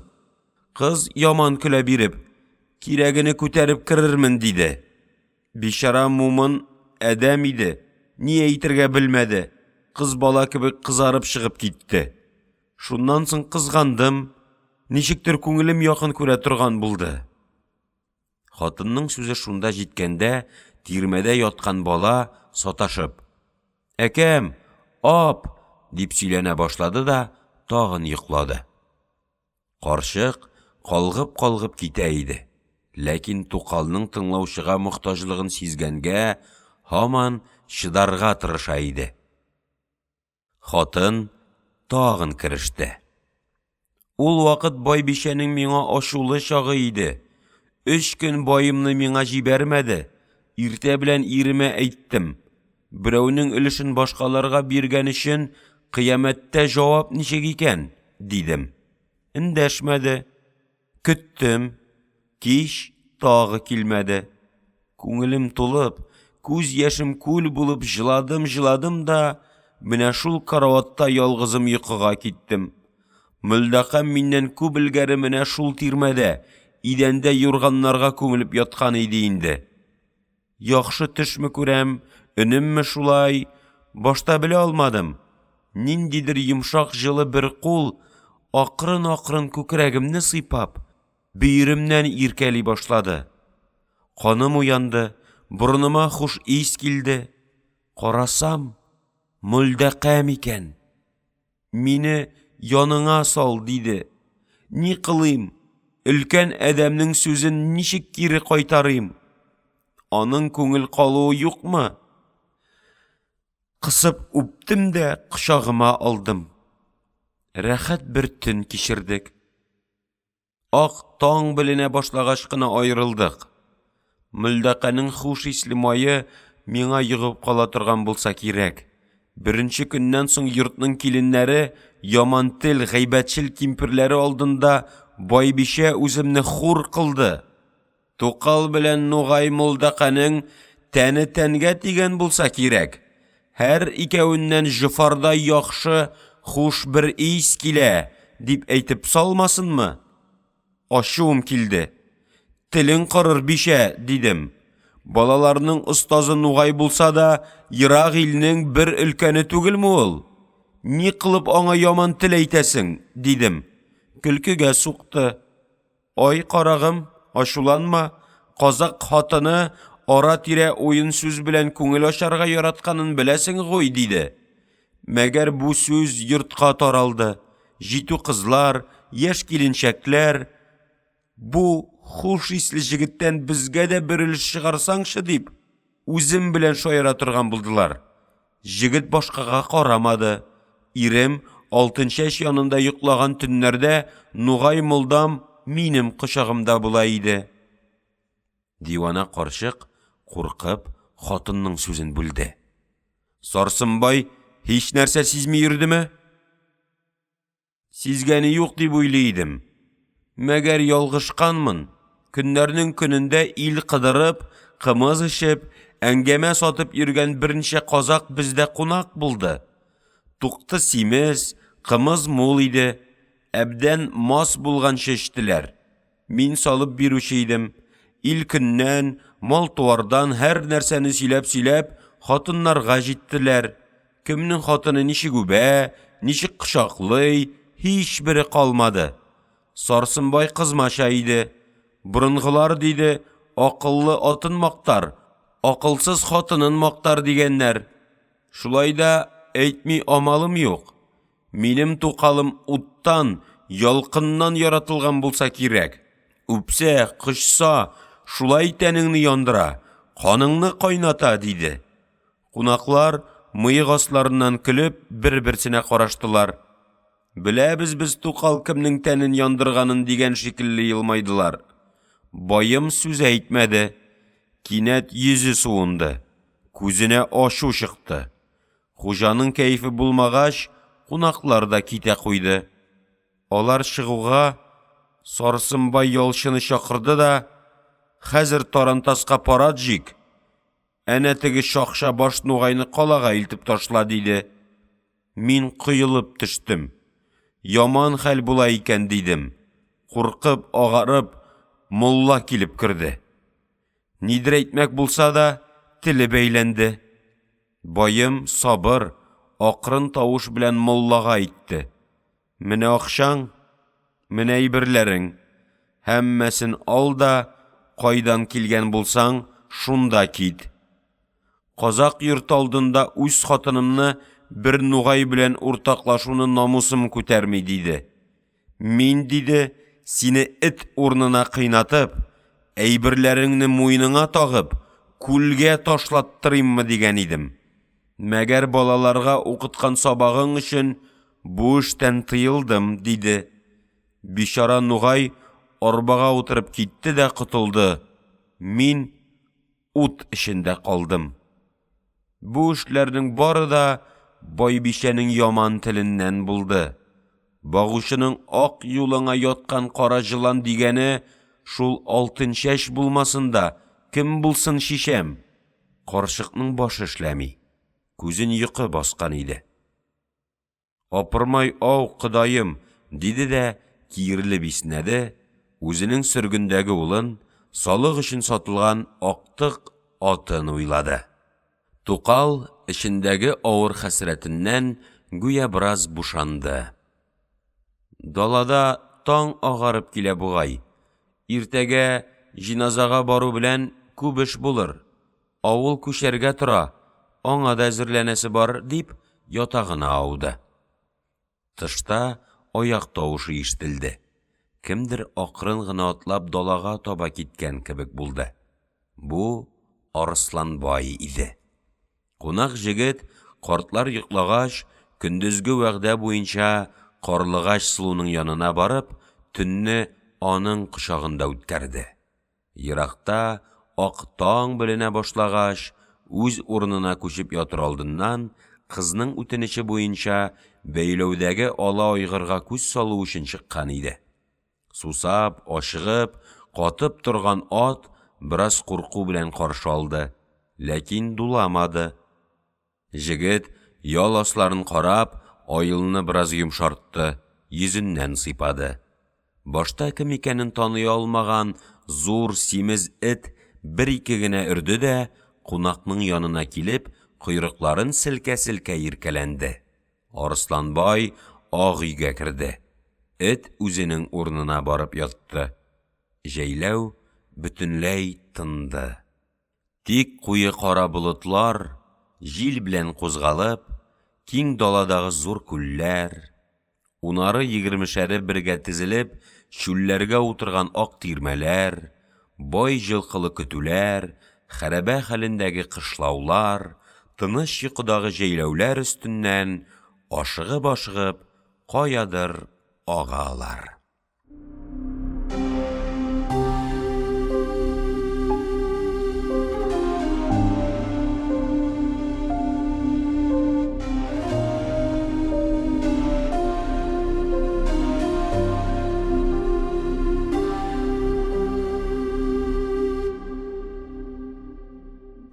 Егерме җиденче бүлек.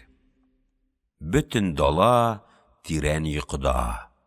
Тик якты күл буендагы найманнарның уртадагы зур ике тирмәсендә генә ут яна. Байтүрәнең вафаты, иртәгә булачак җиназа һәм үлем хәсрәте бу йортның тынычлыгын алган. Булар авыр кайгы эчендә. Иртәнге дәфен күмү мәшәкатьләре белән караңгы төнне уя үткәрәләр. Якуб, Рөкыя, Яңгырбай, Азым әкәләр туктаусыз сөйләшәләр, нидер эшлиләр, нәрсәгәдер әзерләнәләр. Якты күл җәйләве таң иртәдән шәрыкның базары, гарипнең карнавалы, гарәпнең мәхшәр дигәне кебек кайный башлады.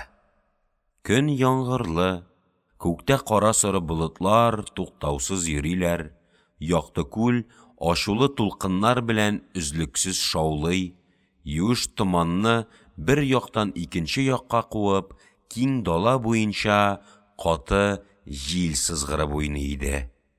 Шуңа карамастан, төш алдыннан Байтүрә авылының бөтен тирә-ягы җиназага җыелган халык белән тулган иде инде. Нечкә билле, ука күкрәкле бишмәтләр кигән, ак урамаллар ябынган ак чәчле, җыерчык битле, кайгылы күзле кимперләр, елап күзе кызарган киленчәкләр һәм шаушулы җирне ярата торган сылу кызлар, ак тирмәләрнең берсеннән чыгып, берсенә кереп, нигәдер йөреп торалар. Симез җилкәле, калын гәүдәле, һәр вакыт ат өстендә йөрүдән бераз кәкрерәк аяклы, киң маңгайлы, тар иякле, карасу йөзле, сирәк сакаллы, ике якка бәреп чыккан яңаклы казаклар яңгырдан, җилдән колакчынны басып киеп, көпе өстеннән билгә кәмәр бәйләп, унары 20-шәре өем-өем булып, килгәнгә киткәнгә, кергәнгә чыкканга ара-тирә күз салып, төрле җирдә нәрсә хакындадыр акрын, сабыр тавыш белән сөйләшәләр. Булар арасында шалма, җилән кигән татар муллалары, каракүл бүрекле, казаки, читек кәвешле, төрле татар сәүдәгәрләре, студент, семинарист, киемендәге казак җегетләре, кысыкча кара күзле, карасу киң йөзләре белән, кай халыкның баласы икәнен күрсәтеп торган берничә офицер, бөтенләй Европача киенгән, өлкән ак сакаллы карт казак адвокаты, күкрәккә медаль таккан калын биләр, бәдәл эзләп йөргән тар, нечкә шалмалы, Сырган кызыл җөббәле гарәп хәерче хаҗилары, нәселе, киеме мәгълүм булмаган тагы әллә кемнәр. Һәммәсе шул мәхшәр кебек җәмәгать эчендә бер яктан икенче якка тулганалар. Бераз читтәрәк, бөтен басуны каплап, күбесенә пар ат җигелгән тарантас, арбалар, иярле атлар, алар тирәсендә чыбалган ярлы казак ирләре күренә. Кутандагы киртәләрдә 50-гә якын мал бәйләнеп тора. Арада берничә кылынлы бия, 2 симез айгыр, 4 төя, 5 коршаңгы тай, 1 арты пычрак сыер, байтак куйлар күренәләр. Арбаларның, иярле атларның, өйләр арасындагы халыкның саны арткан сайын, бу бәйләүле малларга да мәрхүмнең фидиясе өчен дуслары, кардәшләре тарафыннан китерелгән буталар, кысыр бияләр, яшь тайлар, ширле башмаклар, рәнҗү куйлар һаман кушыла бара. Бу хайваннар үзара тыныша алмыйча тешләшәләр, бияләр шыйылдап тибенәләр. Өйләрнең берсендә елау күтәрелә. Ат кешнәве, төя акыруы, арба тавышы, әдәм сөйләше белән гөш килгән мәйдан бик күп хатыннарның берсен-берсе бүлә-бүлә, ашы, моңлы зар белән: «Ой, түрәм, ау, безне кемгә калдырдың, ау!» дип елап әйткән көчле, кызганычлы авазы белән дерелдәп китә. Йөрәкләргә ниндидер авыр бер шом катнаш хәсрәт агуы төшә. Кан тамырлары бу елаудан әрнеп өзеләләр. Хатыннар тиз тукталмыйлар. Мәрхүм Байтүрәнең яхшылыкларын сөйләп, аны сагынып, күз яшьле тавыш белән әйтәләр дә, тагы йөрәк өзгеч бер ачы зар белән: «Ой, жан түрәм, ау, безне кемгә калдырдың, ау!» дип бөтен җәйләүдә, һәммә йөрәкләрдә шомлы бер кайгы уятып, күзгә яшь китерәләр. Бу ачы, зарлы елауларның бераз тынып торган заманында биленә думбра таккан бер әдәм ат белән килеп төште дә мәет яткан тирмәгә таба китте. Казакча киемле, ябык йөзле, дивана йөрешле, хыялый күзле бу кеше тирә-якның мәшһүр акыннарыннан Тылсым җан иде. Мәйданда төрле яктан «Акын килде» дигән тавыш ишетелде. Кичәдән бирле туктаусыз ат өстендә чабып, җәяү йөгереп, Байбишә Рөкыя һәм мәрхүмнең энесе Якуб белән бергә дәфен җиназа артыннан йөргән Азымбай карт бу шагыйрьне күрүгә кулыннан алды. «Күзеңдә яшь, йөзеңдә кайгы күренә, сүзең беттеме? Ник бер нәрсә әйтмисең дә?» диде. Акын хыялый күзләре белән Азым әкәгә карады да, шунда ук казак арасында мәгълүм авыр, акрын бер көйгә салып җавап кайтарды. «Акылым китсә дә, сүзем бетсә дә, гаҗәп имәс. Сары арканың өлкән ил агасын югалттык түгелме?» диде. Акынның тирәсенә бер-берсен таптап, халык өелде. Ул үзенә әйткән һәр бер сүзгә аз гына да туктамыйча, көйләп җаваплар бирүдә дәвам итте. Шагыйрь тирәсендә тупланган халык эчендә Карлыгач Сылуның кияве Калтай да бар иде. Акылы, фикере ким булса да, башкалардан калышырга теләми торган бу җегет ямьсез борын тавышы белән Тылсым җанга бәйләнде. «Күзеңнән су ага, йөзең кара көйгән, юш кабердән чыгып килдеңме юкса?» диде. Акын һич уйламастан көйгә салып, шул мәгънәне әйтте. Кайгы белмәс, дөнья җимерелгәндә дә, хәсрәт чикмәс, үлек йөрәкләр барлыгын ишетәбез. Мәгәр бүген казак баласының күзендәге яшкә, йөзендәге вайым һәм хафасына һич берәүнең исе китмәсен. Әдәм түгел, җир күкнең үзе бүген авыр уйга калды. Якты кояшны каплаган куе кара болытлар, өстебезгә яуып торган яңгырлар, Байтүрә морзаның вафаты сәбәбеннән күк йөзенең кара кайгы пәрдәсе һәм хәсрәтле күңеленең күз яше имәсме, диде. Калтай тынды. Башкалары акынны мактап, ай ярыктык, ясаган ияң үзеңә шишәнлекне кызганмый биргән гуй, диештеләр. Акын туктамады, һаман төрле көйгә салып җырлый бирде. Бүгенге хәсрәтне әйтү өчен шәшәнлек кирәк имәс. Күңелең ак булса, йөрәгеңдә илгә мәхәббәт кипмәсә, син телсез булсаң да, бүген кайгы җырын көйләрсең. Ай Байтүрәм, син бер идең, каның Чингиздән килә, ата-бабаларың ханнар, солтаннар иде. Яшьлегеңдә азамат, батыр егет булдың. Ир чагыңда ил өчен кан койдың. Картлыгың килгәч, көн димәдең, төн димәдең. Йортның әүләмәтнең кайгысы синең кайгың булды. Ясаган Тәңрем сиңа меңләгән җылкы, төя, исәпсез куй бирде. Булардан йортның бары туйды. Син киттең, исемең далада мәңге яшәр. Мәгәр безне кемгә калдырдың, ау, дигән мәгънәдә байның зур нәселен, исәпсез байлыгын, илдә өстенлеген җырлады. Мәрхүмнең дуслары моны эләктереп алдылар. Акынның эзе буенча үзләре арттырып, бөтен җыелган халыкка сүз күбәйттеләр. Татар муллаларыннан берсе ниндидер зур нугай ишанның сүзен очырды. Гүя ул әйткән була. Әгәр Байтүрә булмаса иде, далада диннең, исламның хәле мөшкел булачак иде, дип.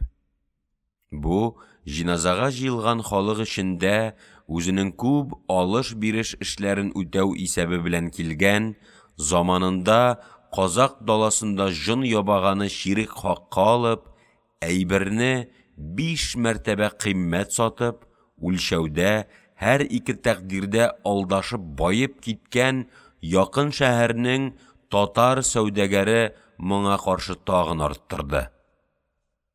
Яз начальнигын, губернаторны гына әйтмим. Ярыктык Байтүрә ак патшаның үзендә дә мәгълүм адәм иде гуй. Бу хәзерге Николай II дигән патша тәхеткә утырганда, облыстан Карнаваниягә барган 2 ил агасының берсе Байтүрә имәсме, диде. Байтүрә партиясының олыларыннан Яңгырбай дигән бай, үткен казак, буларга хәтимә нәтиҗә бирде. Байтүрәбез бар иде. Чингизләрдән килгән бер аксыяк ил агасы иде. Аның урынын кем ала белер? Ходай үзе юл күрсәтсен, диде. Дуслар шулай аклап күккә күтәрделәр. Дошманнар гәрчә җиназага килсәләр дә, казак йортының өстендәге бер яман әдәм шәншелде. Инде ил үз хәлен үзе белер. Казак йорты Найман балаларына яңадан кол булмас, дип, үлгән Байтүрә урынына энесе Якубны утыру ихтималына каршы, үз кешеләре арасында җыелып-җыелып утлы сүз йөртүдә дәвам кылдылар.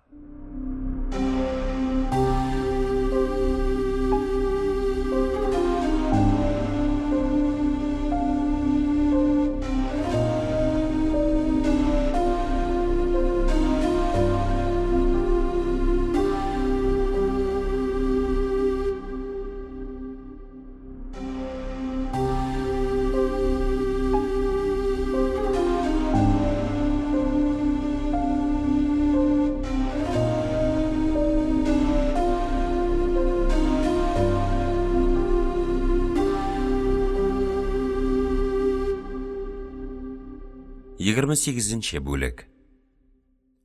Җәмәгать шулай үзара шау килеп торганда, теге акын тирәсендә үләң тыңлаучыларның берсе бу җәйләүгә таба килгән арбаны күрсәтеп: "Атлары Сарсынбайныкына охшый. Түрдә утырганы Биремҗан аксакал имәсме?" дип сүз ташлады. Моны ишетеп, Азымбай чыннан шатланды. "Үзе исән вакытында кымызыннан, итеннән тәм татымам. Мәгәр тәкъдир килеп, әҗәле җитә калса, җиназасына барырмын" дигән иде.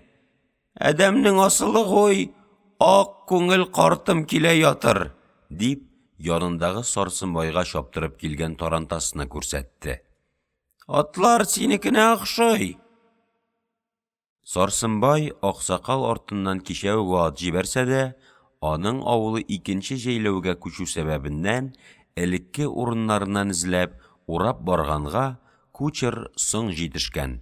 Шуңа күрә алтын күлгә тимичә, җиназага өлгерер өчен шул ук атлар белән Биремҗан аксакал якты күлгә үз авылыннан туры килгән иде. Буларны күрүгә Арысланбай белән Сарсынбай картка каршы бардылар.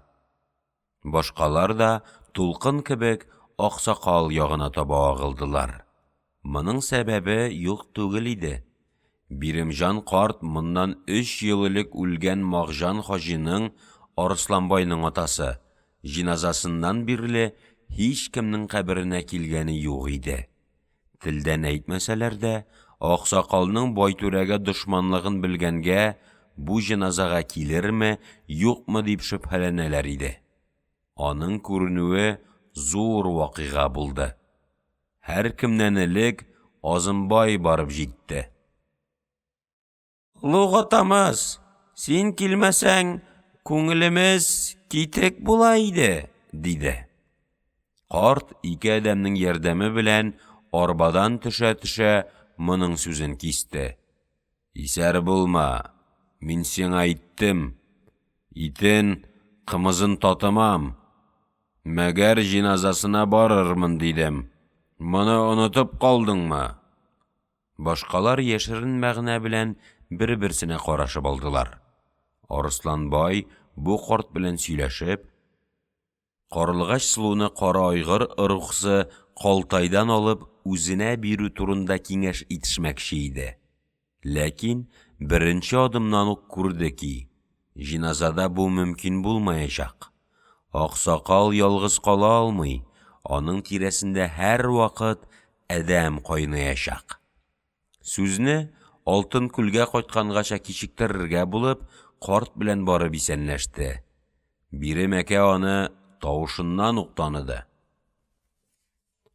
Казак йортының гадәте буенча, яшьләр бер җирдән кайтса, аксакалларга сәлам бирүче иде. Үзеңне яман шүлдә дип ишетәбез. Мәгәр атаңның карт дусына барып әйләнергә шаман килмәде. Ай балалар, дип шелтә кылды. Җегет ни өчен бара алмавының сәбәбен сөйләп, кичерүне үтенә башлады. Ләкин картны чорнап алдылар. Сарсынбай килеп, "Сезне кичә үк көткән идек. Алтын күл җәйләүе үзегезне сагынып иде", диде. Карт ике сүздә аңлатты. "Җәйләүебез күчеп калды. Әдәмегез соң килде", диде. Башкалар берәм-берәм аның белән исәнләшә, сөйләшә башладылар. Халыкны йырып, Европача киенгән, аз сақаллы қазақ адвокаты килеп сәлам бирде. Биримҗан аны тиз таныды. Хезмәтеңне ишеттем. Арыслан байны кайтару юлында тырышканлыгың өчен аның атасы Мағжан хаҗиның җаны сиңа күп рәхмәт әйтсә кирәк. Илнең яхшылары синең ярдәмеңне онытмаслар, диде. Карт казак адвокат. Сезнең бу сүзләрегез минем өчен иң зур рәхмәт булды. Артык һич нәрсә кирәкми, диде. Ул арада мәрхүм Байтүрә партиясенең зурларыннан Яңгырбай килеп аманлашты.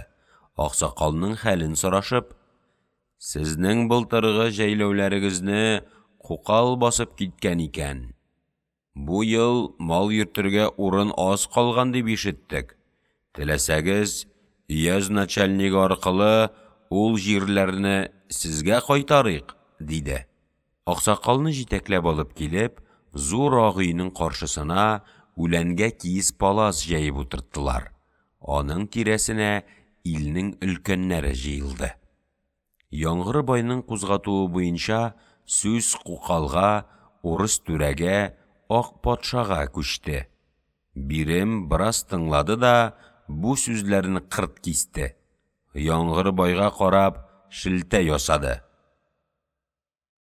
Син үзең мәрхүм агаң Байтүрә һәм сезнең бабаларыгыз белән бер нәселдән килгән, бергә эшләгән кече йөзнең Әбелхәйр ханнары бөтен 300 хан булыр өчен урыс патшага Сары Арканы саттыгыз. Бабаларыгыз ханлык өчен, аталарыгыз солтанлык өчен, сез үзегез түрәлек, бийлектә булыслык өчен яхшы җәйләүләрне кулыгызда калдырып, мал, дәүләт саклау өчен Сары Арканы урыс патшага кол кылдыгыз. Инде хәзер килеп, кара шикмән, Кукал баскан даланың бер пычмагын миңа кире алып бирмәк буласызмы? Мин карт инде. Ясаган иямнән әҗәл көтәм. Миңа 2 адымнан артык тупрак кирәкмәс, диде. Бу сүзләр бер-берен таптап тыңлаган җәмәгатькә яшен кебек тәэсир итте. Мәрхүмнең һәм барлык найманнарның дошманнары ай артык аксакал, һәр сүзе 1000 алтын гуй дип эшләреннән бәйрәм иттеләр. Дуслары бу акылдан язган шал исәрне китерү кирәкмәс иде дип кара көйділәр. Адвокат, берничә семинарист, студент казаклар хайран булып, якында стражник юкмы дигәндәй як-якка карандылар. Арадан бер карт казак турып, рәнҗүле шелтәле тавыш белән карт кунакка сүз ачты. Аксакал, сиңа хөрмәтебез зур. Мәгәр күңелебездә шөбһә бар. Син Әбелхәйрне, Нугайның Тәфкилев генералын гомер буена сүгәсең. Нәселләре Чингизгә барган Аксөяк Найман балаларын мал, дәүләт, түрәлек өчен Сары Арканы кыл итәләр дип хурлыйсың. Мәгәр яшел сыртны Кукал килеп басканда, без бөтен йорт, алаш кычкырып, казакның өлкәнен яшен сугышка чакырдык. Шул вакыт каршы әйтүче безнең өлкән атабыз Биримҗан әкә түгел идеме? Карт шул секундта ук җавап бирде. Әйе, мин идем. Кукалның малын каулап, йортын яндыруга мин каршы булдым. Сәбәбен беләсең килсә, Сукыр шалның сүзен тыңла. Үзең белмәсәң башкалардан сора. Биримҗан бөтен гомере буенча малыннан, йортыннан язып, казагым, карагым дип, талаш кылып йөргән адәм имәсме? Җыелган җәмәгать. Өлкән атаның сүзе рас гуй, дип төрле яктан кычкырдылар. Аксакал дәвам итте. Бу сүз рас булса, мин сезгә тагын бер раз сүз сөйләп бирим.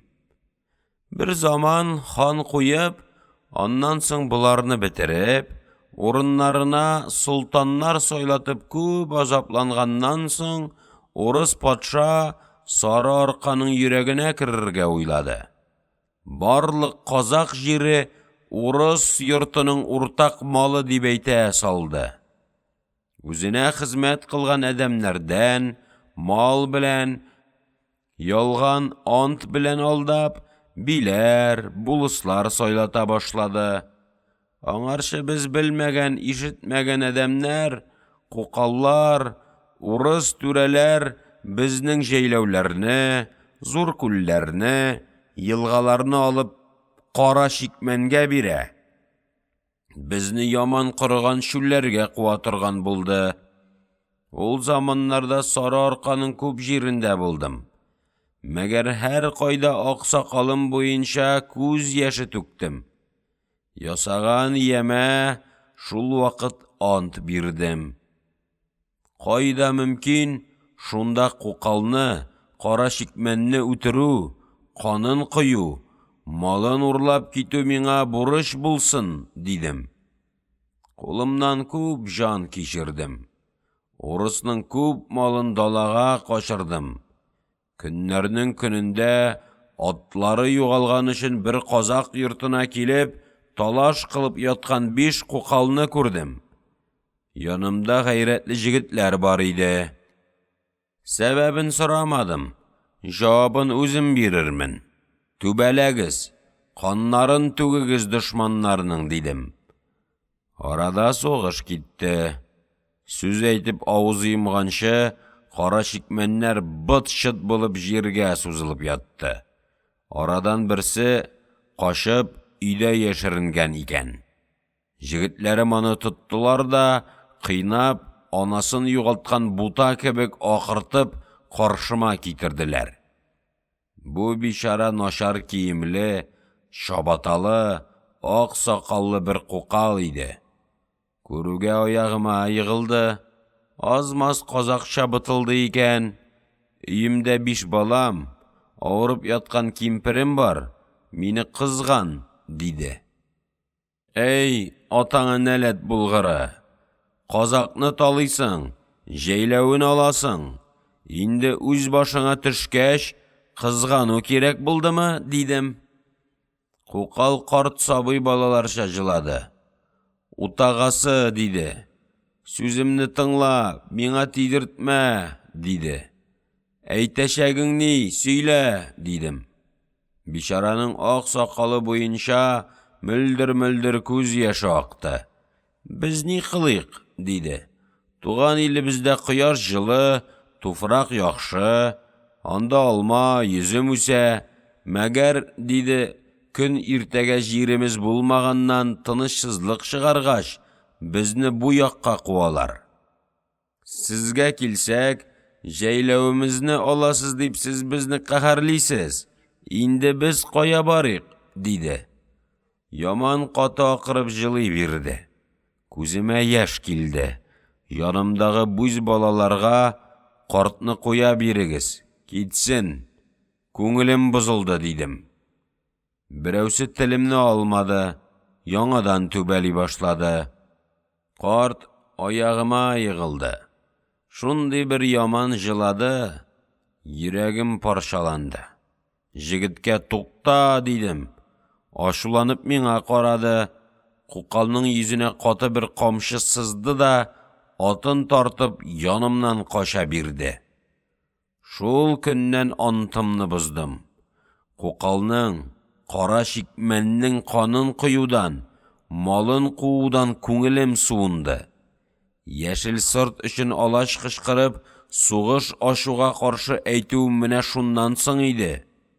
Акылың булса, башыңа сал. Берәү сине кыйнаса, аның камчысы гаеплеме, кулымы? Аксакалның сүзе шау-шу тудырды. Аңлаучы аз булды. Арадан берәү чыгып, каты әйтә башлады. Кайберәүләр моның картлыгы җиткән, акылы китеп калган, диделәр. Башкалар илнең өлкән агасына, мондый сүзне әйтә алган телең корысын, диделәр.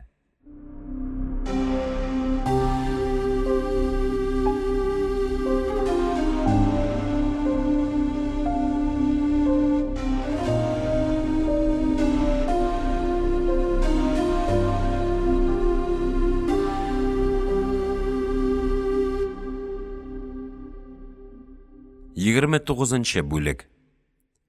Биремҗан әкәнең тирәсендә сүз кызганда гына арба өстенә менеп кычкырган Азымбай картның тавышы бөтен мәйданны яңгыратты. Мылдалар! Теләгәнегез дәвергә керегез! Халык эчендә кузгалыш китте. Һәрбер казак фидиядән калмасын дип, үзенең мулласын дәвергә кертергә эзләп йөгерде. Мәдрәсәдә укыган казак җегетләре, далада муллалыкта торган татар шәкертләре, вак ишаннар, суфилар, бәдәлчеләр төрле яктан йөгерешеп, Байтүрәнең мәете яткан өлкән ак тирмәгә агылдылар. Уен сүзне ярата торган Сарсынбай, Яңгырбайның мулласы, татар шәкерте Габдулла әл-Казаныйга бер-бер артлы дәвергә йөгергән, җиләнле, җөббәле, кайбер тужуркалы, шапанлы бәндәләргә күрсәтеп, мәсхәрәле тавыш белән: Мулдакам, казакның бер сүзе бар. Үләнле җирдә мал симерер, үлекле җирдә мулла симерер диләр. Моны ишеткәнең бармы? Диде. Бу теге мәйет өенә фидия өчен чабучыларга шәншу иде. Габдулла әл-Казаный моны аңлады. Күп еллар казакта йөргән бер шәкерт булганга, аптырамады, кызмады. Шундый ук мыскыллы елмаю белән: Нугайның, казакның Акмынла исемендә өлкән бер шәшән акыны бар. Синең миңа әйткән сүзеңне синдәй симез бер казак бае әнә шул Акмынлага әйткән икән. Акын былай дип җавап биргән: Үләнле җирдә мал симерер, үлекле җирдә мулла симерер. Казакның караңгы даласын муллалар килеп агартмаса, синең кебек наданнарның башын бит кимерер, дигән. Бу сүзне ишеткәнең бар идеме? Диде. Сарсынбай моңа шуланмады. Яңадан көлә биреп җавап кайтарды: Сүзең рас гуй, Мулдакам.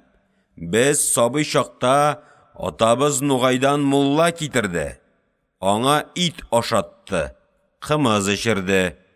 Йортның яшь киленнәре Нугай мулланы өлкән әдәм гуй, ничек сүзен кайтарасың дип кочагына алды. Без яшьләр укыйбыз дип йөрдек. Күп ел үтте. Алар китте.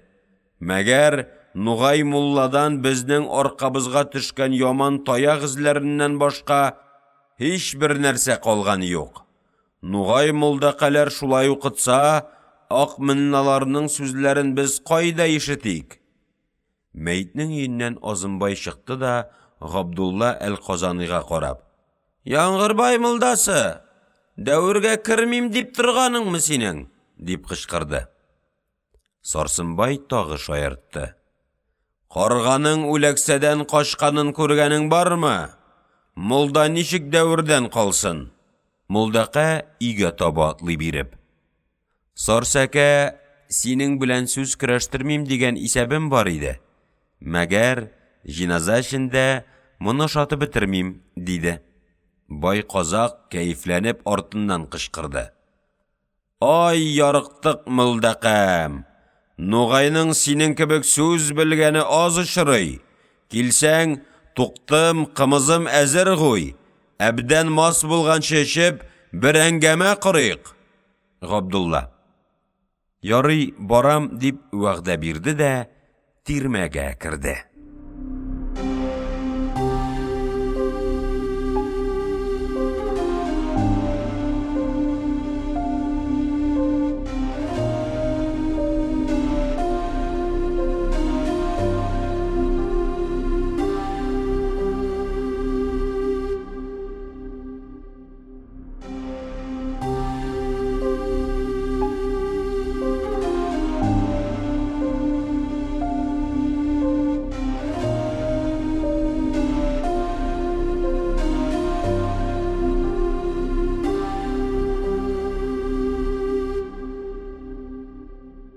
30-нчы бүлек.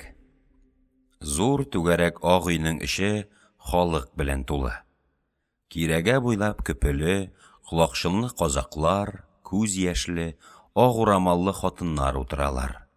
Алардан уртагарак җөббәле, чалмалы, җиләнле, кечкенә кара бүрекле, тужуркалы, кайсы чапанлы динчеләр тезелгәннәр. Иң урта бер җирдә, кәфен өстендә, юрганга, киезгә уралып, таудай калын, симез гәүдәле Байтүрәнең мәете кыйблага каршы ишеккә аягы белән сузылып салынган. Аның йөзе ак сөлге белән каплаулы. Мәрхүмнең сул ягында, кулына тәсбих тотып, Байтүрәнең энесе Якуб тора. Бу заманында мәдрәсәдә байтак укыган, дәфен, җиназа тәртипләрен белүче бер адәм. Мәетнең сул ягы буйлап ишектән түргәчә 2 рәт булып дин әһеле, дәүрчеләр, фидиячеләр сафланганнар. Халык урнашып беткәч, Азымбай карт килеп керде. «Кеше калмады, башларга ярый», диде. Кулына тәсбих тоткан Якуб бай түрдәге Нугай ишанга карады, акрын, сабыр тавыш белән. Мәрхүм 79 яшендә иде. Ничә елдан фидия бирәбез, диде. Габдулла әл-Казаны арада иң йөгерек зиһенлеләрдән иде. Тиз җавап бирде. 12 яшь сабават сабыйлык өчен була, аннан калган 67 елга бирелергә тиеш, диде. Барлык фидия алучыларны санадылар. Булар 34 иде. Арадан бер сукыр белән бер яшь баланы сез дәвергә утырырга ярамыйсыз дип сафтан чыгардылар. Калды 32.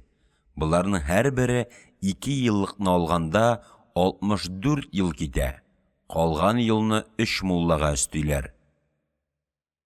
Буларга 3 елның гынахсы тигән була. 21 мулла 2-шәр, калганнарга 3 дәвр тиешлеген исәпләп, эшкә тотындылар. Якуб байның янында кечкенә бер төргәк бар иде.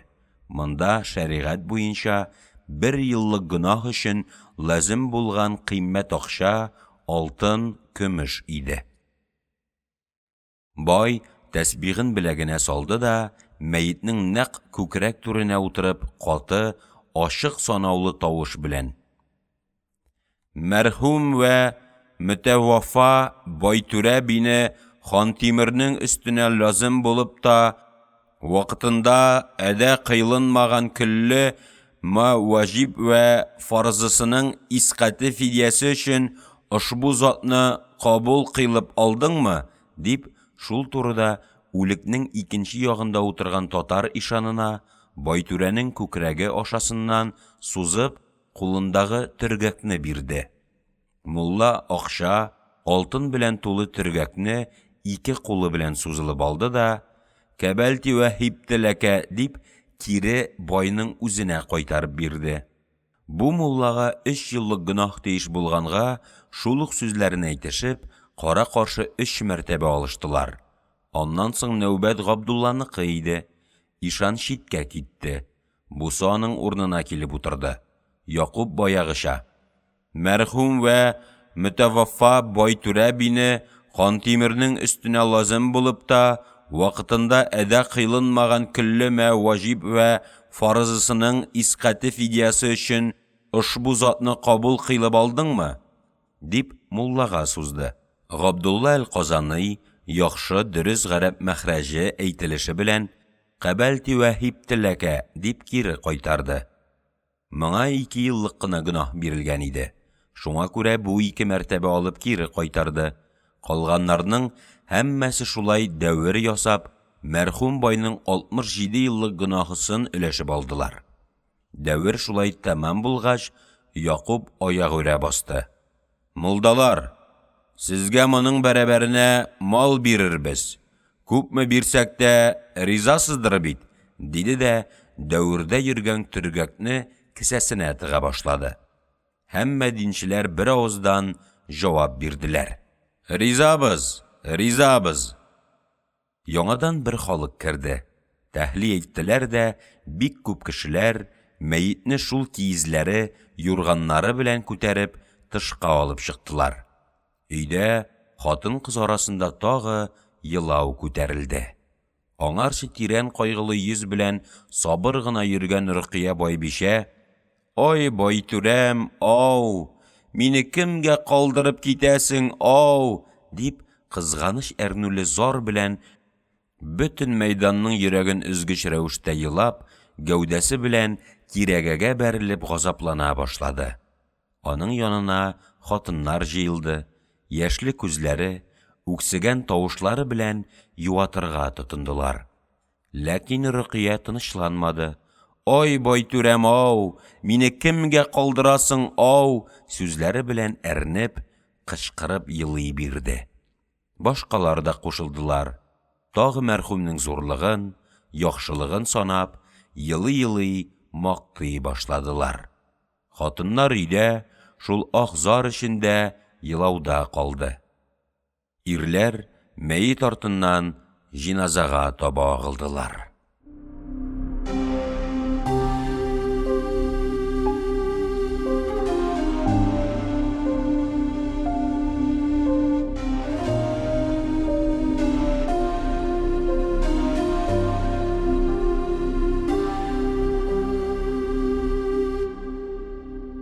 31 бүлек. Үлекне тирмәдән 30 сажын чамасырак читкә алып китеп, таза, яшел ширәм өстенә куйдылар. Бер җегет ат өстенә басып, мәйданның төрле ягына карап, «Җиназага! Җиназага!» дип үзеп кычкыра башлады. Халык диңгез дулкыны кебек шул якка кузгалды. Мәйтнең төн ягыннан киң-киң сафлар белән аяк киемнәрен салып, тыгызлана тезелделәр. Киң, тигез мәйдан кара болыт кебек җәмәгать белән капланды. Өстән карасаң, очлы бүрекләрдән, колакчыннардан гыйбарәт зур бер куе урман кебек җәелгән иде. Арттан берәү: «Тамам!» диде. Җиназага аерым тантана бирү өчен кичә төндә ат җибәртеп, бүген төш вакытына 100 чакрым җирдән китертеп җиткерелгән мәшһүр татар ишаны, бөкрәйгән, кечкенә буе, яшел чапаны, ак шалмасы, йомры башы, озын яшел таягы белән бу җәмәгатьнең алдында тора иде. Җиназаны ул укыячак иде. Нечкә, зәңгәр тавыш белән: «Ният итегез!» диде. Җиләнен каптырган, кама читле мескен бүрекне басыбрак кигән Габдулла әл-Казаный сафларның уртасыннан торып, каты сабыр тавыш белән кычкырып: «Илаһи ният кылдым, җиназа намазы укымага. Аллага хәмд өчен, пәйгамбәргә дуруд өчен, мәйеткә дуга өчен, йөземне юнәлдердем кыйблага. Уйыдым ушбу хәзер имамга. Аллаһу әкбәр. Менә шулай ният кылгыз, җәмәгать», дип халыкны йөрәтте. Имам кулак какты. Җиназа укылды. Ләкин бер кызык булып алды. Ишан беренче кулак кагудан соң «Аллаһу әкбәр» дип тәкбиргә чакырганда, уртадагы сафларның берсендә гади намаздагыча берничә казак рөкүгка киттеләр. Аларга башкалары да иярде. 2-3 саф гөш килеп сәҗдәгә яттылар. Булар арасында Карлыгачның кияве Калтай да бар иде. Бер татар шәкерте пырх-пырх итеп булардан көлде дә, түзә алмыйча сафтан чыгып артка барып уйды. Җиназа намазы бетте. Якуб алгы сафтан карап кычкырды: «Җәмәгать, бу нинди адәм иде?» Халык гөр килеп: «Яхшы адәм иде», диделәр. «Сүз белән рәнҗеткән, башкача хакы дәгъвасы булган адәм бармы? Булса кичерсен». «Юк, юк», диделәр. Мәйтне арбага салдылар. Берничә адәм аны ат белән кабергә алып киттеләр. Башка халык һәммәсе монда калды. Яңадан дәрья дулкыны кебек агылып, Кутанга якын бер урында бәйләнгән малларга таба киттеләр. Булар арасында 4 тия бар иде. Алар аптырап, түбән сузылган озын муеннарын борып, күз салдылар да, яңадан тыныш кына күшәргә тотындылар. Шулар белән бер рәттән торган, әле бүген генә тотып, жылкы көтүеннән кайтарылган бер асау айгыр, бу кара болытның үз өстенә таба агылып килүеннән куркып, арлы-бирле дулый башлады. Сыерлар, коршаңгы тойлар, ябык бозаулар тыныч торалар иде. Фидияне, зур сәдакаларны, бүләкләрне зиратка алып бармыйча, монда гына өләшәчәкләр. Булар һәммәсе шуның өчен билгеләнгән маллар иде. Арада 10 башы мәрхүмнең үз малларыннан, калганнары дуслары, кардәшләре тарафыннан китерелгән иде. Бүләк, фидия өләшүдә иң зур роль Якуб белән Яңгырбайда булды. Бу чыннан да өлкән бер эш иде. Кемгә нәрсә, күпме бирү мәсьәләсендә бер яктан байлык, икенчедән рухлык, партиялек яклары, өченчедән ил эчендәге дәрәҗәсе күз алдында тотыла. Муллаларның насыйплары үзләренең гыйлемнәре яки ничә еллык гөнаһны алулары буенча түгел, бәлки кайсы йортныкы, нинди байныкы булу беренче мизан үлчәү иде.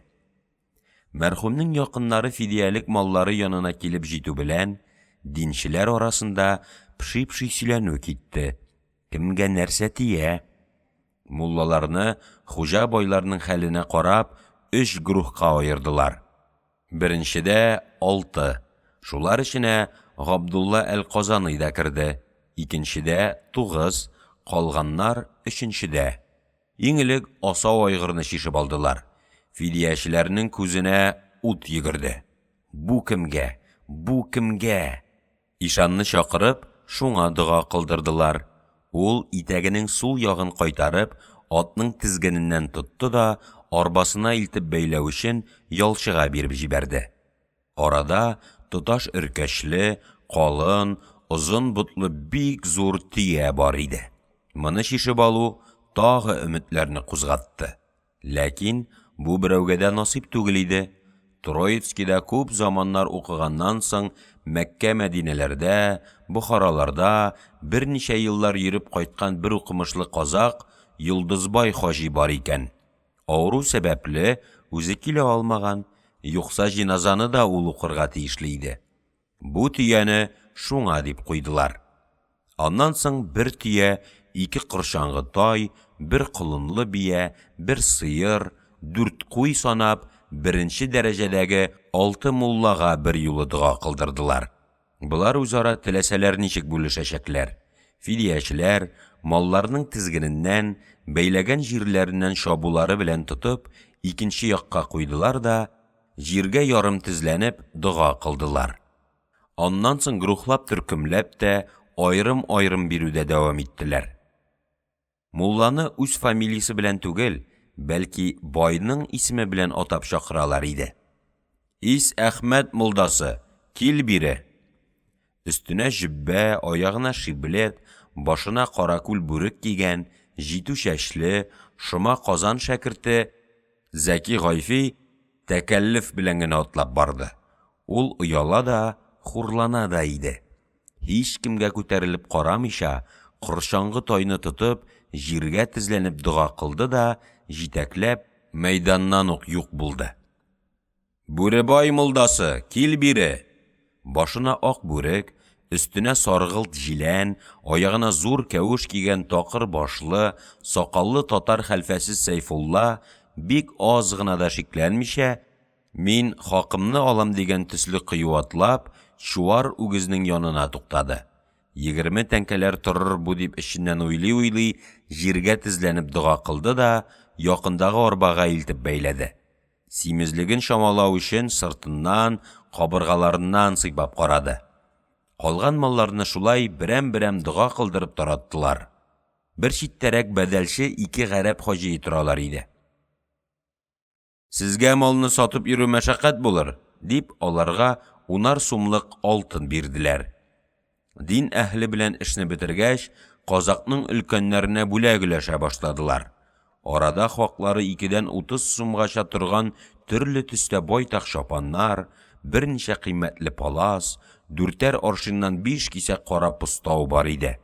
Кабилә, партия, картлык, яшьлек кебек электән төзелгән үлчәү буенча буларны һәркемнең дәрәҗәсенә карап белештеләр.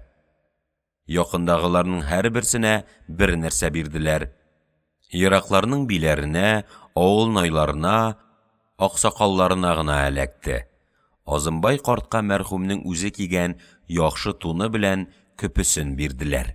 Ул моңардан бик канәгатьләнеп, уенчык алган балалар шикелле төлкечле толыпны җилкәсенә салып, яшел шапанны кулына тотып, шат көләч йөз белән йөри башлады. Бу вакыт аның күңеленә тагы бер шөбһә килде. Берничә көн элек Биремҗан аксакалдан чыккач, Арысланбайга барып, анда Сарысынбай ягына сүз сөйләдем. Бу хата булмадымы икән? Байтүрәнең үз киемен киеп, аның атын атланып, мин ничек Найманнарга каршы барырмын? Азым әкә өлешеннән шулай риза булса да, арада күңеле тулмаучылар бар иде. Калтайның атасы, Сарысынбайның кодасы Сарыбай, үзенә бирелгән бүләкне Яңгырбайныкыннан ким саный. Хәлбуки ил эчендәге урыннары буенча булар бер тигезләр иде. Балаларга, зәгыйфләргә бакыр акча өләштеләр. Шулай итеп, мондагы эшләр бетте. Арбалар, иярле атлар кузгалдылар, җәмәгать мәйет артыннан каберстанга чапты. Тик хатыннары гына калды.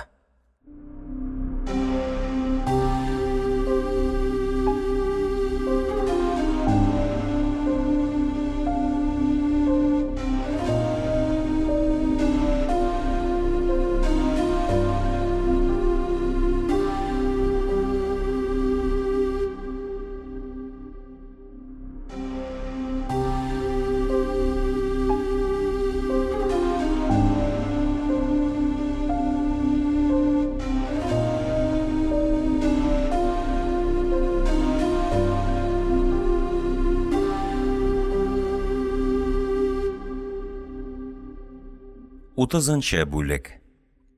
Зур түгәрәк ак өйнең эче халык белән тулы. Кирәгә буйлап көпеле, колакчылны казаклар, күз яшьле, ак урамаллы хатыннар утыралар. Алардан уртагарак җөббәле, шалмалы, җиләнле, кечкенә кара бүрекле, тужуркалы, кайсы шапанлы динчеләр тезелгәннәр. Иң урта бер җирдә, кәфен өстендә, юрганга, киезгә уралып, таудай калын, симез гәүдәле Байтүрәнең мәете кыйблага каршы ишеккә аягы белән сузылып салынган. Аның йөзе ак сөлге белән каплаулы. Мәрхүмнең сул ягында, кулына тәсбих тотып, Байтүрәнең энесе Якуб тора. Бу заманында мәдрәсәдә байтак укыган, дәфен, җиназа тәртипләрен белүче бер адәм. Мәетнең сул ягы буйлап ишектән түргәчә ике рәт булып дин әһеле, дәүрчеләр, фидиячеләр сафланганнар. Халык урнашып беткәч, Азымбай карт килеп керде. Кеше калмады, башларга ярый, диде. Кулына тәсбих тоткан Якуб бай түрдәге Нугай ишанга карады. Акрын, сабыр тавыш белән. Мәрхүм 79 яшендә иде. Ничә елдан фидия бирәбез, диде. Габдулла әл-Казаны арада иң йөгерек зиһенлеләрдән иде. Тиз җавап бирде. 12 яшь сабават сабыйлык өчен була. Аннан калган 67 елга бирелергә тиеш, диде. Барлык фидия алучыларны санадылар. Булар 34 иде. Арадан бер сукыр белән бер яшь баланы сез дәвергә утырырга ярамыйсыз дип сафтан чыгардылар. Калды 32. Буларның һәрбере 2 еллыкны алганда 64 ел китә. Калган елны 3 муллага өстиләр. Буларга 3 елның гынахсы тигән була. 21 мулла 2-шәр, калганнарга 3 дәвр тиешлеген исәпләп эшкә тотындылар. Якуб байның янында кечкенә бер төргәк бар иде. Монда шәригать буенча 1 еллык гынах өчен лазым булган кыйммәт акча, алтын, көмеш иде. Бай тәсбихын беләгенә салды да, мәйтнең нәкъ күкрәк түренә утырып, каты, ашык санаулы тавыш белән: «Мәрхүм вә мөтәвафа Байтүрә бине Хантимернең өстенә лазым булып та, вакытында әдә кыйлынмаган көлле ваҗиб вә фарзысының искәте фидиясе өчен ошбу затны кабул кыйлып алдыңмы?» дип, шул турыда үлекнең икенче ягында утырган татар ишанына Байтүрәнең күкрәге ашасыннан сузып, кулындагы төргәкне бирде. Мулла акча, алтын белән тулы төргәкне ике кулы белән сузылып алды да, «Кәбәлти вәһибте ләкә» дип, кире байның үзенә кайтарып бирде.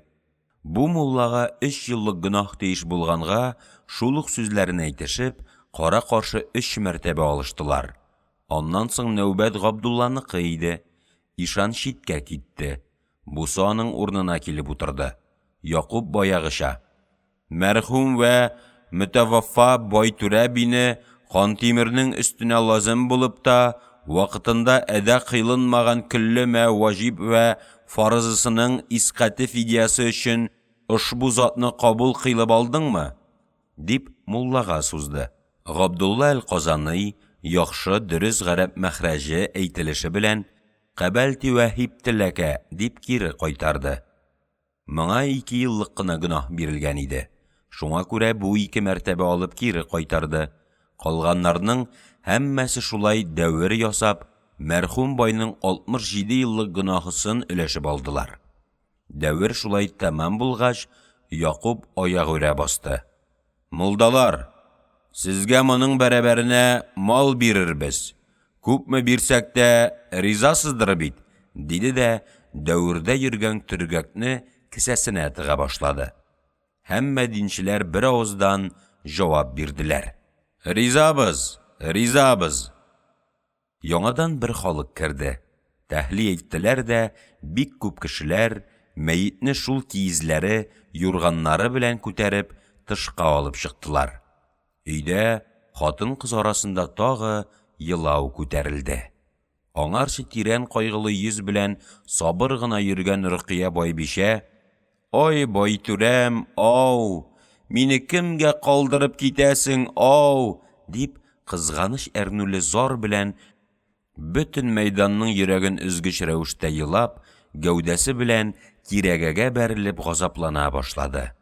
Аның янына хатыннар җыелды, яшьле күзләре, үксегән тавышлары белән юатырга тотындылар. Ләкин Рөкыя тынычланмады. «Ой, Байтүрәм, ау, мине кемгә калдырасың, ау?» сүзләре белән әрнеп, кычкырып елый бирде. Башкалар да кушылдылар.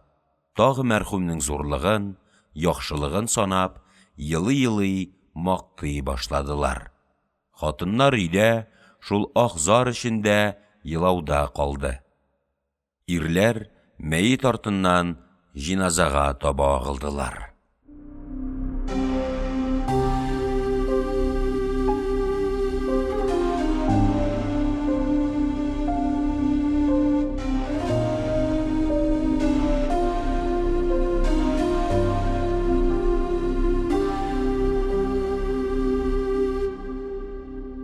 31-нче бүлек.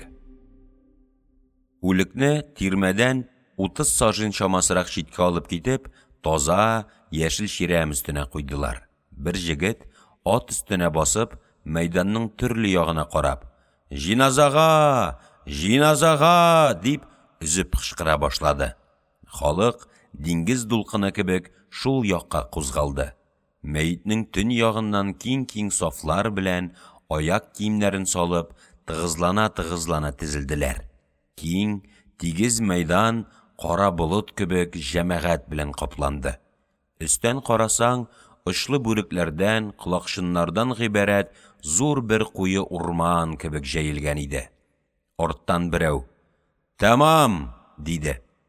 Җиназага аерым тантана бирү өчен кичә төндә ат җибәртеп, бүген төш вакытына 100 чакрым җирдән китертеп җиткерелгән мәшһүр татар ишаны, бөкрәйгән, кечкенә буе, яшел чапаны, ак шалмасы, йомры башы, озын яшел таягы белән бу җәмәгатьнең алдында тора иде. Җиназаны ул укыячак иде. Нечкә, зәңгәр тавыш белән «Ният итегез!» диде. Җиләнен каптырган, кама читле мескен бүрекне басыбрак кигән Габдулла әл-Казаный сафларның уртасыннан торып, каты сабыр тавыш белән кычкырып: «Илаһи ният кылдым, җиназа намазы укымага. Аллага хәмд өчен, пәйгамбәргә дуруд өчен, мәйеткә дуга өчен, йөземне юнәлдердем кыйблага. Уйыдым ушбу хәзер имамга. Аллаһу әкбәр. Менә шулай ният кылгыз җәмәгать» дип халыкны йөрәтте. Имам кылак какты. Җиназа укылды. Ләкин бер кызык булып алды. Ишан беренче кылак кагудан соң Аллаһу әкбәр дип тәкбиргә чакырганда, уртадагы сафларның берсендә гади намаздагыча берничә казак рөкүгка киттеләр. Аларга башкалары да иярде. 2-3 саф гөш килеп сәҗдәгә яттылар. Булар арасында Карлыгачның кияве Калтай да бар иде. Бер татар шәкерте пырх-пырх итеп булардан көлде дә, түзә алмыйча сафтан чыгып артка барып уйды. Җиназа намазы бетте. Якуб алгы сафтан карап кычкырды: «Җәмәгать, бу нинди адәм иде?» Халык гөр килеп: «Яхшы адәм иде» диделәр. «Сүз белән рәнҗеткән, башкача хакы дәгъвасы булган адәм бармы? Булса кичерсен». «Юк, юк» диделәр. Мәетне арбага салдылар. Берничә адәм аны ат белән кабергә алып киттеләр. Башка халык һәммәсе монда калды. Яңадан дәрья дулкыны кебек агылып, Кутанга якын бер урында бәйләнгән малларга таба киттеләр. Булар арасында 4 тия бар иде. Алар аптырап, түбән сузылган озын муеннарын борып, күз салдылар да яңадан тыныч кына күшәргә тотындылар. Шулар белән бер рәттән торган, әле бүген генә тотып, җылкы көтүеннән кайтарылган бер асау айгыр, бу кара болытның үз өстенә таба агылып килүеннән куркып, арлы-бирле дулый башлады. Сыерлар, кыршаңгы тойлар, ябык бузаулар тыныч торалар иде. Фидияне, зур сәдакаларны, бүләкләрне зиратка алып бармыйча монда гына өләшәчәкләр. Булар һәммәсе шуның өчен билгеләнгән маллар иде. Арада 10 башы мәрхүмнең үз малларыннан, калганнары дуслары, кардәшләре тарафыннан китерелгән иде. Бүләк, фидия өләшүдә иң зур роль Якуб белән Яңгырбайда булды. Бу чыннан да өлкән бер эш иде. Кемгә нәрсә, күпме бирү мәсьәләсендә бер яктан байлык, икенчедән рухлык, партиялек яклары, өченчедән ил эчендәге дәрәҗәсе күз алдында тотыла. Муллаларның насыйплары үзләренең гыйлемнәре яки ничә еллык гөнаһны алулары буенча түгел, бәлки кайсы йортныкы, нинди байныкы булу беренче мизан үлчәү иде. Мәрхүмнең якыннары фидиялек маллары янына килеп җитү белән, динчеләр арасында пши-пши сөйләнү китте. Кемгә нәрсә тия? Муллаларны хуҗа байларның хәленә карап 3 группка аердылар. Беренчедә 6. Шулар эченә Габдулла әл-Казаный да керде. Икенчедә 9. Калганнар 3-дә. Иң элек асау айгырны шишеп алдылар. Фидиячеләрнең күзенә ут йөгерде. Бу кемгә? Бу кемгә? Ишанны чакырып, шуңа дуга кылдырдылар. Ул итәгенең сул ягын кайтарып, атның тизгененнән тотты да арбасына илтеп бәйләү өчен ялчыга биреп җибәрде. Арада тоташ өркәчле, калын, озын бутлы бик зур тия бар иде. Моны шишеп алу тагы өметләрне кузгатты. Ләкин бу берәүгә дә насыйп түгел иде. Троицкида күп заманнар укыганнан соң Мәккә Мәдинәләрдә, Бухараларда берничә еллар йөреп кайткан бер укымышлы казак Йолдызбай хаҗи бар икән. Авыру сәбәпле үзе килә алмаган, юкса җиназаны да ул укырга тиешле иде. Бу тияне шуңа дип куйдылар. Аннан соң бер түйә, 2 кыршаңгы тай, 1 колынлы бия, 1 сыер, 4 куй санап, 1-нче дәрәҗәдәге 6 муллага бер юлы дуга кылдырдылар. Булар үзара теләсәләр ничек бүлешәчәкләр. Фидиячеләр малларның тизгененнән, бәйләгән җирләреннән шабулары белән тотып, икенче якка куйдылар да, җиргә ярым тезләнеп дуга кылдылар.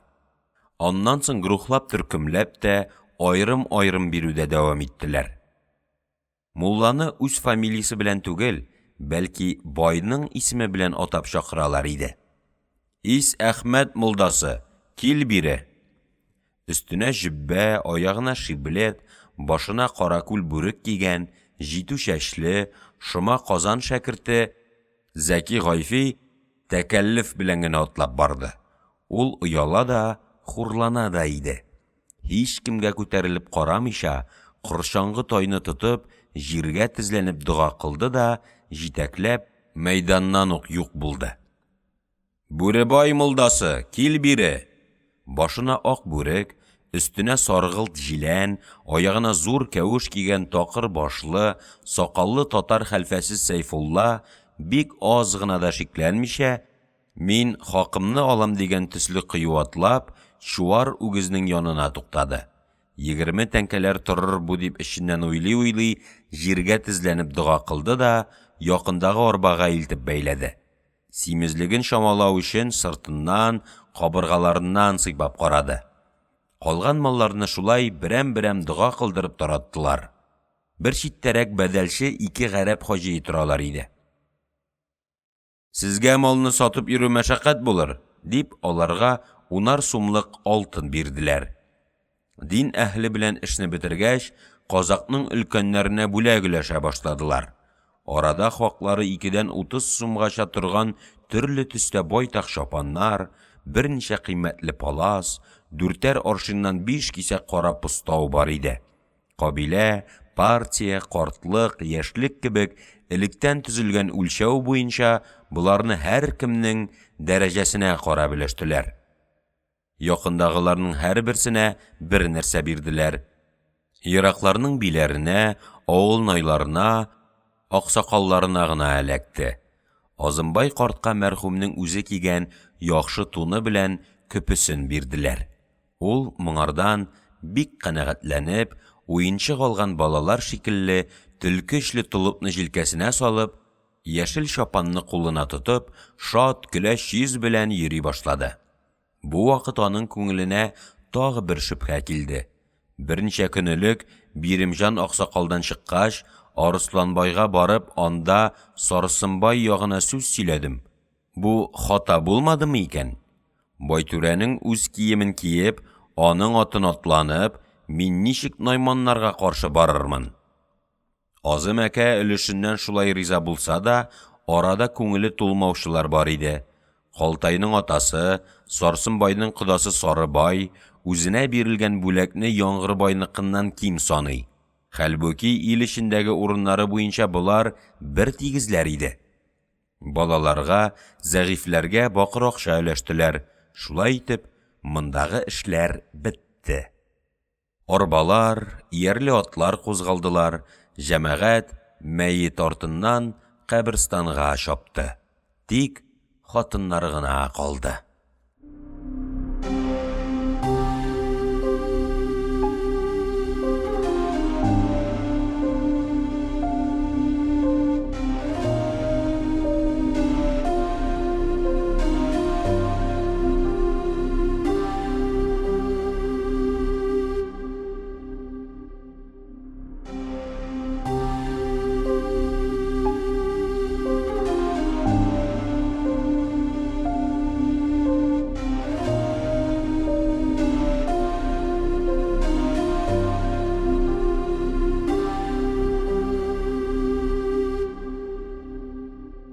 Утыз икенче бүлек.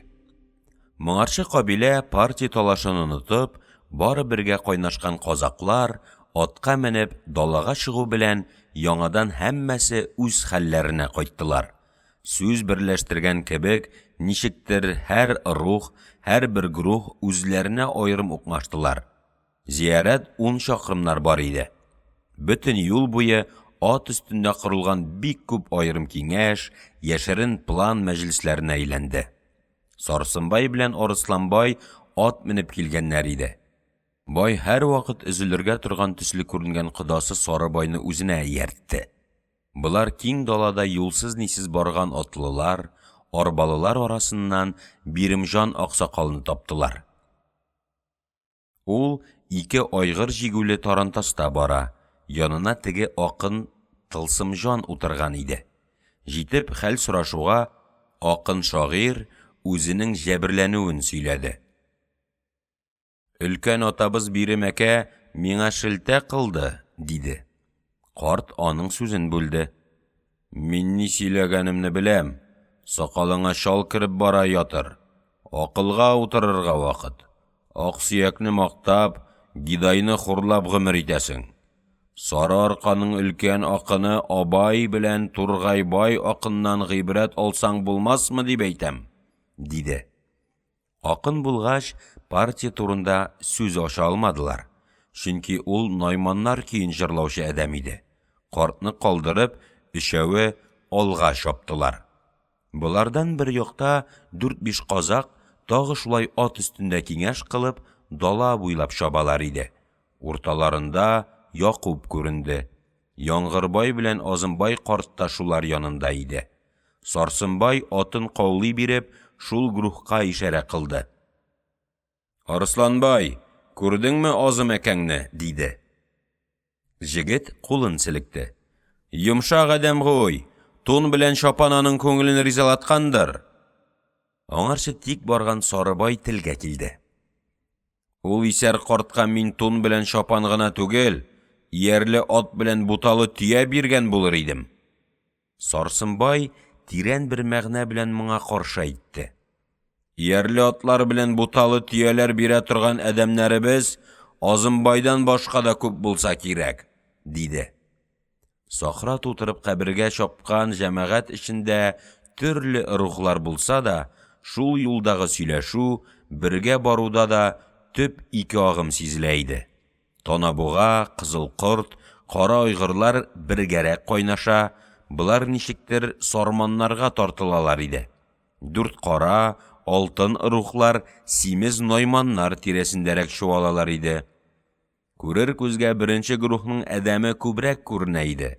Сарсынбай эшеннән уйлап барды да, юлдашларына ишеттереп әйтә куйды. Алар ак сөякләре белән мактанса, без күплегебез белән җиңәрбез. Күрәсезме алашны, диде. Алда яшел сахра уртасында зур күл буенча тәбәнәк, киң ак өйләр күренде. Бу борын Бирем әкәнең җәйләве булып, 10 ел элгәре генә килеп, хахоллар утырганнар. Хәзер зур авыл булганнар иде инде. Хаулап этләр өреп чыкты. Калын аяклы, ялангач башлы марҗалар өйләреннән чыгып, кызык итеп, бу нинди жау дигәндәй карап калдылар. Казаклар ат арбада шаптырып үтеп киттеләр. Шул авылдан ярым шакрым ары каберлек иде. Чите җимерек, эреле ваклы, төрле язулы, иске, яңа кабер ташлары ерактан ук, безне читләр арасында ташладыгыз дигән кебек, хәсрәтле хәрабә хәлендә күренделәр. Каберстанның бер ягында өелгән халык, тукталган арбалар, бәйләүле иярле атлар торалар. Анда Байтүрәне ләхеткә төшереп күмәләр.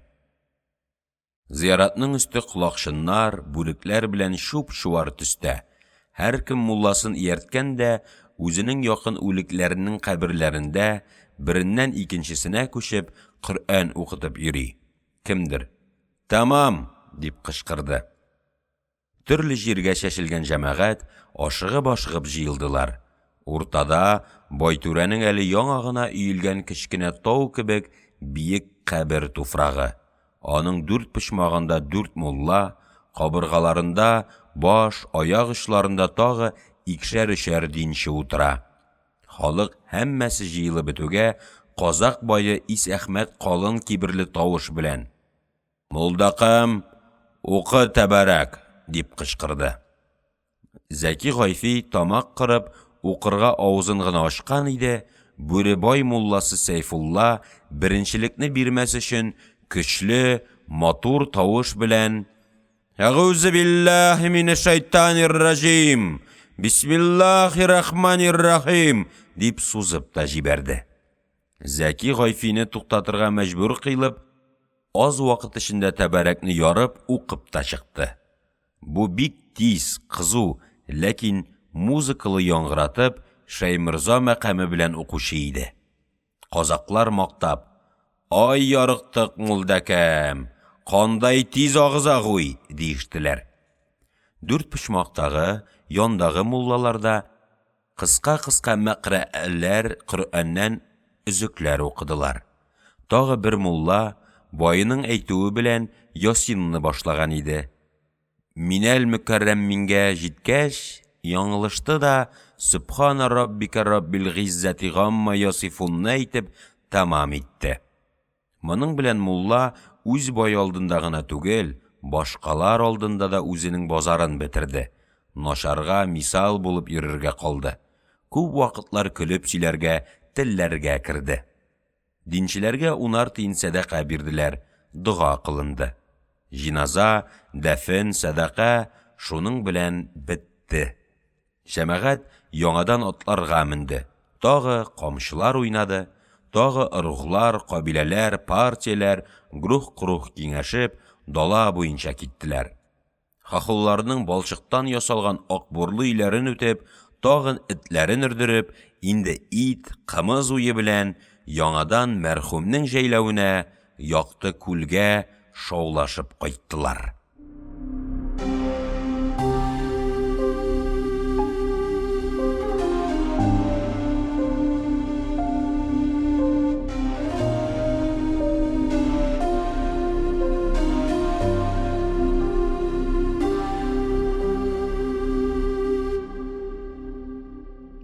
33-нче бүлек. Болытлар таралды, күк йөзе ачылды, аяз, матур көн күңелләрне иркәләп, яктылык белән елмайды. Яңгырдан соң бөтенләй кибеп җитмәгән хәтфәдә яшел, киң, тигез сахра, ерактан асыл Зөбәрҗәт диңгезе кебек җимелдәп, кояш нурында уйный башлады. Кизгә, тунга уралып, тирмә эчендә бөрешеп утырган балалар шатлана-шатлана далага чәчелделәр.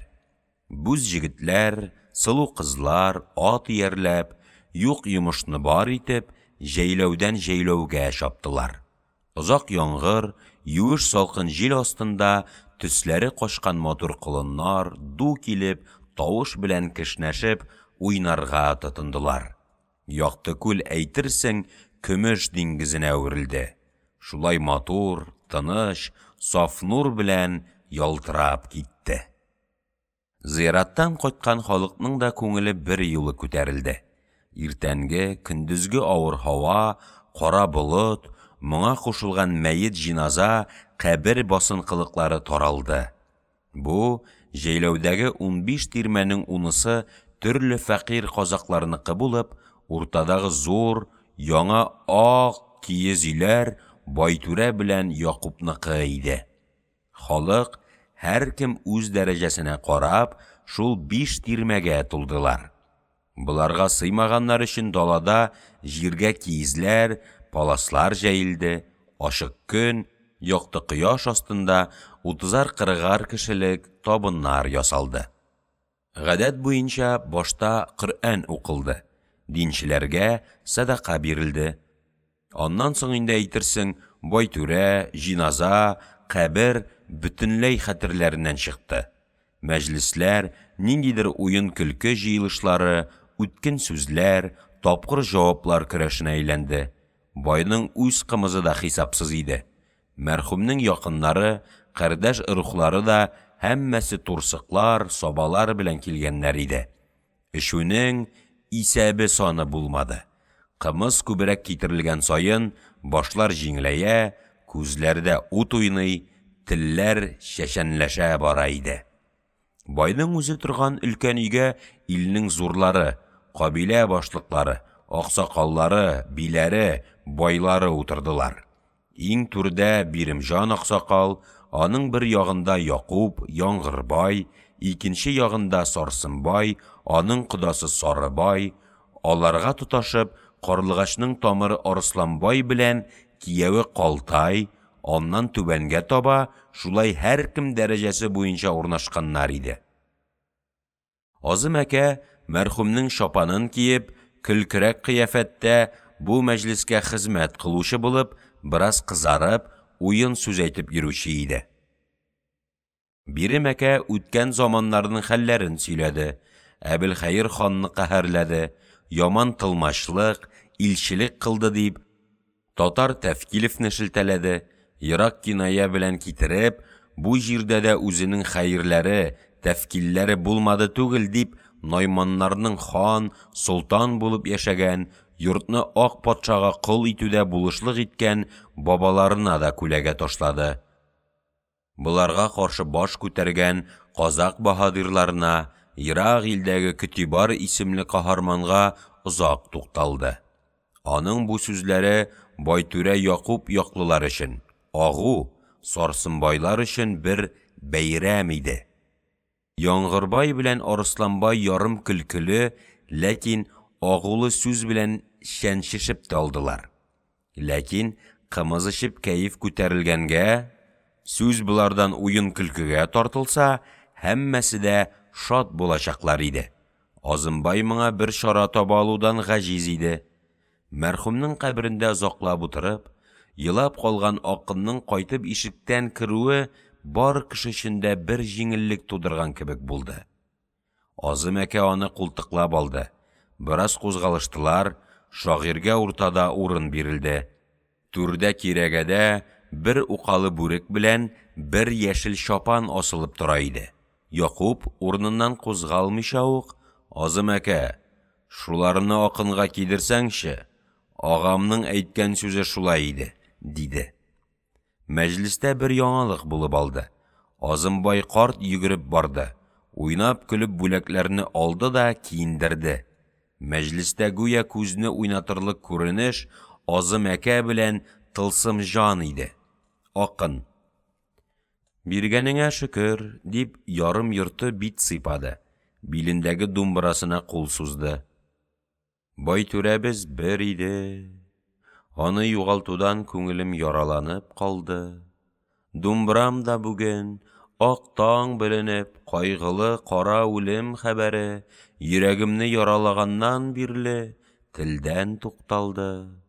Өлкәннәрнең рөхсәте булса, аның бер моңлык әйтүгә исәбе юк түгел иде, диде дә җавап көтмичә үк үзенең гомерлек юлдашын моңлатып, халык җырларыннан берен көйләп җибәрде.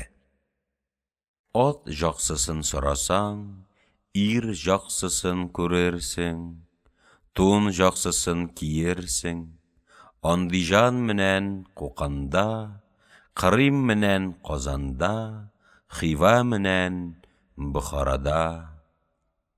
Борынгылар шулай дигәннәр.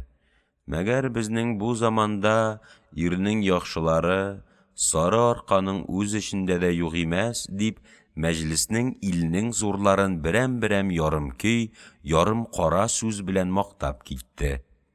Арабызда бер чал бар, яшелкән, акылы югары, моңлай күзе күрмәгән белән, ак күңеле казак йортының каты кайгысы өчен ялкынланып янып тора, дип башта Биримҗан аксакалны олуглады.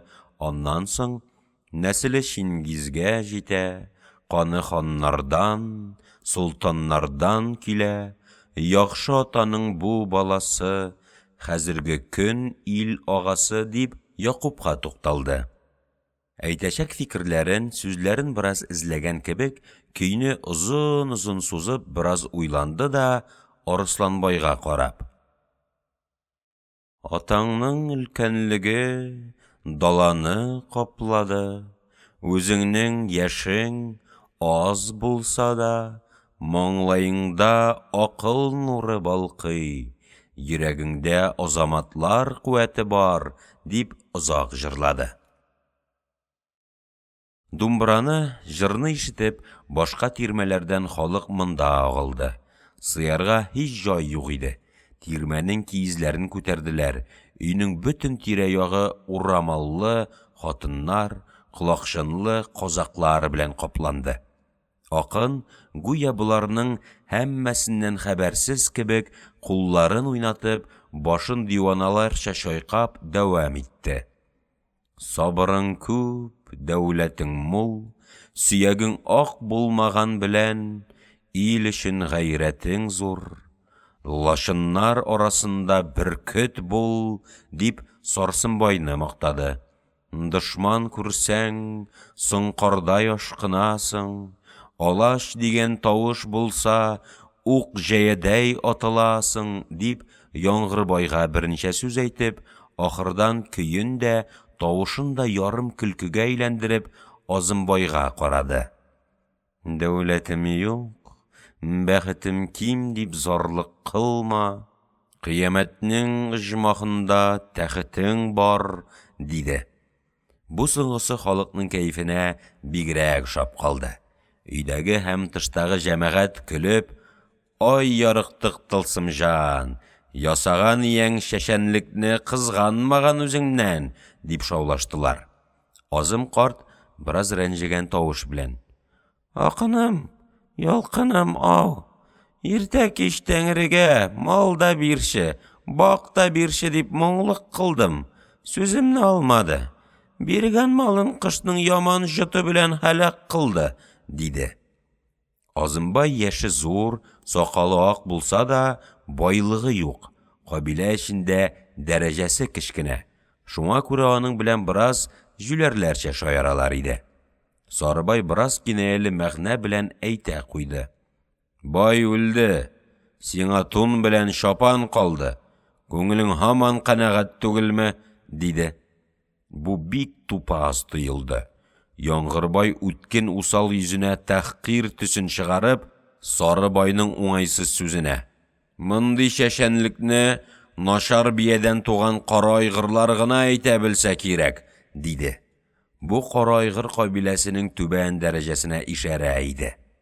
Сүзләр кабынды. Кымызның кәефе мигә йөгерде. Кара айгырларның берсе арттан торып: Башкалар ни сөйләсә дә үпкәм юк.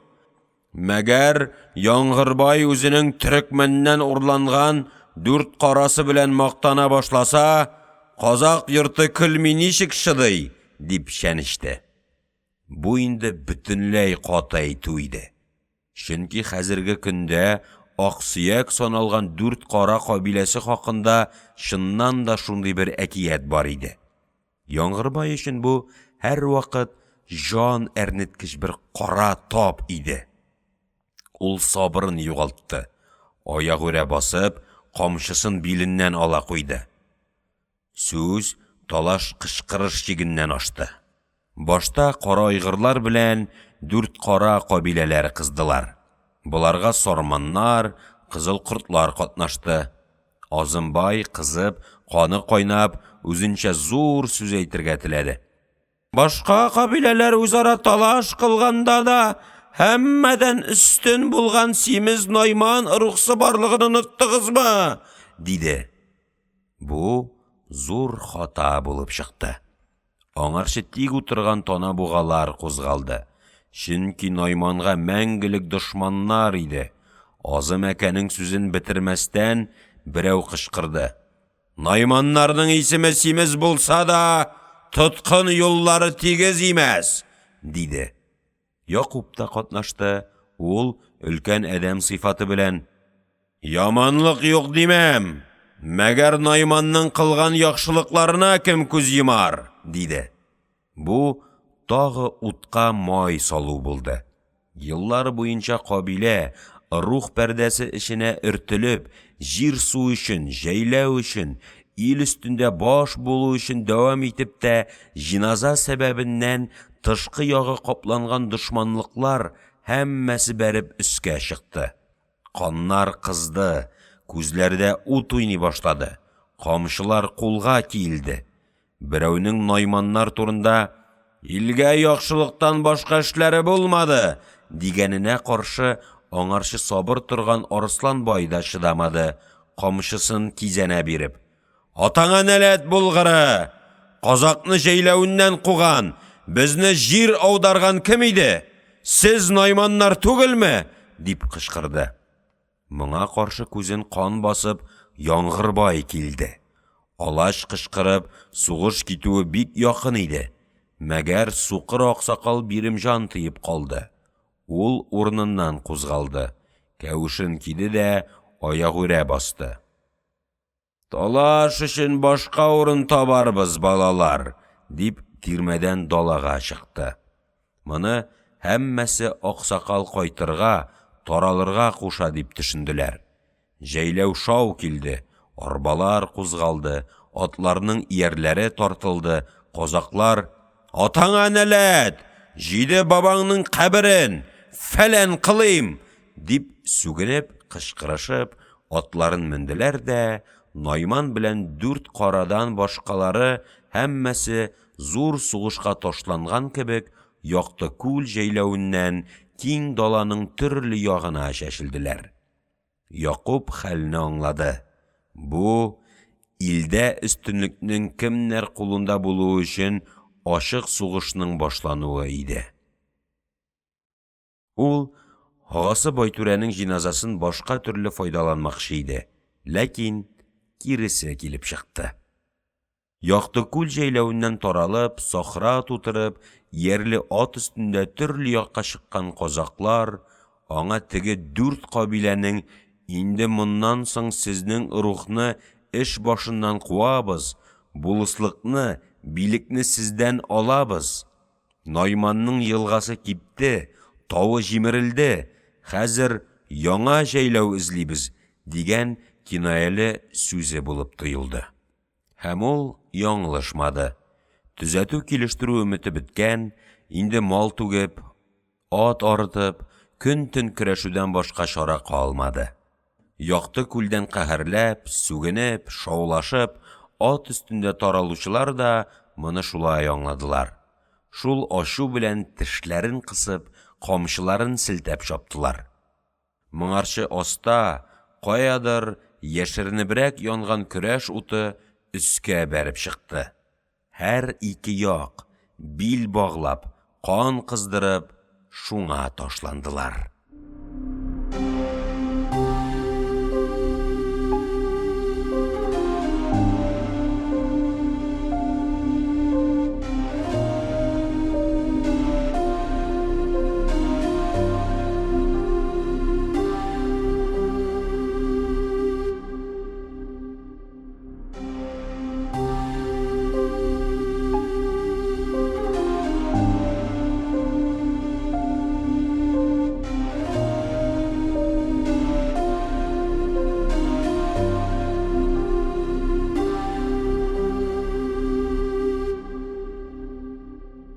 32-нче бүлек. Моңарчы кабилә партия талашын онытып, бары бергә кайнашкан казаклар атка менеп далага чыгу белән яңадан һәммәсе үз хәлләренә кайттылар. Сүз берләштергән кебек, ничектер һәр рух, һәр бер грух үзләренә аерым укмаштылар. Зиярат 10 чакрымнар бар иде. Бөтен юл буе ат өстендә корылган бик күп аерым киңәш, яшерен план мәҗлесләренә әйләнде. Сарсынбай белән Арысланбай ат менеп килгәннәр иде. Бай һәр вакыт өзелергә торган төсле күренгән кодасы Сарыбайны үзенә ияртте. Булар киң далада юлсыз нисез барган атлылар, арбалылар арасыннан Биремҗан аксакалны таптылар. Ул 2 айгыр җигүле тарантаста бара. Янына теге акын Тылсымҗан утырган иде. Җитеп хәл сорашуга, акын шагыйрь үзенең җәберләнүен сөйләде. Өлкән атабыз Биремәкә миңа шелтә кылды, диде. Карт аның сүзен бүлде. Мин ни сөйләгәнемне беләм. Сакалыңа шал киреп бара ятыр. Акылга утырырга вакыт. Аксөякне мактап, гидайны хурлап гомер итәсең. Сары арканың өлкән акыны Абай белән Тургайбай акыннан гыйбрәт алсаң булмасмы дип әйтәм, диде. Акын булгач, партия турында сүз аша алмадылар. Чөнки ул Найманнар көен җырлаучы адәм иде. Картны калдырып, өчәве алга чаптылар. Булардан бер якта 4-5 казак тагы шулай ат өстендә киңәш кылып, дала буйлап чабалар иде. Урталарында Якуб күренде. Яңгырбай белән Азымбай карт та шулар янында иде. Сарсынбай атын каулый биреп, шул грухка ишарә кылды. Арысланбай, күрдеңме Азым әкәңне, диде. Җегет кулын селекте. Йомшак адәм гой, тун белән чапан аның күңелен ризалаткандыр. Аңарчы тик барган Сарыбай телгә килде. Ул исәр картка мин тун белән чапан гына түгел, иярле ат белән буталы төя биргән булыр идем. Сарсынбай тирән бер мәгънә белән моңа каршы әйтте. Иярле атлар белән буталы төяләр бирә торган адәмнәребез Азымбайдан башка да күп булса кирәк, диде. Сахра тутырып кабергә чапкан җәмәгать эчендә төрле рухлар булса да, шул юлдагы сөйләшү, бергә баруда да төп ике агым сизелә иде. Танабуга, Кызыл Корт, Кара Айгырлар бергәрәк кайнаша, булар ничектер сарманнарга тартылалар иде. 4 кара, алтын рухлар симез Найманнар тирәсендәрәк чуалалар иде. Күрер күзгә беренче грухның әдәме күбрәк күренә иде. Сарсынбай эшеннән уйлап барды да, юлдашларына ишеттереп әйтә куйды. Алар ак сөякләре белән мактанса, без күплегебез белән җиңәрбез. Күрәсезме алашны, диде. Алда яшел сахра уртасында зур күл буенча тәбәнәк, киң ак өйләр күренде. Бу борын бирем әкәнең җәйләве булып, 10 ел элгәре генә килеп, хахоллар утырганнар. Хәзер зур авыл булганнар иде инде. Хаулап этләр өреп чыкты. Калын аяклы, ялангач башлы марҗалар өйләреннән чыгып, кызык итеп, бу нинди жау дигәндәй карап калдылар. Казаклар ат арбада чаптырып үтеп киттеләр. Шул авылдан ярым чакрым ары каберлек иде. Чите җимерек, эреле-ваклы, төрле язулы, иске, яңа кабер ташлары ерактан ук, безне читләр арасында ташладыгыз дигән кебек, хәсрәтле хәрабә хәлендә күренделәр. Каберстанның бер ягында өелгән халык, тукталган арбалар, бәйләүле иярле атлар торалар. Анда Байтүрәне ләхеткә төшереп күмәләр. Зияратның өсте колакчыннар, бүрекләр белән шуп-шуар төстә. Һәр кем мулласын иярткән дә, үзенең якын үлекләренең каберләрендә береннән икенчесенә күчеп, Коръән укытып йөри. Кемдер? Тамам, дип кычкырды. Төрле җиргә чәчелгән җәмәгать ашыгып-ашыгып җыелдылар. Уртада Байтүрәнең әле яңа гына өелгән кечкенә тау кебек биек кабер туфрагы. Аның 4 почмагында 4 мулла, кабыргаларында баш, аяк очларында тагы икшәр-өчәр динче утыра.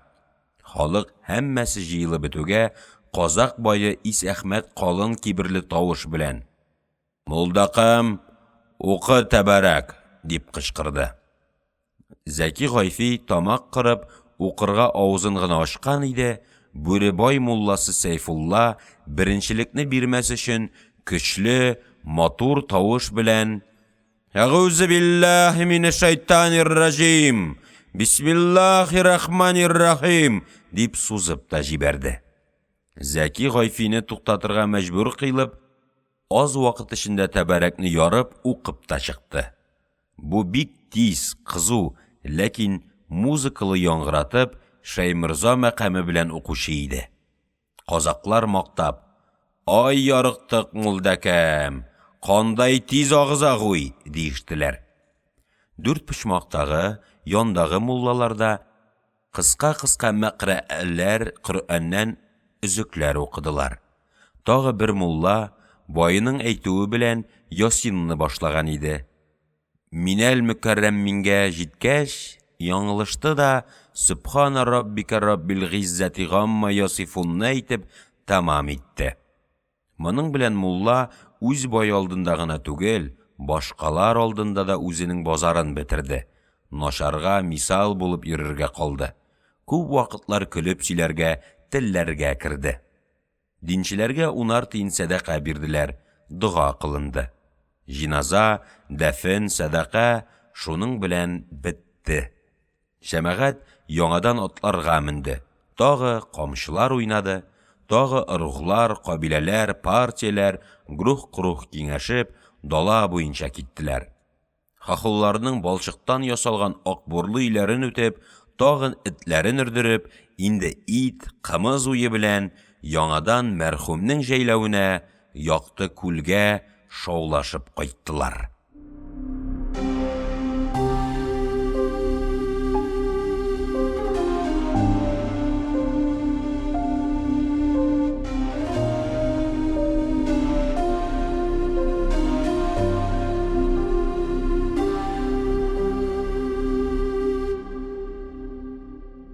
33-нче бүлек. Болытлар таралды, күк йөзе ачылды, аяз, матур көн күңелләрне иркәләп, яктылык белән елмайды. Яңгырдан соң бөтенләй кибеп җитмәгән хәтфәдә яшел, киң, тигез сахра, ерактан асыл Зөбәрҗәт диңгезе кебек җимелдәп, кояш нурында уйный башлады. Кизгә, тунга уралып, тирмә эчендә бөрешеп утырган балалар шатлана-шатлана далага чәчелделәр. Бүз җегетләр, сылу кызлар ат иярләп, юк йомышны бар итеп, җәйләүдән җәйләүгә чаптылар. Озак яңгыр, юеш салкын җил астында төсләре качкан матур колыннар ду килеп, тавыш белән кешнәшеп, уйнарга тотындылар. Якты күл әйтерсең, көмеш диңгезенә әверелде. Шулай матур, тыныч, саф нур белән ялтырап китте. Зыяраттан кайткан халыкның да күңеле бер юлы күтәрелде. Иртәнге, көндезге авыр һава, кара болыт, моңа кушылган мәйет җиназа, кабер басынкылыклары таралды. Бу җәйләүдәге 15 тирмәнең 10-сы төрле фәкыйрь казакларныкы булып, уртадагы зур, яңа ак киез өйләр Байтүрә белән Якубныкы иде. Халык һәркем үз дәрәҗәсенә карап, шул 5 тирмәгә тулдылар. Буларга сыймаганнар өчен далада җиргә киезләр, паласлар җәелде, ашык көн, якты кояш астында 30-40 кешелек табыннар ясалды. Гадәт буенча башта Коръән укылды, динчеләргә садака бирелде. Аннан соң инде әйтерсең, Байтүрә, җиназа, кабер бөтенләй хәтерләреннән чыкты. Мәҗлесләр, ниндидер уен-көлке җыелышлары, үткен сүзләр, тапкыр җаваплар көрәшенә әйләнде. Байның үз кымызы да хисапсыз иде. Мәрхүмнең якыннары, кардәш рухлары да һәммәсе турсыклар, сабалар белән килгәннәр иде. Эшүнең исәбе саны булмады. Кымыз күбрәк китерелгән сайын, башлар җиңеләя, күзләрдә ут уйный, телләр чәчәнләшә бара иде. Байның үзе торган өлкән өйгә илнең зурлары, кабилә башлыклары, аксакаллары, биләре, байлары утырдылар. Иң түрдә Биремҗан аксакал, аның бер ягында Якуб, Яңгырбай, икенче ягында Сарсынбай, аның кодасы Сарыбай, аларга тоташып, Карлыгачның тамыры Арысланбай белән кияве Калтай, аннан түбәнгә таба, шулай һәркем дәрәҗәсе буенча урнашканнар иде. Азым әкә мәрхүмнең шапанын киеп, көлкерәк кыяфәттә бу мәҗлескә хезмәт кылучы булып, бераз кызарып, уен сүз әйтеп йөрүче иде. Бирем әкә үткән заманнарның хәлләрен сөйләде, Әбелхәйр ханны каһәрләде, яман тылмачлык, илчелек кылды дип, Татар Тәфкилевне шелтәләде, ерак киная белән китереп, бу җирдә дә үзенең хәерләре, тәфкилләре булмады түгел дип, Найманнарның хан, солтан булып яшәгән, йортны ак патшага кол итүдә булышлык иткән бабаларына да күләгә ташлады. Буларга каршы баш күтәргән казак баһадирларына, ерак илдәге Көтибар исемле каһарманга озак тукталды. Аның бу сүзләре Байтүрә Якуб яклылар өчен, Агу, Сарсынбайлар өчен бер бәйрәм иде. Яңгырбай белән Арысланбай ярым көлкілі, ләкин ағулы сүз белән шәншешеп талдылар. Ләкин қымыз ішіп кәйф күтәрелгәнгә, сүз бұлардан уйын күлкігә тартылса, һәммәсе дә шат булачаклар иде. Азымбай моңа бер шара таба алудан ғәҗиз иде. Мәрхүмнең каберендә озаклап утырып, елап калган Акынның кайтып ишектән керүе бар кеше эчендә бер җиңеллек тудырган кебек булды. Азым әкә аны култыклап алды. Бераз кузгалыштылар, шагыйрьгә уртада урын бирелде. Түрдә кирәгәдә бер укалы бүрек белән бер яшел шапан асылып тора иде. Якуб урыныннан кузгалмыйча ук, Азым әкә, шуларны Акынга кидерсәңче, агамның әйткән сүзе шулай иде, диде. Мәҗлестә бер яңалык булып алды. Азымбай карт йөгереп барды. Уйнап көлеп бүләкләрне алды да киендерде. Мәҗлестә гүя күзне уйнатырлык күренеш Азым әкә белән тылсым жан иде. Акын: «Биргәнеңә шөкер», дип ярым йорты бит сыйпады. Билендәге думбырасына кул сузды. Бай түрәбез бер иде. Аны югалтудан күңелем яраланып калды. Думбрам да бүген ак таң беленеп, кайгылы кара үлем хәбәре йөрәгемне яралаганнан бирле телдән тукталды. Өлкәннәрнең рөхсәте булса, аның бер моңлык әйтүгә исәбе юк түгел иде, диде дә җавап көтмичә үк үзенең гомерлек юлдашын моңлатып, халык җырларыннан берен көйләп җибәрде. Ат жаксысын сорасаң, ир жаксысын күрерсең, тун жаксысын киерсең, Андижан менән Куканда, Кырым менән Казанда, Хива менән Бохарада. Борынгылар шулай дигәннәр. Мәгәр безнең бу заманда ирнең яхшылары сары арканың үз эчендә дә юк имәс, дип мәҗлеснең илнең зурларын берәм-берәм ярым көй, ярым кара сүз белән мактап китте. Арабызда бер чал бар, яшел кән, акылы югары, моңлай күзе күрмәгән белән, ак күңеле казак йортының каты кайгысы өчен ялкынланып янып тора, дип башта Биримҗан аксакалны олуглады. Аннан соң нәселе Чингизгә җитә, каны ханнардан, султаннардан килә, яхшы атаның бу баласы, хәзерге көн ил агасы, дип Якубка тукталды. Әйтәчәк фикерләрен, сүзләрен бераз эзләгән кебек, көйне озын-озын сузып, бераз уйланды да Арысланбайга карап: «Атаңның өлкәнлеге даланы каплады, үзеңнең яшең аз булса да, моңлайыңда акыл нуры балкый, йөрәгеңдә азаматлар куәте бар», дип озак җырлады. Думбраны, җырны ишетеп, башка тирмәләрдән халык монда агылды. Сыярга һич җай юк иде. Тирмәнең киезләрен күтәрделәр. Өйнең бөтен тирә-ягы урамаллы хатыннар, колакчынлы казаклар белән капланды. Акын, гүя буларның һәммәсеннән хәбәрсез кебек, кулларын уйнатып, башын диваналарча чайкап дәвам итте. Сабырың күп, дәүләтең мул, сөягең ак булмаган белән, ил өчен гайрәтең зур, лашыннар арасында бөркет бул, дип Сарсынбайны мактады. Дошман күрсәң, соңкардай ашкынасың, алаш дигән тавыш булса, ук җәядәй атыласың, дип Яңгырбайга берничә сүз әйтеп, ахырдан көйен дә, тавышын да ярым көлкегә әйләндереп, Азымбайга карады. «Дәүләтем юк, бәхетем ким, дип зарлык кылма, кыямәтнең оҗмахында тәхетең бар», диде. Бу соңгысы халыкның кәефенә бигрәк шап калды.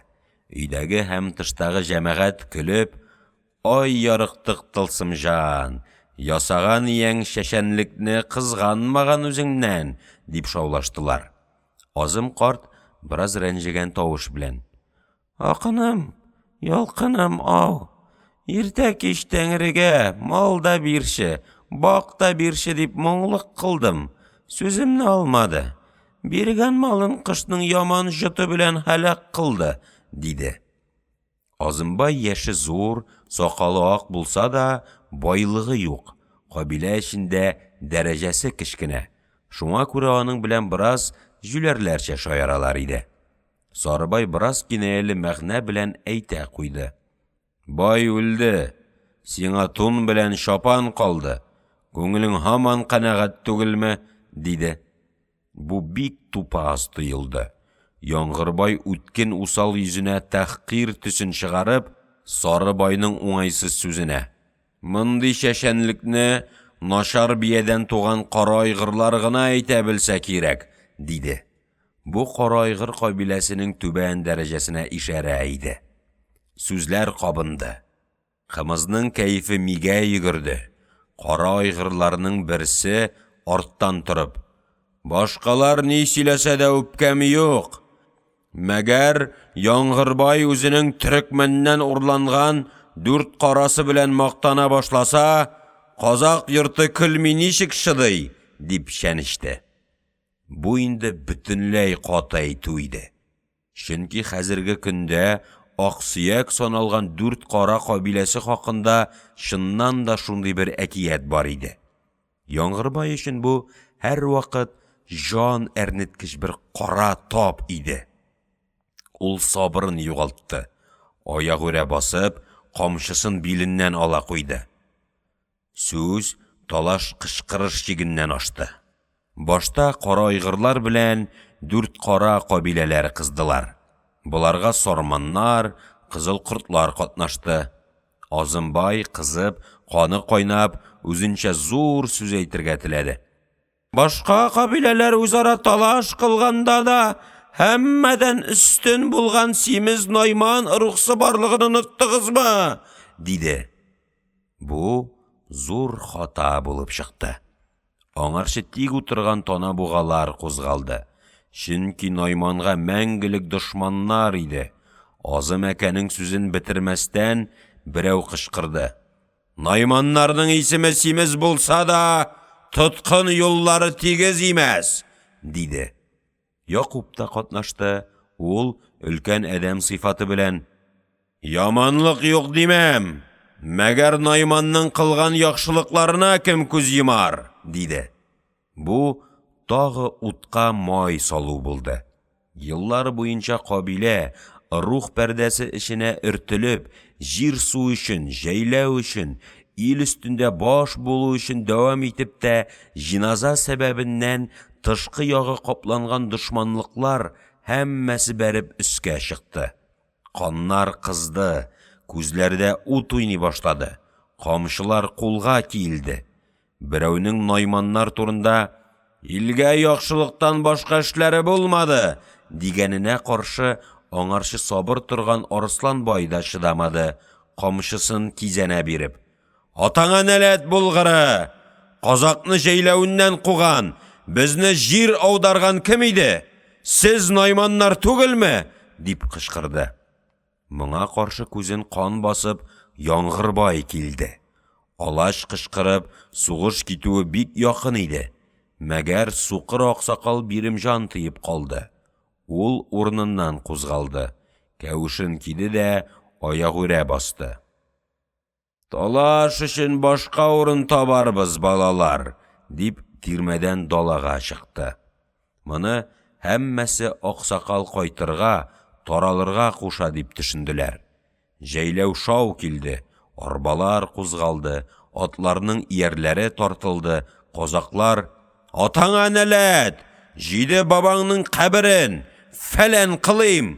Дип сүгенеп, кычкырышып, атларын менделәр дә, Найман белән 4 карадан башкалары һәммәсе зур сугышка ташланган кебек, якты күл җәйләүеннән киң даланың төрле ягына чәчелделәр. Якуб хәлне аңлады. Бу, илдә өстенлекнең кемнәр кулында булуы өчен ашык сугышның башлануы иде. Ул, ағасы Байтүрәнең җиназасын башка төрле файдаланмакчы иде, ләкин киресе килеп чыкты. Якты күл җәйләвеннән таралып, сахра тутырып, ярле ат өстендә төрле якка чыккан казаклар, аңа теге 4 кабиләнең инде моннан соң сезнең рухны эш башыннан куабыз, булыслыкны, билекне сездән алабыз. Найманның елгасы кипте, тавы җимерелде, хәзер яңа җәйләү эзлибез, дигән кинаяле сүзе булып тоелды. Һәм ул яңлышмады. Төзәтү килештерү өмете беткән, инде мал түгеп, ат арытып, көн-төн көрәшүдән башка чара калмады. Якты күлдән каһәрләп, сүгенеп, шаулашып, ат өстендә таралучылар да моны шулай аңладылар. Шул ачу белән тешләрен кысып, камчыларын селтәп чаптылар.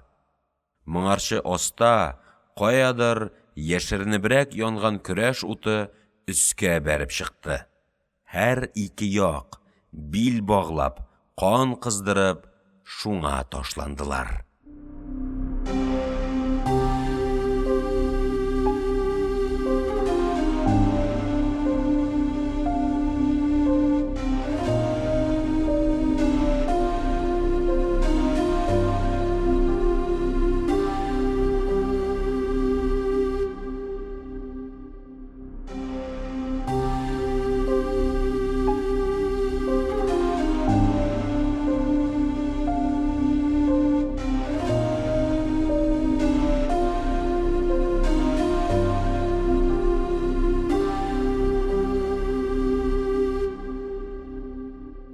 37-нче бүлек.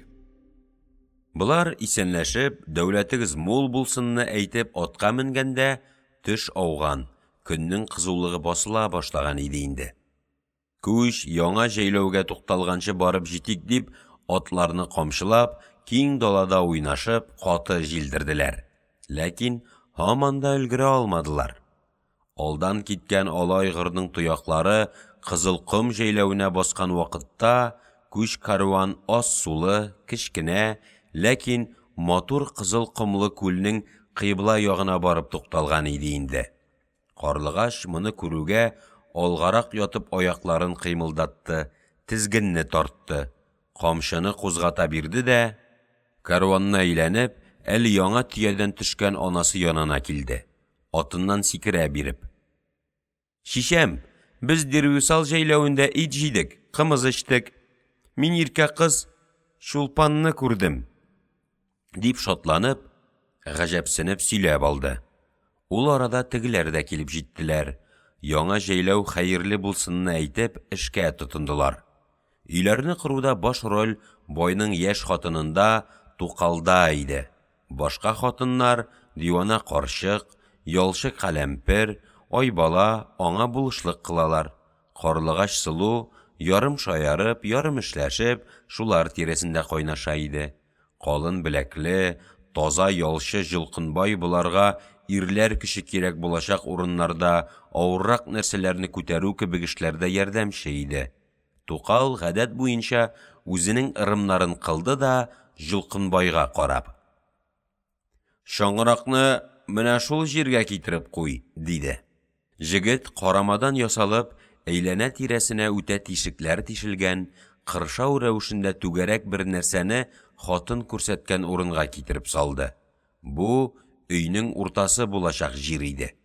Башкаручы хатын шул уртадан күз белән шамалады да тирәгә тезеп утырта башлады. Моның һәрбере канат дип атала. Һәр канат 3 бармак калынлыгы буяулы җәенкерәк таяклардан бер-беренә аркылырак тезелеп ясалган, иңе 2, биеклеге 3-4 аршын шамасында бер тоташ челтәр иде. Тукал беренче канатны җиргә ипләп утыртты да каләмпердән икенчесен китертте. Хезмәтче хатын тотып торды. Үзе өйрәнгән кул белән тиз-тиз 2 канатны нечкә, ләкин ныклы җепләр белән бәйләп беректерде. Үшінші, дүртінші канатларны шулай бер-берсенә тоташтырып бәйли барды. Бұлар туры сызык белән бер буйга түгел, бәлки түгәрәкләнеп тезеләләр иде. Шулай әйләндереп, канатларны бер-беренә терәп бәйләп чыккач, беренче белән 10-нчы бер-беренә урап килеп тоташа яздылар. Тик аршын ярым киңлегендә ачык урын калды. Бу ишек өчен иде. Элек табылдырыкны җиргә ипләп куйдылар. Таянышларны ике яктан канатларга бау белән ныгыттылар. Нечкә тактадан ясалган сырлы, кызыллы яшелле буяулы ишек җиңел, рәхәт рәвештә ике якка ачыла торган булды. Моның белән өйнең диварлары тәмам булды. Ул хәзер челтәрле кызыл алашык кебек бер төс алды. Ныклык өчен кирәгәләрнең югары ягыннан кул яссуы киңлегендә җеп белән уратып, моның очларын ишекнең таянышларына китереп бәйләделәр. Дивана каршык кәефләнеп үк куйды. Ишекне ачып керде дә, «Кулың җиңел эшли, чырагым», дип хатынны мактады. Хәзер инде өйнең түбәсен, түгәрәк кыегын мендерәсе бар иде. Һәммәсе эшкә керделәр. Ялчы сәнәк кебек аерулы озын агач алды да, электән үк уртада калдырылган түгәрәк шаңракны 2 сажин биеклегендә югары күтәрде. Хатыннар 4 яктан аның көлдерәүчләрен тотып, кирәгәнең югары башына ныгыттылар. Ләкин бу гына аз иде әле. Өйнең түбәсе түгәрәгрәк рәвештә булсын өчен бераз бөкрәйтеп ясалган 3 бармак калынлыгы агачларның укларының югары башларын шаңкарның тишекләренә тыктылар. Түбән башларын кирәгәнең югары ягына беркеттерделәр. Моның белән өйнең башы эшләнгән булды. Иң югарыда киңлеге 1 аршын ярым чамасында ачыклык калды. Бусы төнлек булачак. Һава, якты керергә, төтен чыгарырга хезмәт кылачак. Жылкынбай арбадан читләре тегелгән, очларына җепләр бәйләнгән 4 киез китерде. Хатыннар Тукалның күрсәтүе буенча бу киезләрне кирәгәнең тыш ягыннан капладылар. Югары яктан кирәгә белән укларга ныгытып бәйләделәр. Аннан соң очларына нечкә кыл арканнар бәйләнгән зур 2 киез китереп, баягы агач белән күтәреп, түбәгә яптылар. Арканнарның очларын тирмәнең диварындагы киезләрне кысып урап бәйләделәр. 3 почмагында да озын җепләр тагылган бер киез бар иде. Җегет моны күтәреп, өйнең түбәсендәге ачыклыкка, төнлеккә каплады. Хатыннар арканнардан тартып моны ипләп яптылар. Зур киң кибән рәвешендә эшләнеп, шуның белән киез өй тәмам булды. Киезләрнең тигез ябылуын, кирәгә, шаңракларның туры, тоташ утыруын карар өчен эшкә керделәр. Өй кап-караңгы иде. Айбала чыгып, җиңел кулдан арканнарның берсен тартты. Түбәдәге киез бер якка китте. Өйнең төнлеге ачылып, яктылык тулды. Һәммәсе дә тирмәне яхшы таптылар. Кирәгәләр нык беркетелгән, шаңрак дөрес утыртылган, ишек тигез куелган. Киезләр бер-берен каплап, бер-беренә тоташып, җил яңгыр йөрергә җай калдырылмаган иде. Карчык тагы мактап алды. Инде өйнең эчен төзисе, әйберләрне кертеп урынлы урынга куясы иде. Шәчле җегетне чакырып алдылар. Байбишә үзе дә килеп җитте. Санап, үзеп әмерләр бирде. 2 ир арбадан бушатылган әйберләрне өйгә ташый. Өйнең эчен рәтли башладылар. Идән яшел ширәм иде. Иң уртасын кырып, учак, ут башы урыны ясалды. Аннан калган җиргә элек камыр чыпта, аның өстенә кара тузган киез түшәделәр. Аннан соң яшелле сарылы буялган, күбесе калайлы зур сандыкларны берәм-берәм керттеләр. Өйнең иң түрендә аршын ярым чаклы ачыклык калдырдылар. Бу йортның хуҗасы яки кадерле кунак урыны булачак. Моның 2 ягыннан 2шәр кат сандыкларны тезделәр. Алар өстенә бөкләп ак киезләр, атлас, ефәк юрганнар кат-кат булып өелде. Төн ягына караган ишектән кергәч, уң кулда түргә якын сандыкларга терәп, Байбишәнең үзе өчен ятак куйдылар. Аннан түбәнрәк ярым шкаф, ярым өстәл кебек нәрсә урынлашты. Монда шәй, шикәр, кадерле савытлар торачак.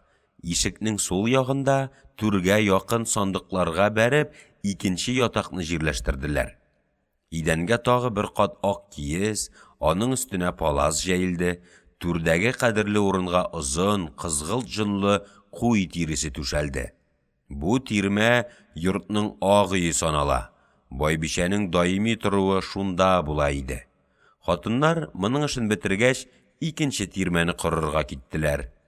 Бу элеккесеннән 4-5 сажин уңдарак булырга тиешле иде.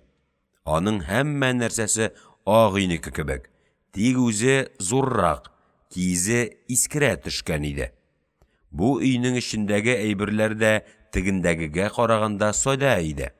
Монда сандыклар, юрганнар, ятаклардан башка ишектән керүгә уң якта зур сабаны урнаштырдылар. Берничә турсыкны асып куйдылар. Катык, әйран, эремчек, күҗә белән төрле савытлар, зур-зур казаннар шунда урын алдылар.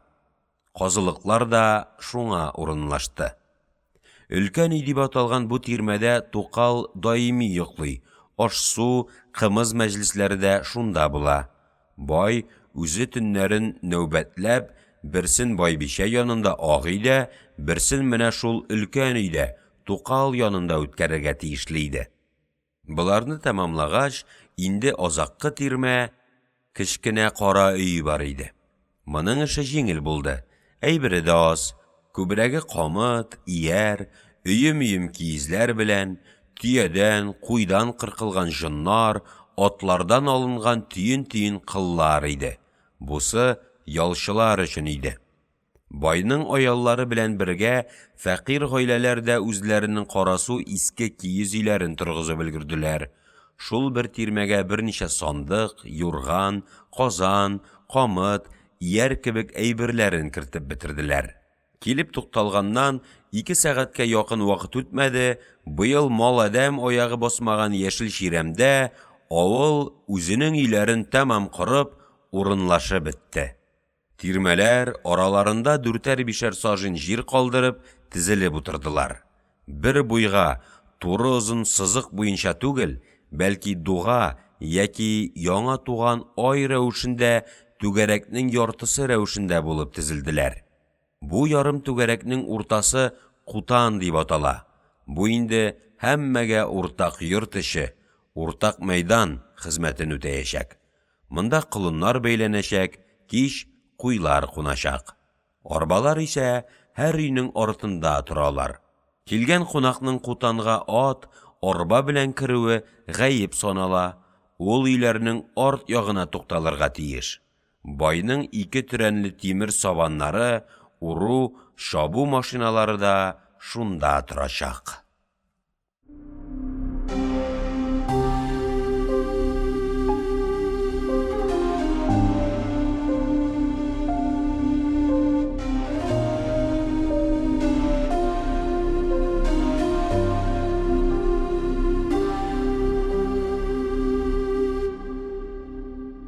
38-нче бүлек. Хатын кызы өйне корып йөргәндә, Сарсынбай үзе әле яңа килеп җиткән маллар, бияләр, куйлар, сыерлар арасында иде. Көтүчеләрдән хайваннарның хәлен сорашты, авыруларын карап, Кәрим картка күрсәтергә, дәвалатырга кушты. Башкалар уен көлке белән, ашыгычлык белән өйләр ясаганда, Арысланбай һәм Аксакал бер читтәрәк, яшел ширемгә киез түшәп, мендәр салып, кырын ята биреп әңгәмә кылдылар. Җегет үткән көн башлап та өзә алмаган эше турында карт белән озак сөйләште. Ләкин бире мәкә якында килмәде. Акылың бар, уйларга шамаң бар. Ничек итеп шундый бер ярамаган эшне башыңа керттең син, балам, дип каты сүзләр белән озак шелтәләде. Ак өйне курчак кебек җыештырып, ятакларга җифәк юрганнарны җәеп, шигүле мендәрләрне кабартып тезеп, киемнәрен кирәгәгә элеп, Карлыгач Сылу шат ашык йөз белән тирмәгә керергә чакыру өчен килгәндә, шелтәнең иң каты минутлары иде. Кыз җегет белән картның йөзләрен күргәч, курка калды. Бабаның кашлары салынган, ябык, җыерчыклы бите ашудан каралып көйгән, Арысланбай исә ниндидер бер кискен уй белән тешләрен кысып, зәһәрләнеп торган кебек хәлдә иде. Сылу каушаудан сүзләрен оныта язды. Биремәкә, өй кырылды. Шишәм сезне ак тирмәгә чакыра, дип нидер бытылдады да, кырдан мал яныннан кайтып килгән атасына Сарсынбайга каршы йөгерде. Ләкин барып җитә алмады. Күрше җәйләүдән ике ир белән бер кимпернең җәяүләп килүе аны туктатты. Гадәт буенча, яңа күчеп килгәннәргә күрше авыл ит белән, кымыз белән сәлам җибәрә. Бу адәмнәр күлнең икенче башында утырган авылныкылар. Кулларында зур табак тулы пешкән ит иде. Яңа җәйләүне кутладылар, мал җанга аманлык, ил көнгә саулык теләделәр. Ул арада Сарсынбай да кайтып җитте. Һәммәсе бергә уртадагы өлкән өйгә кереп, иткә, кымызга утырдылар. Бу вакыт кояш байып килә иде инде. Яңа җәйләүдә элекке гади көндәлек тормыш башланды. Бире мәкәне күчү мәшәкате белән яхшы кунак итә алмадык дип, үтенеп кунарга калдырдылар. Җегеткә вакыт иде инде. Рәхмәт әйтте, мал җанга аманлык теләде дә, атына менеп, яман шүл җәйләвенә кайтып китте. Күрешер алдыннан Аксакал аның үзенә генә: «Акылга утырыр чагың җиткән, балалык кылма», дип каты кисеп әйтте. Карлыгач Сылу бик зур кыюлык аркасында 1-2 минут аулак заман таба алды. Җегет аның йөзенә күтәрелеп карамады. Кискен, каһәрле тавыш белән актык сүзен сөйләде. «Кара айгырлар белән бузылышудан, ике арада талаш чыгудан куркалар. Аксакал безгә каршы. Балалык кылма дип миңа яман шелтә ясады. Йөрәгең нык булсын. Безгә караңгы төн белән канатлы тулпарлардан башка дус та, ярдәмче дә юк. 1-2 көннән хәбәрем булыр. Әзер тор», диде. Кыз авыр, ләкин шөбһәсез бер уйда калды. Калтайга бармаячак. Караңгы кичәдә иярле атлар белән тамыр җегетенең килгәнен көтәчәк.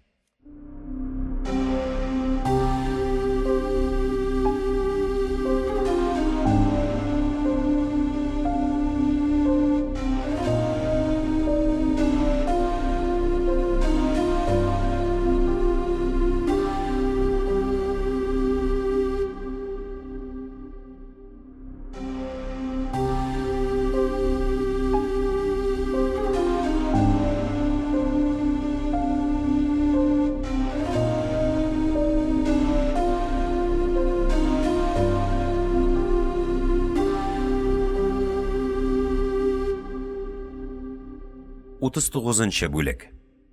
Канлы, кызгылт ут эчендә туган иртәнге кояш даланың туфрагын партия талашлары эчендә каршы алды.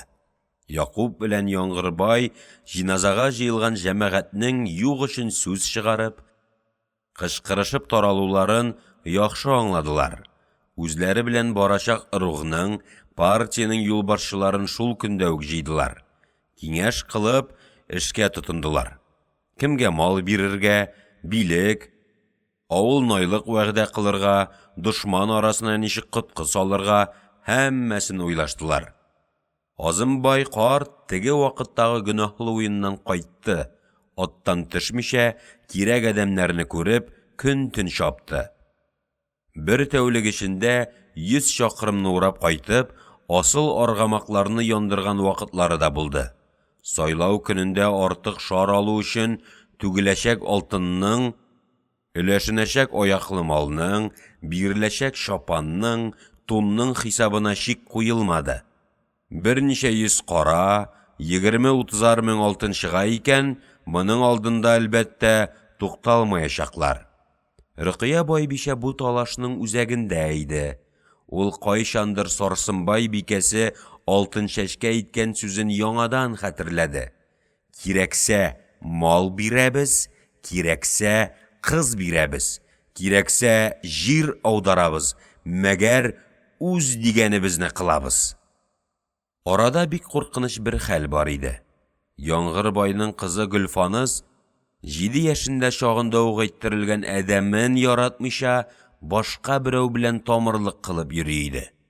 Бу соңгы бүз бала үзенең сөйгәнен караңгы төндә 4 җегет белән килеп ат өстендә урлап качкан иде.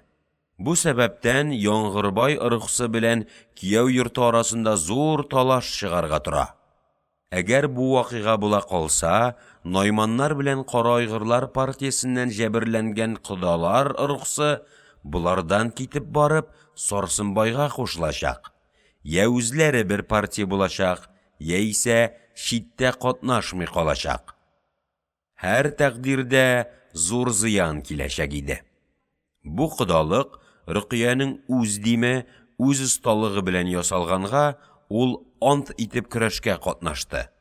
Азымәкә аркылы 40 җегетне җыйдырды, итнең симезен астырды, кымызны мул куйды. Һәммәсенә бүләкләр вәгъдә кылды. Бүз балаларның берничәсе сыйланып өйләренә китсәләр дә, башкалары байның йөгерекләрен менеп, урлаган җегетнең авылына бардылар. Яман сүгенеп, илне мыскыл кылып, кызны кире алып кайттылар.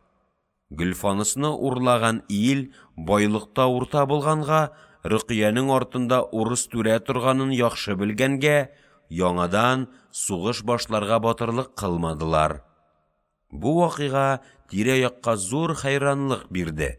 Ярылып китәргә әзер торган кияү кабиләсен тагы ныграк буларга баглады. Найманнар белән шаярырга ярамавын күрсәтте. Сарсынбайлар өчен бу зур бер күңелсезлек булды. Ләкин моңа карамастан, алар талашны көчәйтә бирделәр. Булар Яңгырбай, Якуб кебек аксөякләр түгелләр. Алар шаклы алтын, малда тарата алмаслар. Кирәк вакытта ярдәм итәргә артта урыс түрәдә юк.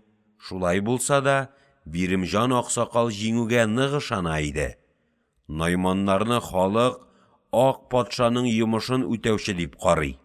Тыштан хөрмәт күрсәтсә дә, эчтән дошманлык саклый. Яхшы җәйләүләрнең китүенә, Казак йорты тар кабер кебек һаман кысыла баруына баш сәбәп шул бай түрә нәселе дип уйлый. Гөнаһсыз җир аударылган, бугауланып, каланың абактыларында яткан казакларның язмышы өчен шул бай түрәләрне шелтәли иде. Илнең, йортның күпчелеге шулай карагач, инде акыллы, усал бай түрә морзаның калдыкларына казак баласы тавыш бирмәс дип иман китерә иде. Сарсынбайда үткәргән төндә сүзнең күбе шул турыда булды. Туктаусыз симез найманнарның яман кара тарихларын, үзе алар белән ничек көрәшкәнен озак-озак хикәя кылды. Карт чыннан да бу фаҗигаләрнең җанлы тарихы иде. Аның бабалары кеше йөздә Әбелхәйр кул астында яшәделәр. Үзенең дәрәҗәсенә канәгатьләнмичә, 3 йортның уртак өлкән ханы булу исәбендә йөргән Әбелхәйр калмыклар белән сугышны бәһанә итеп, ак патшага койрык булгый башлагач, Бирем әкәнең ерак бабасы Турсынбай өлкән ханга әйтте. Лашыннан котылдырам дип, бөркет авызына ташларга телисең. Исемең Әбелхәйр булса да, эшләгәнең хәйр имәс, диде. Кабиләсе көчле булганга, хан аңа ашыгып җәза бирә алмады, ләкин үз юлыннан тукталмады. Тәфтилев килеп, Петербург ягын кайра башлагач, Турсын тагын түзмәде. Әбелхәйрнең кардәше Бүребай белән татар генералының йөзенә бер камчы орды да, тулпары белән далага качты. Шуннан кеше йөзне бөтенләй ташлап, урта йөзгә күчте. Кәрван башы Мустафа дигәнгә ялланып, Кызылъяр, Көкшетау, Семи, Ташкент, Троицк араларында карван йөртте. Картая башлагач, шул якларда мал асрап, бер илгә кушылып, җәйләү тотып яшәп калды. Торсынның балалары зур бай да булмадылар, тынычлык та тапмадылар. Биремҗан балалык, яшьлек чакларын шул әкиятләр эчендә үткәрде. Җегет булгач, азаматлык белән дан чыгарды. Ир уртасы чагында ул үз рухсы кызыл кортлар арасында гына түгел, башка кабиләләр эчендә дә алаумәт эшендә ил агасы булып торган иде инде. Сары арканың ханнары бетерелде. Алар артыннан диванлык төзелеп, ага султаннар мәйданга чыгарылды. Бара торгач, булар да югалды. Дала авылнайлар, биләр, булыслар кулына калды. Булар элекке вакыттагы кебек әләүмәт эшендә зур хезмәтләр кылганлыгы, җәмәгать файдасына яшәгәнлеге өчен рухның, кабиләнең ышануы буенча дәрәҗәгә менгән аксакаллар түгел, мәгълүм туфракта утырган халыкның сайлауы буенча гына куелалар иде. Бу сайлауларда илгә хезмәт иткәнлек түгел, байлык, мал түгүлек беренче рольдә булып китте. Элеккечә кан рухлык нигезе җимерелеп, мәгълүм туфракның сайлауы мәйдан алгач, бу урыннарга урыс түрәнең яратканнары, аның теләгәннәре үтә башлады. Биремҗан аксакалны берничә мәртәбә булыслык, билек урыннарына сайларга теләделәр, ләкин ул якын бармады. Казак түрәләренең күкрәгендәге дәрәҗә медальләреннән җирәнеп сөйләнде. Буларны эт муенына таксыннар, үз муенымны алар белән пычратмам, дип мыскыл итеп көлде. Биремәкә шулай йөргәндә, борынгы ханнарның, ага султаннарның балалары заманның барышын сизделәр. Көчнең кайдалыгын күреп, бөтенләй икенче юл тоттылар. Найманнарның берәүе бу туфракта үзе тырышып, мал түгеп булыс булды. Якыннарын авылнай, бий кылды, илнең йортның эше буларга күчте. Ак патшаның әдәмнәре буларны үз итеп кабул итте. Биремҗан аксакал тагы яңа дошман алдында калды. Моңарчы тик каһәрләп йөрсә дә, бай түрә үлгәч, ул инде үзенең картлыгына, сукырлыгына карамастан, ак сакалын күтәреп, талаш мәйданына чыкты. Үзе дәрәҗә эзләми, әләүмәтнең файдасын күзәтер дип, Сарсынбайны бай түрә урынына булыс ясап үткәрергә тели. Бусы барып чыкса, яман авылнайларны, ришвәт буенча эш йөрткән биләрне аннан соң берәм-берәм төшерергә, урыннарына юньле, ак күңел әдәмнәр куярга уйлый иде. Арысланбайның карлыгашка кул сузуы, кара айгырлар белән дошманлык тудырачагын яхшы белгәнгә, җегетне шелтәләве шул яктан иде. Сарсынбай өчен бу бик зур терәк иде. Арысланбайдан соң төн буена сөйләшеп кундылар. Карт теләсә дә, иртә белән Сарсынбай аны тагы җибәрмәде. Кодаларым да килә, сезнең белән бергә киңәш итмәсәк, хәлебез яман, диде. Ләкин кунаклар да кунаклык өчен килмиләр иде. Алар янына Танабугадан илнең бае Ирҗан, Кызыл Корттан Әхмәт чакырылды.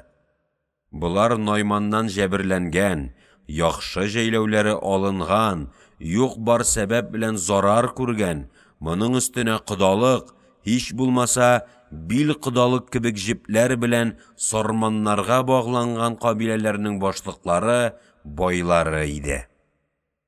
Сарсынбай булыс булса, башкалары бий булып, авылнай булып үтәргә тиешле иде. Туктының симезләре суйылды, кымыз мул куелды. Байбичә кунакларының кадерен белеп, бик сирәк ашлардан булган курдак, көйгән бөйрәк кебек сыйлар хәзерләтте. Яңа җәйләүнең саф һавасында майлы ит белән карынны тутырып, кымызны әбдән мас булганча эчеп, илнең өлкәннәре көн буенча киңәштә үткәрделәр.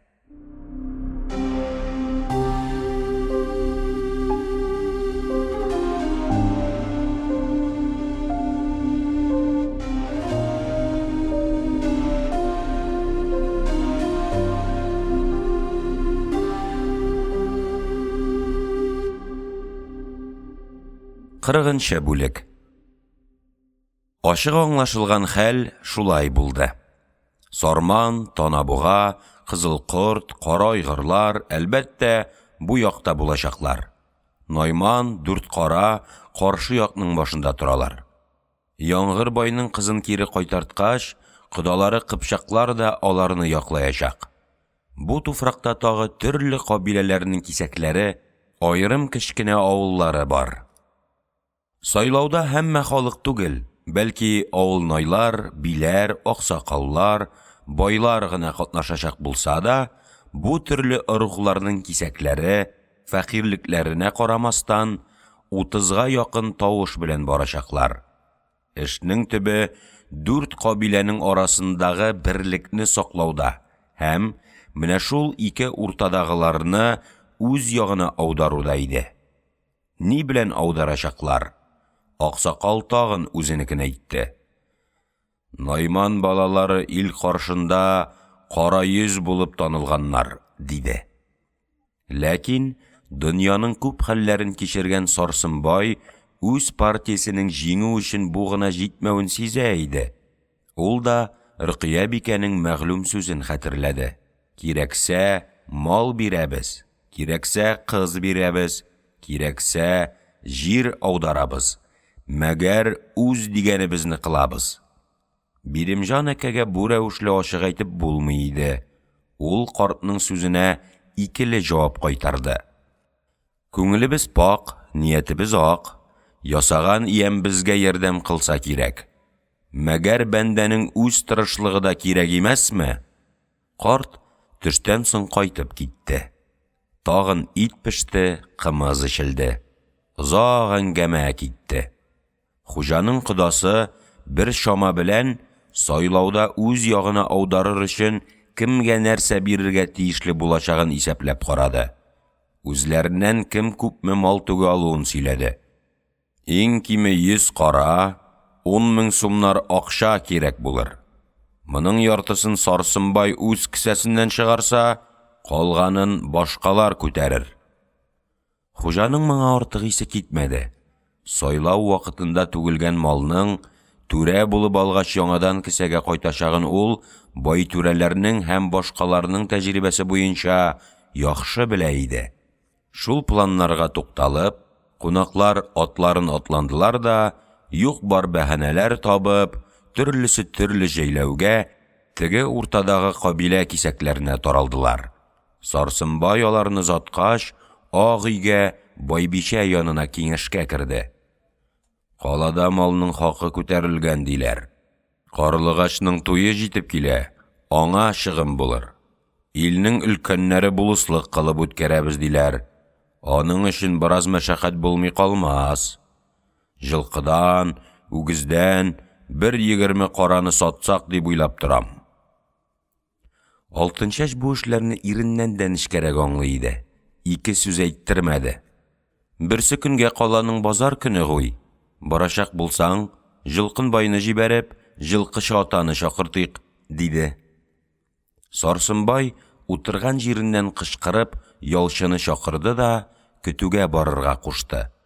Үзе атка менеп, Таштүбә җәйләүенә китте. Анда туй, партия мәшәкатьләре турында берничә адәм белән сөйләшеп үтәсе, кайберәүгә кайбер нәрсә тапшырасы иде. Бу серле киңәшләрдә үз язмышы да уенга катнашканын йөрәге белән сизенеп йөргән Карлыгач Сылу әткәсе белән ачыктан-ачык сөйләшергә теләп карады. Ләкин 1 минут аулак вакыт таба алмады. Анасы белән сөйләшүдә мәгънә күрми, Алтынчәч яңадан сүз кузгатырга үзе дә теләмәгән кебек күренә. Кызы белән ялгыз калмаска тырыша иде. Янар таулы туфракларда яшәгән адәмнәр җир селкенер алдыннан була торган аскы тулкыннар вакытында үзләрен ничек хис кылсалар, бу көннәрдә Карлыгач Сылу үзен шуңа охшаш бер куркыныч алдында кебек күрә иде. Каядыр ниләрдер эшләнә, яшерен киңәшләрдә нәрсәгәдер хәзерләнәләр, ниндидер кара, куркыныч бер әйбер акрын-акрын аның өстенә таба килә. Ләкин ни булыр? Котыла алырмы? Әллә шуңа корбан кылынырмы? Шул авыр хәлдә ул бу төнне үткәрде.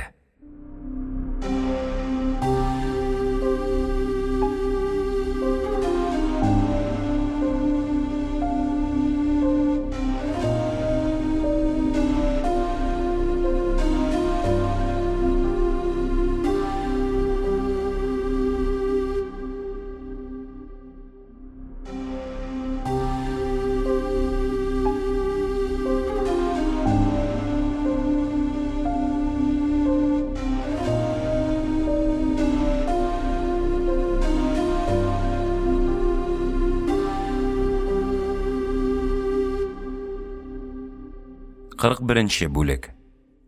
Төшмөнмө, айрыр хәл юк. Кемнедер әрнетеп кыйнилар, ул яман тавыш белән акыра, кыйнилар, тагы акыра, кыз куркып уянды. Якты, матур, аяз көн. Тирмәнең киезе күтәрүле, төнлеге ачык, аннан төшкән кояш нуры хәтфә келәмнәр өстендә уйный. Ләкин кыйнау акыру һаман бара иде әле. Карлыгач сылу тиз генә торды. Зур кара чәчләрен ашыгып тарады, җилкәсенә тулкынландырып салды, озын кирфекләренә бик аз гына сөрмә тартты. Өстенә яңа алсу күлмәген, кечкенә аякларына тар, нечкә итеген киде дә далага чыкты.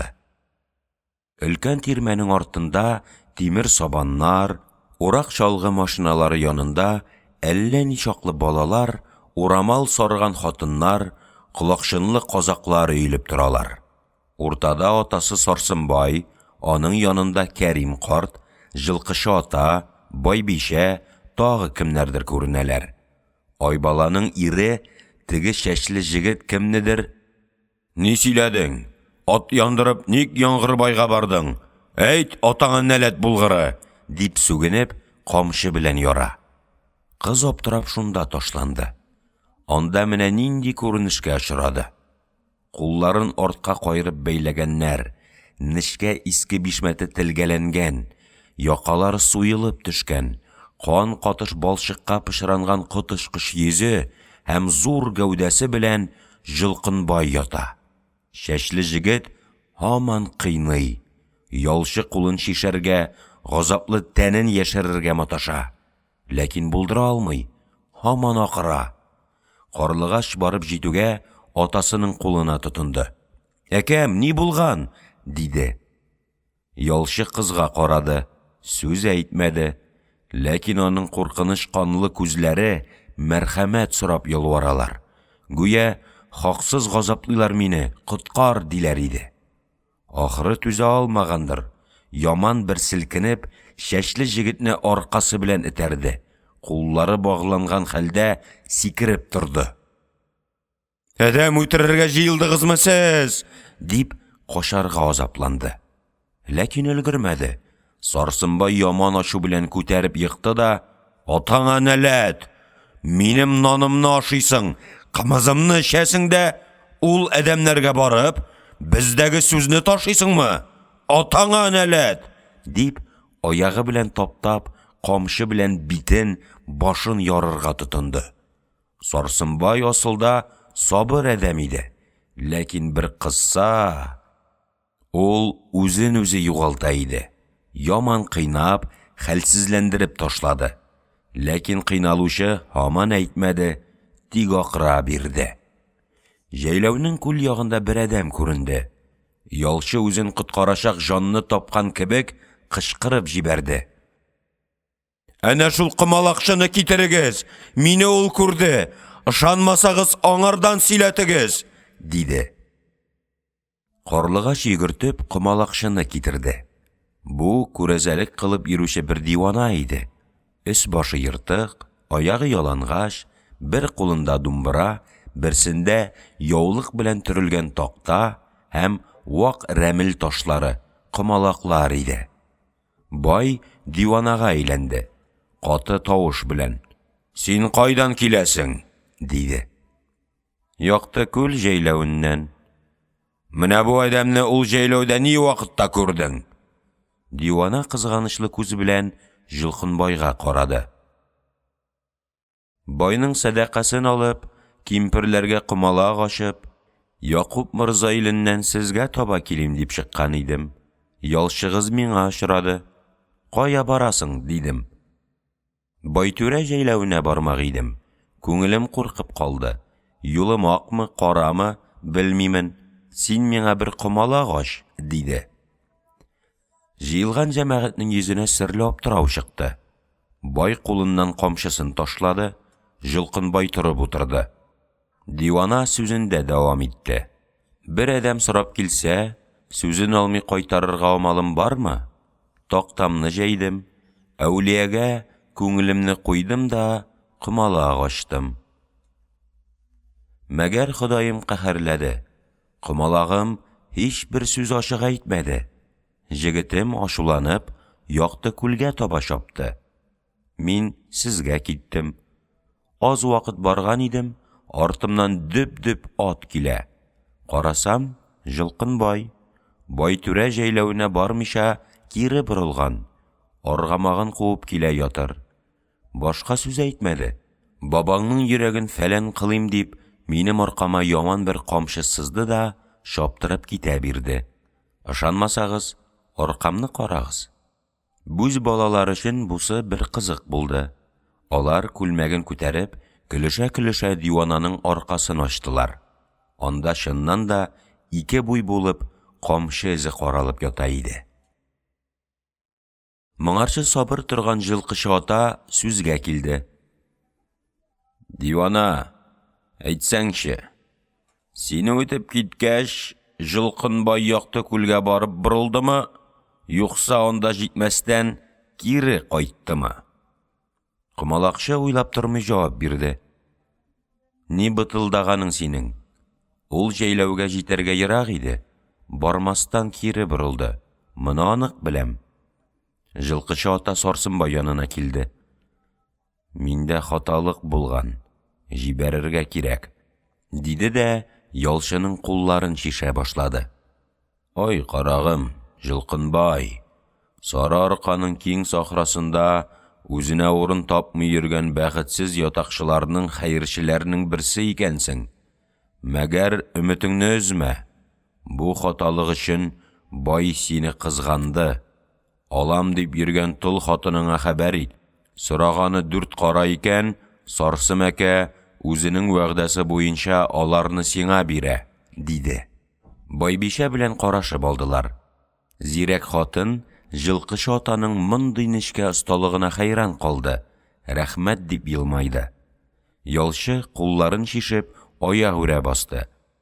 Пычрак кан белән каткан битләрен сөртә-сөртә, үзе аска караган хәлдә итте. Бай бүген биргәнен иртәгә яңадан ала белер. Күңелемдә ышаныч калмады. Бу илдән китәм. Тәкъдирнең язганы булса, бер аял табармын. Айбала кызганып кымыз китерде. Ләкин җегет эчмәде. Кыйналган, ватылган зур гәүдәсе белән ава түнә байның ялчылар өчен кырылган кечкенә кара тирмәсенә керде дә әйберләрен җыя башлады. Эшнең чуалып китүе мөмкинлеген уйлап, Сарсынбай ялчы артыннан Җылкышы атаны җибәрде.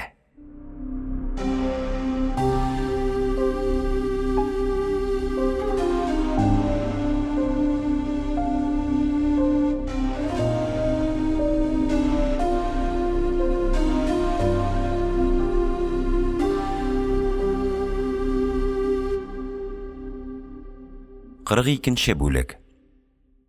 Ялчы җегет Юныс картны ата-бабасының кабере белән сүгеп каршы алды.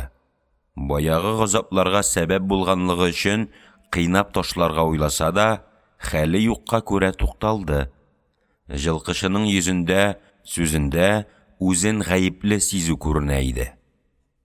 Гөнаһның зуры миндә, диде. Байтүрәнең җиназасы вакытында тегеләрнең ите Азым әкә синең тирәдә яшерен сүзләр сөйләп йөргән диделәр. Бай миңа, бу эшкә күз колак бул. Якуплар безнең хәбәрләрне алып тору өчен ялчыбыз белән килешсәләр кирәк дип иде. Моны ишеткәч йөрәгем кайнап китте. Син якты күл җәйләвеннән безнең көтүгә ат яндырып, тирләп килеп чыккач, күңелемә вәсвәсә төште. Байның шикләнүе рас икән. Бу адәм сарманнардан найманнарга сер ташы икән дип уйладым. Кайткач, хуҗага моны әйтә салдым. Үзең дә беләсең гуй. Якуб бай түрә дигәнне ишетсә, безнең Сарсын байның башыннан акылы китә, күзен кан баса. Ул исәр бай, үзен үзе белмәстән, сине бәйләтеп тә ташлаган. Мәгәр яманлыкның зуры миндә, диде. Җегет йыртык киемнәрен рәтләп, бераз дәшми торды да, кинәт башын күтәрде. Атаңа нәләт булгыры. Сез ни бытылдап ятасыз? Кичәге көн буенча бу җәйләүдә кызыл кортның, Танабуганың, кара айгырларның башлыклары җыелып киңәш кылдылармы? Мин буларның сүзләренең күбен ишеттем. Шуларны әйтү өчен Якуб мырзага барырга чыгуым да рас. Жылкычы атаның усал, үткен кара күзләре ялтырады. Биленнән камчысын алып, алайса, минем вәсвәсәм дөрес икән гуй. Яман бала, синең башыңны яру миңа хәләл булып калды, дип кизәнергә әзерләнде. Ләкин ялчы аз гына да каушамады. Хәзер аның кулы шишүле, хәле бераз кайткан, ачуны китерсә, бу картның муенын борып ыргытырлык шамасы бар иде. Син, Юныс әкә, диде. Өлкән булсаң, өлкән була бел. Булмаса, башың исән чакта минем яннан чыгып китә бир, диде. Карт яңадан тынычланды. Бераз шаярта төшеп, җегетнең күзләренә карады. Сөз икебезнең арабызда калыр. Шынын әйт. Якуб мырза сине ни белән сатып алды? Ялчы бу каты сүзгә көлде генә. Сатып алырга исәбе бар иде, мәгәр булдыра алмады. Жылкынбай урынында Юныс карт яки Азымбай булса иде, найманнар аз белән дә кирәкләрен таба белерләр иде. Минем күңелем бармады, диде дә бер ачулы, бер шаян сүзләрдә вакыйганы сөйләп бирде. Фәкыйрь гаиләдә туып, байларның балаларыннан, киленнәреннән кыйналып яшьлеген үткәргән Жылкынбай 18 яшьләрендә даланы ташлап чит җиргә хезмәткә китә. Кукалда мал багучы, урыс-казак байында йорт караучы, каланың заводында ат белән әйбер ташучы булып көн итә. Мәгәр җәйләүгә кайткан чагында Биремҗан аксакалның авылында бер яшь тол хатынны күреп, шуңа күңел утырта. Хатын риза, 4 кара, 30 сум акча бирсәң барам, ди. Җегет читтә йөрүен ташлый да Сарсын байга яллана. Елга 50 сум хак. 1 ел эшләгәч, хуҗага сирен аңлата. Хуҗа, хакымны арттыр, я булмаса, шул тукалны алып бирергә миңа вәгъдә ит, ди. Бай, хезмәт кыл, күрик, буш итмәм, ди. Җегет 3 ел көтә. Эшли, ләкин вәгъдә үтәлми. Хатын актык сүзен әйтә. Бунча заман көттем, 4 кара таба алмадың, ирлеген кырсын синең. Хәзер күңелем башка берәүгә китә, ди. Ләкин егет моны кайдан алсын? Сарсынбай вәгъдәсен оныткан төстә күренә. Шулай аптыраган чагында, быел язгы ярминкәдә Яңгырбай бу җегетне чакырып ала. Илешендә хурлыкка калдың. Лашындай гайрәтең бар, 4 кара таба алмыйча, күңелең төшкән тылны башкага җибәрәсеңме? Сарсынбай кадереңне белмәде. Син анда эшли бир. Мәгәр безгә кайбер вакыт кирәк булсаң, хезмәт кылырсың. Бер ашыгыч сүз булса, килеп әйтерсең, фәлән төгән, ди. Тамагың иткә, йөрәгең аялга туяр, ди. Жылкынбай байны ата-бабасы кабере йөрәк бавыры белән сүгә. Мине мондый яман эшкә чакырма, ди. Яңгырбай ашуланмый. Мин әйткәнне башыңа сал, исәр булма, ди. Кичә 4 кабиләнең башлыклары җыелдылар, киңәштеләр. Күп сүзләре моның колагына керде. Ачу да килде, Яңгырбайның вәгъдәсе дә искә төште. Шуннан, жылқы көтүенә барырга дип атка менгәч, тезгенне тарта да яқты күлгә борыла. Мәгәр барып җитәр алдыннан күңеленә шөбһә керә. Буларның Сарсынбае да, Яңгырбае да барыбер эт түгелме? Бу талашларда Найманнар җиңсә ни файдада, Сарманнар җиңелсә ни зарар? Ни дип мин кызыл ком серләрен яқты күлгә ташып йөрим? Шул вакыт теге комалакчы очрый, ләкин ул бер нәрсә дә әйтә алмый. Җегет йөрәк әрнүенә чыдый алмыйча, күрәзәнең аркасына бер камчы бирә дә, яқты күлгә бармыйча, кире жылкыга чаба. Буларны аңлагач, Юныс карт үзенең кылганына бик каты көенә башлады. Җегетнең янына килеп, җилкәсенә кулын салды да киңәш бирде. Инде чырагым, миндә бер хаталык булды. Син хөкемгә барып, булмаса илнең яман гайбәтчел кимперләренә сөйләп йөрмә. Байга әйттем, ул үзенең вәгъдәсен үтәр. Яраткан толың бар икән, аңа хәбәр җибәр. 4 карасын алыр, күңелең төшкән тол хатын белән дөньяның рәхәтен күрә бир, диде. Жылкынбай сүгенеп җавап кайтарды. Бу атаңа нәләт йортта аркам күп камчы ашады. Ул хатын башкага китеп барганнан соң үтәгән вәгъдәгезне фәлән кылыйм. Язган булса берсе табылыр. Булмаса, бу киң далада йөрәге аялга, тамагы ашка туймый йөргән ятакчы казак җегетләре бер мин генәме? Байга әйт, тиәремне бирсен, мин китәм. Урыс казагындамы, Кукалдамы, каланың заводындамы, миңа һәр кайда бер түгелме? Бары да өйрәнгән җирләрем гуй. Жылкычы карт тирмәдән чыкты.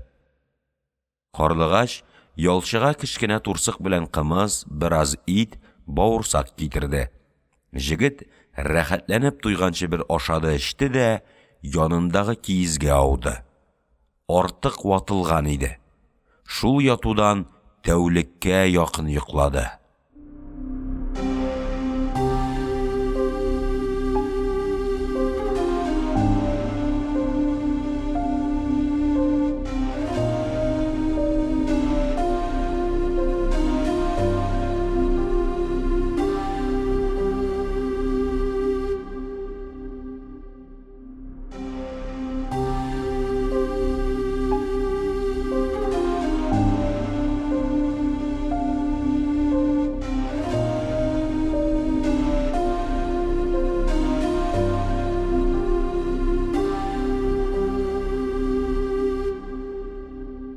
Кырык өченче бүлек. Кызыл кымнан Биремҗан аксакалның шелтәсен күтәреп, кичкә каршы Яманчүл җәйләвенә кайткач, Арысланбай күп уйланды. Ни эшләргә кирәк? Ул бер җегет кенә түгел, 10 гаиләдән җыелган авылның бае, өлкәне дә булып тора. Бу җәйләүдә ырухның яше, өлкән, сакаллы ак адәмнәре булса да, алар фәкыйрь булганга, бөтен эштә өстенлектә, җавапта яхшы атаның баласы Арысланга төшә. Биремәкә каты шелтәләде. Ул турыда киңәш кылырлык башка адәм юк. Бу эш сәбәбеннән бер кыенлык чыгып, бөтен танабугаларның өстенә җафа килмәсме? Бу уйлар 2 көн аның башын ваттылар. 3нче көн кичкә каршы куй көтүеннән симез тукты кайтартты. Моның өстенә ялның, казылыкның майлысын салырга кушты. Кымызны мул әзерләтте дә, ак тирмәгә үзе ышанган 3 казак җегетен чакыртты. Сез бүз балалар әйтегез, диде. Бер җегет белән бер сылу күп еллар тамыр булып, бер-беренә күңел куеп йөрсәләр, кызның әкә-шишәсе, моңа карамастан, аны яшь ярымлык сабый чагында әйттергән яман бер адәмгә бирергә теләсәләр, яхшы сүз, акыллы киңәш үтмәсә, шул вакыт сез ни кылыр идегез, диде. Арадан үткен, зирәк, шаян Тургай бай бар иде. Колакчынын арткарак кайырды, билендәге камчысын ипләп куйды да, Арысланга карап, көлә биреп. Киная сүзне аңламый торган булдым. Син ачык әйт. Бүген безне чакыруың Кызыл Ком җәйләвеннән Сарсынбай кызы Карлыгач Сылуны урлап алып килү өченме? Үзең әйтмәсәң дә, чамаңны 4 ел буенча белеп киләбез гуй, диде. Хуҗа һаман шаяртты. Әгәр шулай булса, сезне шуның өчен чакыртсам, әйтәчәгегез нидер?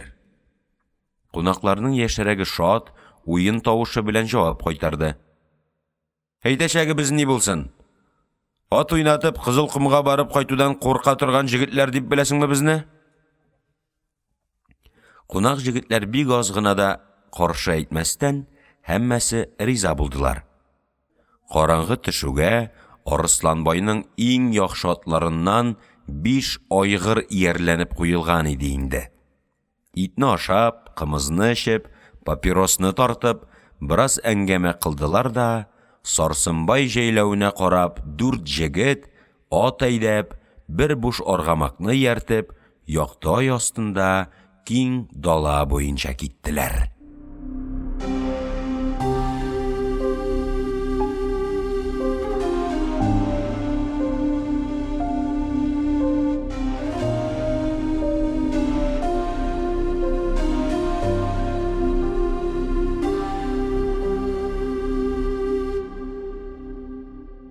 Кырык 4-нче бүлек. Кызга алдан хәбәр җибәрелгән иде. Айбала киленчәк күлнең төн ягына карый торырга. Әгәр камышка атлар тукталса, барып белешергә дә Карлыгач Сылуга әйтергә тиешле иде. Ләкин бүген кичкә каршы бер-бер артлы мәшәкатьләр чыга торды. Жылкынбайның кыйналу хәбәре һәм аның сәбәбе кем аркылыдыр якты күл җәйләвенә барып ирешкән. Яңгырбай дошман моны куертып, юк өчен әдәм кыйнилар, хөкемгә тартырга кирәк дип, далага шау-шу җибәрткән, тавыш кузгый башлаган. Моны ишеткәч, ялчының ачуы кабарды. Башка һәр кемнән бигрәк алтын чәч бай бишә бу эшкә катнашты. Җегеткә үзе кереп, туеңны, мәшәкатеңне үз өстемә алам. Байың белән базарга барырга да әдәм юк. Хәзер пешән, урак җитте, машиналар белән йөрергә синнән башканы табуы күп кыен. Ачуыңны йот. Син бездә кал, вәгъдәңне үтибез, диде. Җегетнең истәгән хатыны күңелем башка берәүгә китә, дисә дә, үзе китеп өлгермәгән икән. Җегет иртәгә бай белән базарга барачак булганга, бүгеннән калмыйча, ул толга әдәм җибәрергә тиешле булды. Юана карчык миндине юындырдылар, өстенә ак күлмәк, башына урамал бәйләделәр дә, Жылкынбайның иң якыны син гуй, кодалык теләп бар, диделәр. Ләкин аның үзенә генә тапшыру мөмкин түгел иде. Ул ахмак башы белән әллә ниләр бута бетерер дип курыктылар. Аның белән бергә Айбалага барырга туры килде. Арбага ат җигеп, теге ялангаш кара малайга күлмәк кигезеп, аны да утыртып, эчәүләп, тылның җәйләвенә барып кайттылар. Хатын бер сүзсез ризалык биргән. Ул мыкты җегет күңелемә яраган иде. 3 ел көттем үзен дип, бөтенләй вәгъдә биргән. Инде караларны илтәсе дә туй ясыйсы гына калды. Киленчәк бу эштән караңгы төшкән вакытларда гына кытылган иде, тагын байбишә чакыртты. Иртәгә Сарсынбай җылкы үгез белән базарга китә, шуңа хәзерлек эшләр бар. Айбала карагым, син минем янымда бул, диде. Хатын чарасыз иде. Алтын чәчкә булышып, әйбер хәзерләп йөрде. Тик тукал казаннан ит бушатып, йортның өлкәннәре кул юып табынга утыргач кына, Айбала киленчәк башка мәшәкатьләрдән кытыла алды. Авылның иң читендәге фәкыйрь тирмәсенә кайтып, аз гына утырган иде, аның үткен колагы төн ягыннан берничә атның дөп-дөп басып килгәнен ишетте. Җиргә ята биреп тыңлады, тавыш тукталды. Хатын серне аңлады. Күл буенча камышка таба тизләп йөгерде. Анда бераз яшеренә төшеп, колакларын кайчы кебек торгызган иярле атлар янында берничә колакчын торганы күренә иде. Арысланбай кулындагы камчысын уйнатып каршы килде. Алтынчәч, Байбишә белән бире мәкәнең яман шелтәсен ишеттек. Мәгәр башкача амалымыз юк, без көтәбез, диде. Киленчәк кутан ашасыннан ашыгып килеп ак өйгә керде. Ни күрсен, ана белән кыз акрын гына сөйләшеп, сай табактан майлы итне, казылыкны ашап утыралар. Тыш яктан иң тыныч бер мәҗлес. Сүз белән әйтә алмады, мәгәр кызга бер караш ташлады, шуның белән бөтен эшне аңлатты. Байбишә гадәт буенча киленчәкне ашарга утырырга чакырды. Ләкин Айбаланың йөзендә, каушаган тавышында ни дә булса барлыгы мәгълүм иде. Карлыгач Сылу сизенеп яшерергә теләде киленчәккә. «Карагым, әнә торган сөлгене алып бирсәңче», диде. Хатын бераз тынычланды, кызга сөлге биреп, үзе табак янына утырды. Кыз яңадан бер-ике капты да, кулын сөртеп, гадәтне бозу булса да, башкаларның беткәнен көтмичә, комганын алды. Башына, өстенә киде дә, ак тирмәгә бәхилләшкәндәй бер күз йөртеп, далага чыкты. Аның шул чыгуы 18 ел яшәгән гаиләсеннән бөтенләйгә китүе, күңеле сөймәгән Калтайдан да, ул әдәмгә бирү өчен тиздән туй ясап озатырга хәзерләнгән кадерле әкә-шикәсеннән дә качуы, котылуы иде.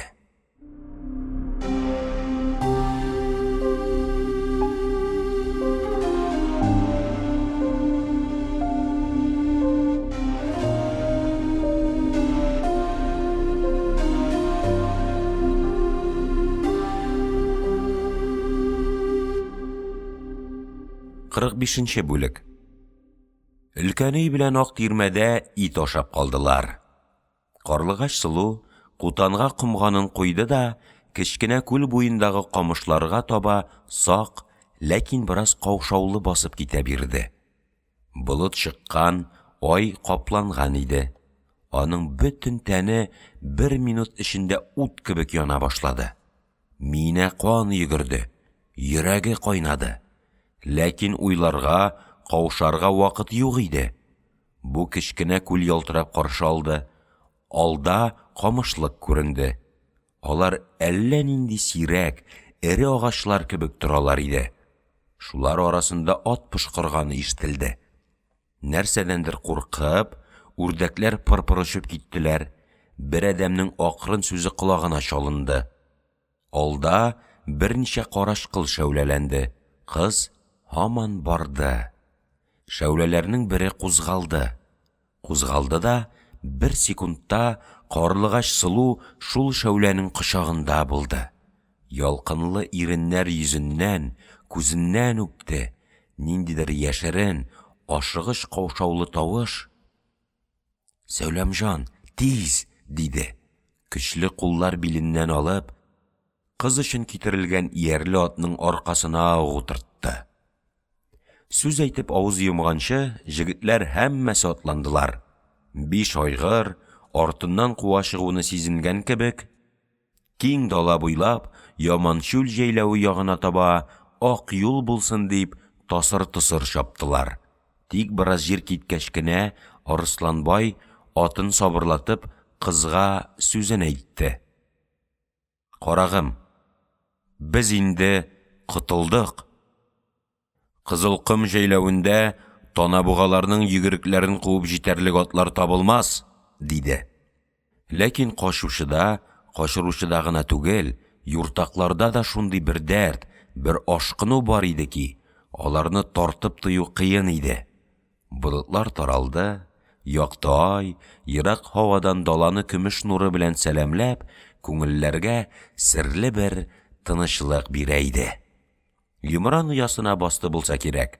Бер-береннән узышып барганда, яшьрәк җегетнең аты кинәт алга аяклары белән сөренде дә, үзен-үзе тыя алмыйча тәгәрәп китте.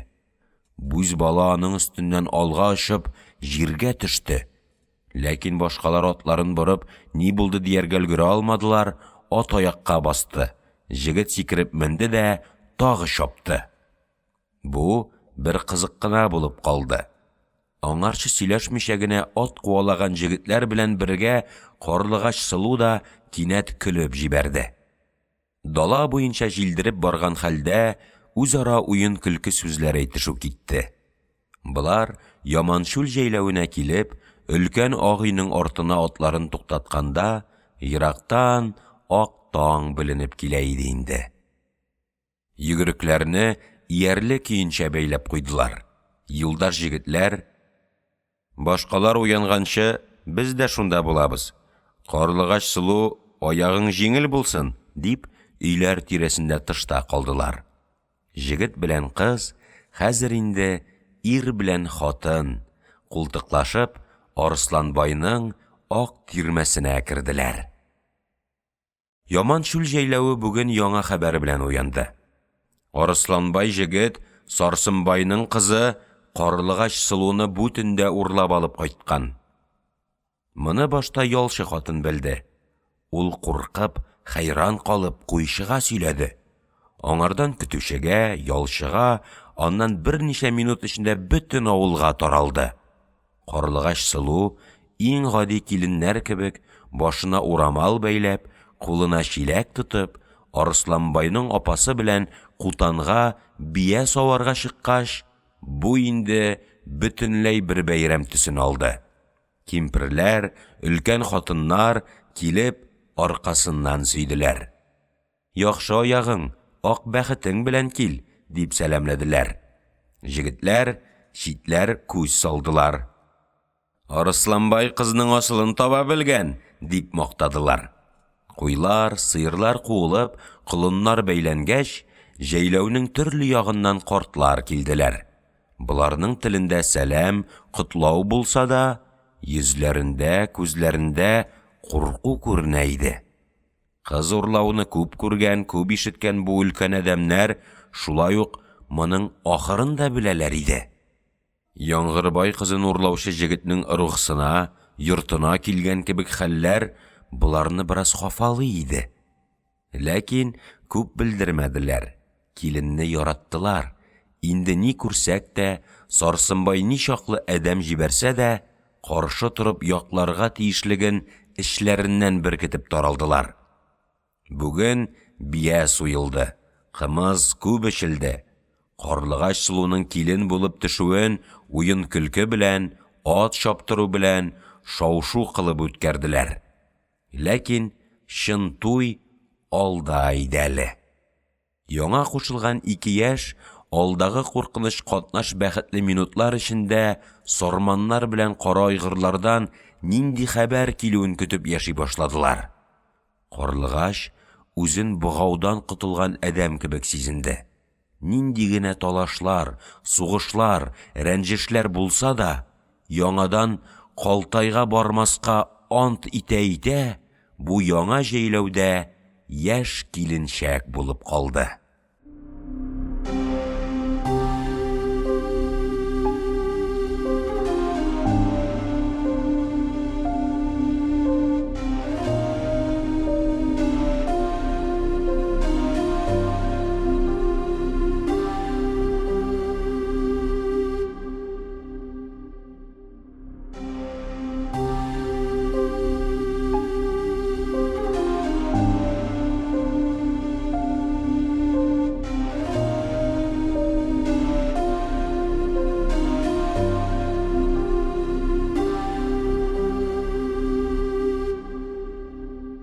Кырык алтынчы бүлек. Кызның урлану хәбәре, ил кыдырып, кымыз эчеп, кызык эзләп, кыз күзләп йөргән бүз балалар, сайлау алды талашы белән җәйләүдән җәйләүгә туктамый чапкан агалар аркылы бөтен далага шул көн эчендә таралып өлгерде. Дошманнар шатландылар. Яңгырбай белән Якуб моны ишетү белән кара айгырларга әдәм җибәрделәр. Кияү җегетенең мондый хурлыкка төшүен күтәреп калу ярамый гуй, дип кыткы салдылар. Сарсынбай белән Танабуга һәм Сарман йортларын талаштырырга ут кузгаттылар. Һәм моңа нык ышаналар иде. Дуслар тирән хафага төштеләр. Сарсынбай белән Байбишә башларын уып, ашудан кара көйділер. Алтын шәш. Өлкән атаның баласы дип кунак кылдым. Килсә түреме утырттым. Ашымны ашап, йортыма китте, дип яман тиргәде. Калымлыгы урланган Калтай, мин ул атаңа нәләт балага күрсәтим. Кара айгырлар белән алай шаяру буш үтмәс, дип сүгенеп, кызны яманшүл җәйләвеннән сугыш белән кире алу өчен үз тирәсендәге җегетләрне оештырырга, кымыз белән, ит белән сыйларга, кан кыздырырга, кабилә намусын уятырга тотынды. Арада иң каты хафаланган адәм Биремҗан әкә булды. Хәбәр килгәндә, ул үз авылының бае Әхмәтнең өлкән тирмәсендә кунаклар белән кымыз эчеп, борынгы әңгәмәләрне сөйләп утыра иде. Ишетүгә кинәт аяк үрә басты. Таягын алды, сабырын югалтты. Яхшы атадан туган ул яманга мин әйттем гуй. Бала булма, акылыңа утырыр чагың җиткән дидем. Сүземне алмаган икән. Атаңа нәләт, дип шундый әрләде, күп еллардан бирле карттан мондый сүзләр чыкканы юк иде. Аксакалны куркыткан нәрсә ике кабилә арасында талаш башлануы иде.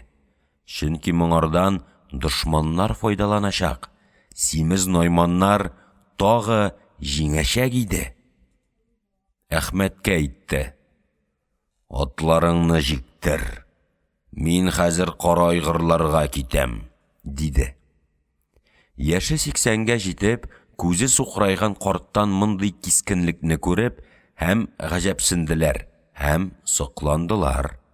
Бер сәгать вакыт үтмәде, Тарантаска җиккән агат кара айгырлар рухсының башлыгы Сары байның җәйләвенә өлкән ак тирмәнең артына килеп тукталды. Монда таяк тыгылган кырмыска түндәге кебек кайнашалар, талашалар иде. Һәммә сүз кара айгырларның 16 ел буенча калым түләп килгән кызларын урлаган танабугалардан һәм урлаткан сарманнардан ничек намус кайтару турында иде. Сарыбай хафалы йөз белән каршы алды. Аптыраган, каушаган рәвештә кунакны сәламләде, өйгә кертеп утыртты да: "Өлкән ата, безгә ни кылырга киңәш бирәсең? Кара айгырларның намусларын таптадылар гуй", диде. Аксакал юл буенча бөтен әйтәчәген уйлап, тәсбих кебек тезеп, санап килгән иде. "Балалар", диде, "ашыкмагыз. Минем килүем дә шуның өчен. Кара айгыр йорты гомер буенча симез найманнар белән талаш кылды.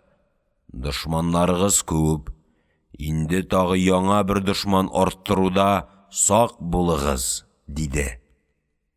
Халык тирмәгә тулган, ире хатыны, яше карты бар да мондалар иде. Арадан бер карт торып: "Кыз җегетнеке имәс, бөтен илнеке. Борынгылар ирдән китсә дә илдән китмәс дигәннәр. Безнең кара айгыр йорты алаш кычкырып, сугыш кылып, үз киленебезне үз йортыбызга кайтарырга әзерләндек", диде. Башка картлар да моңа шаулап кушылдылар. Җәберләнгән кияү кечкенә буе, ямсыз карлыккан тавышы белән ниндидер тәртипсез сүзләр сөйләп китте. "Малым бетсен, йортым таралсын. Мәгәр мин ул карлыгачны кара айгырга кайтармый туктамам", диде.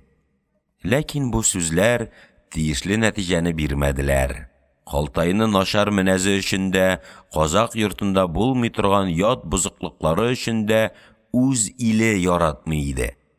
Аның атасы Ирҗан түрәлек хыялы белән җинләнүчеләрнең берсе булганга, улын түрәлеккә хәзерләү өчен дип аз-маз хәзерләтеп, семинариягә биргән иде. Бер елдан соң аннан ниндидер усаллык өчен кудылар. Бер кимпер аны: "Урыс булмады, казаклыгын да югалтты, ди. Халык та шулайрак карый иде. Кызның урлануына каршы баш күтәрү җегет өчен түгел, рухның намусы өчен иде. Аксакал сүзләрен тыңлады да, кабиләнең үз эчендә дә ике төрле уй барлыгын күргәч, ашык кискен сүзләрдә озак вәгазьләде. Ул яман җегет үз кылганының обалын, гөнаһын табар. Мәгәр илнең өлкәннәре акылга салсыннар. Озын шәчле бер аял өчен талаш кузгап, кан түксәк, дусларыбыз җылар.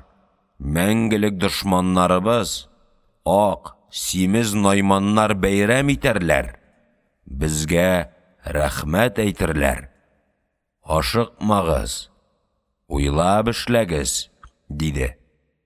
Әгәр Калтай урынында илнең үз итеп, йөрәгендә асраган сөекле җегете булса иде, Аксакал бәлки күп эш чыгара алмаган булыр иде. Әгәр явыз дошман найманнар күз алдында көлеп, теш ыржайтып, талашыгыз, берәм-берәм барыгызны йотарбыз дип тормасалар, җегет нинди генә кадерсез адәм булмасын, Аксакалның сүзе үтмәс, кара айгырлар бер мәртәбә кузгалып, киленне бу йортка кайтару өчен бер күтәрелеп караган булырлар иде. Ләкин шул югарыгы сәбәпләр үзләрен күрсәттеләр. Бире Мәкә сүзеннән соң кара айгырның өлкәннәре уйга калдылар. Күп талаштан соң, җегетнең даулауына карамастан, Биремҗан Аксакал илнең канын басты, талашны туктата алды.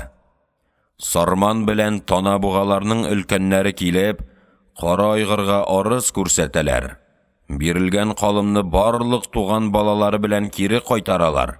Шуңа риза булмасалар, бу йорт үз намусын ат өстендә алаш кычкырып, яу кылып алачак. Шуңа килештеләр. Аксакал Кызылкомга китте. Үзе белән кара айгыр кабиләсенең өлкәннәреннән 4 казакны йәртте. Булар ике йортның арасында булган талашны төзәтер өчен илчеләр иде. Барлыгы бергә Сарсынбайга килделәр. Анда бөтен авыл курку эчендә, хафа, кайгы эчендә иде.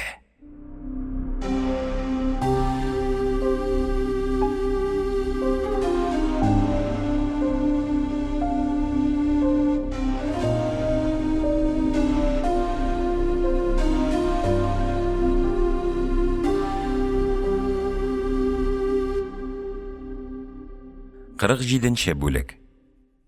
Ләкин Кызыл Корт белән Кара айгыр өлкәннәренең бергә килүен күргәч, Сарсынбай эшнең кая барганын тиз аңлады. Байбичә йөрәге белән әрнесә дә, фаҗиганың кансыз, талашсыз бетәчәген сизенде. Бу җәйләүнең өлкән өендә тагын рухның, илнең өлкәннәре җыелды. Күп каты сүзләр, үпкәләр әйтештеләр. Менә хәзер талашачаклар да сикереп атка менәчәкләр, һәр ике як үз юлына гауга өчен китәчәк дигән куркыныч минутлар булды. Ләкин Сарсынбайның сабырлыгы җиңде.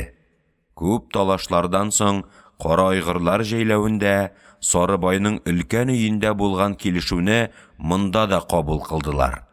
Тик Сарсынбайның каты торуы буенча адагыга кечкенә бер кушымта арттырдылар. Сарсынбай үзенең кызы Карлыгач Сылу өчен алган калымнарын бөтен көенчә кире кайтарачак. Мәгәр бу малның, акчаның яртысын Арысланбай кызның атасына түләргә тиеш. Бу соңгысы бераз гаҗәбрәк булып чыкты. Кайбер картлар моңардан мыскыл итеп көлделәр. Юк белән әвәрә кыласыз. Безнең атларны җилгә бәйлисез. Кызыңны урлап киткәннән калым сорамак, казак йортында булмый торган бер эш. Әгәр Тана бугалар моңа риза булмасалар, кыйлачагыңыз ни нәрсә, дип көлделәр. Тагы талаш, каты ачы сүзләр белән үпкәләш китте. Бире Мәкә җыелганнарның һәммәсенә яман ачуланып, тавышны туктатты. Башларына тай типмәгән булса, диде, танабугалар моңа күнәрләр. Яхшы сүз колакларына үтмәсә, үзләре белән бергә 4 рухның каты камчысына ничек түзәрләр? Бу каты сүз иде. Моның астында, әгәр ике йортның киңәшенә буйсынмасалар, аларга каршы 4 кабиләнең сөңгесе тора дигән мәгънә бар иде. Кымыз күп эчелде. Туктының яхшысы асылган, куырдак ясалган иде. Илне канга батырачак бер эштән булай кутулуларына шатланып, әңгәмәне суктылар да, дәүләтең мул булсын әйтеп, илче кунаклар Сары бай җәйләвенә килешү булганлыкны хәбәр итәргә юнәлделәр. Биремҗан аксакал үз иленә кайтып китте. Ләкин аның эше бетмәгән иде әле. Авылның бае Әхмәтне, өлкән яшьләрне җыеп сөйләде дә, яман шүлдән Арысланбайны чакырырга кушты. Бүген бу җәйләү куркыныч астында иде. Ике якның берсе яу булып килеп, авылны басар, кызны яңадан алып китәргә гауга чыгарыр дип көтәләр иде. Һәр хәлгә каршы ирләр бер кая китмичә, бай йортында ит ашап, кымыз эчеп гомер уздыралар. Бай тагатларны иярдә тоталар иде. Корган күлдән атшабар күренгәч, бераз тынычландылар. Бай җегет белән берничә картның чакырылуы хәбәре бу тынычлыкны тагы арттырды. Эшнең килешү белән бетәчәгенә өметне зурайтты. Кичә кыз урлап кайткан атларны яңадан иярлеттеләр дә, Рухның ике өлкәне белән Арысланбай җегет бире мәкәнең җәйләвенә юл тоттылар. Аксакал кунакларны яман шелтә белән каршы алды. Байлыгыңыз зур түгел, арыгыңыз кечкенә. Үз чамагызны онытып, ахмак арысландай айга сикерәсез. Кара айгырларга, сарманнарга каршы гауга чыгарып, бу далада кем белән яшәргә уйладыгыз? Дип озак тиргәде. Җегетнең кире чигенергә исәбе күренми. Мәгәр сүзендә, йөзендә гадәт буенча бераз үзен гаепле күргәнлек төсе бар иде. Безне чакыртуыгыз ни өчен иде, өлкән ата? Диде. Карт бераз кыза төште. Сине камчылар өчен, картларны киңәш кылу өчен чакырдым, диде. Танабуганың арада өлкәне бер сүз әйтте. Казакның менәзен, йыласын бире мәкә бездән яхшы белә дип ышанабыз. Җегет үзенә тиң кызны урласа, ул кире кайтарылмый торган иде. Кызган каннарга бу бераз ут өстәде. Аксакал тагы яман сүкте. Ләкин кунаклар телләрен тешләделәр. Алар үзләренең шәрәфен саклау белән бергә гауга чыгармыйча бетерү ягындалар иде. Карт сөйләп бирде.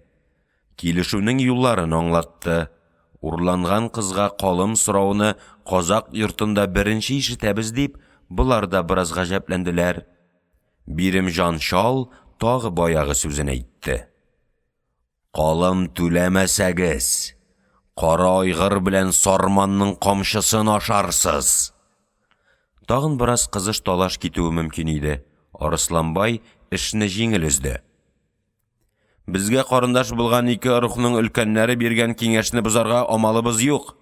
Мин Сарсынбай йортыннан кара айгырга кире кайтачак барлык калымның яртысын кызның атасына түләргә ризамын, диде. Шуның белән килешү булды.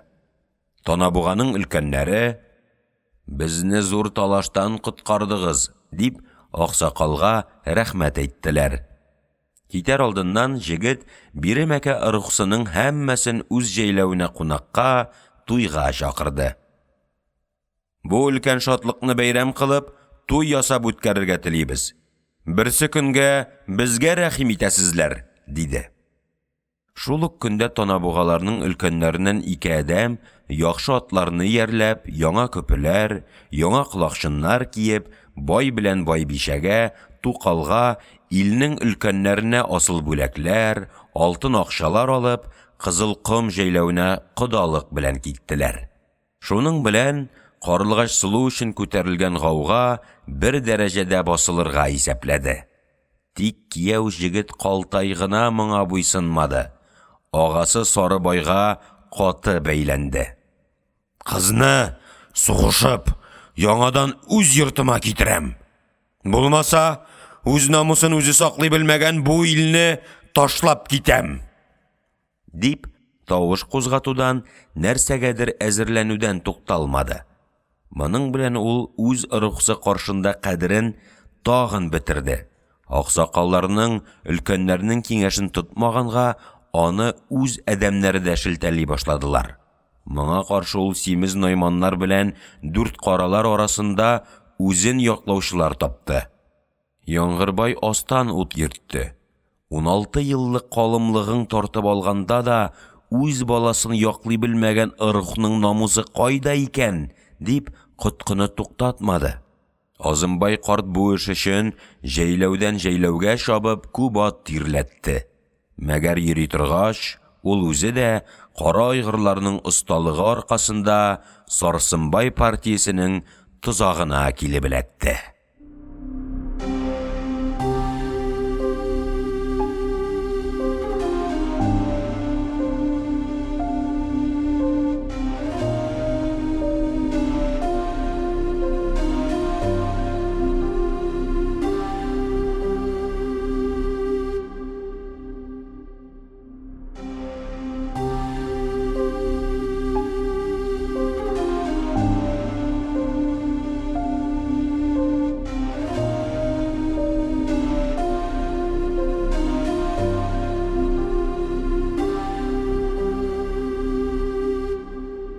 Кырык 8-нче бүлек. Кыз урлану гаугасы белән бераз читтә калып торган партия талашы килешүнең 2нче көнендә үк бөтен көче белән мәйданга чыкты. Башка һәммә эшне бер якка ташлап, даланы бер үзе каплап алды. Яңгырбай белән Якуб сайлау көне якынлашкан саен акчаны шу бурынына түктеләр. Өләшенгән малның хисабы онытылды. Бер авылның өлкәнен, бер бине үз якларына аударыр өчен 5 баш кара биргән шаклары булды. Кодалык, бил кодалык юллары уңга-сулга чәчелде. Өлкәннәргә авылнайлык, билек урыннары шундый күп вәгъдә кылынды. Әгәр барын үтәргә туры килсә, бер урынга 5 бих куярга кирәк булыр иде. Каршы як эчендә иң күп гайрәт күрсәтүчеләр кара айгырлар булды. Булар сарманнарга дуслыктан бигрәк 4 кара белән найманнарга дошманлык өчен Якубны җиңәргә, Байтүрә урынына Сарсынбайны булыс кылырга бөтен көчләрен мәйданга салдылар. Сайлаулар 3 елга бер булганга, киләсе вакытларда үзләренең ниятләре юк түгел. Мәгәр хәзер Якубны җимерер өчен Сарсынбайдан уңай әдәм тапмыйлар иде. Киленнәрен урлаттылар, намус саклый белмәделәр дигән коткы тамыр җыя алмады. Сарыбай 2 арадагы килешүгә бик шатланды.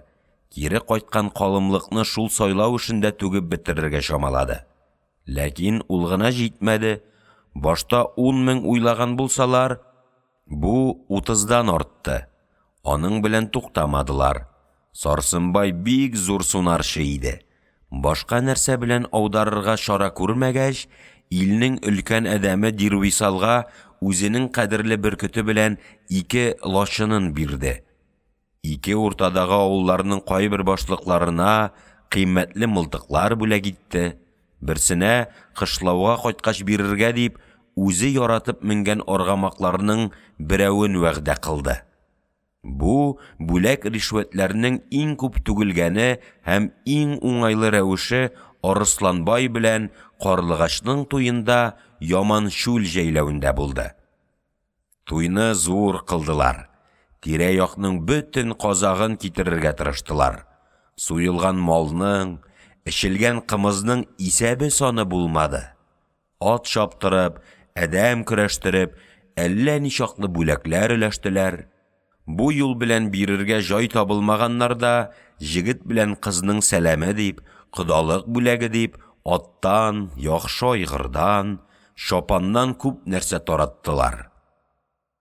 Айрым хәйлә белән Азымбай картны да, дошман партиясендә булса да, яше өлкән, күңеле ак бер әдәм гуй килүен көтәбез дип туйга чакырганнар иде.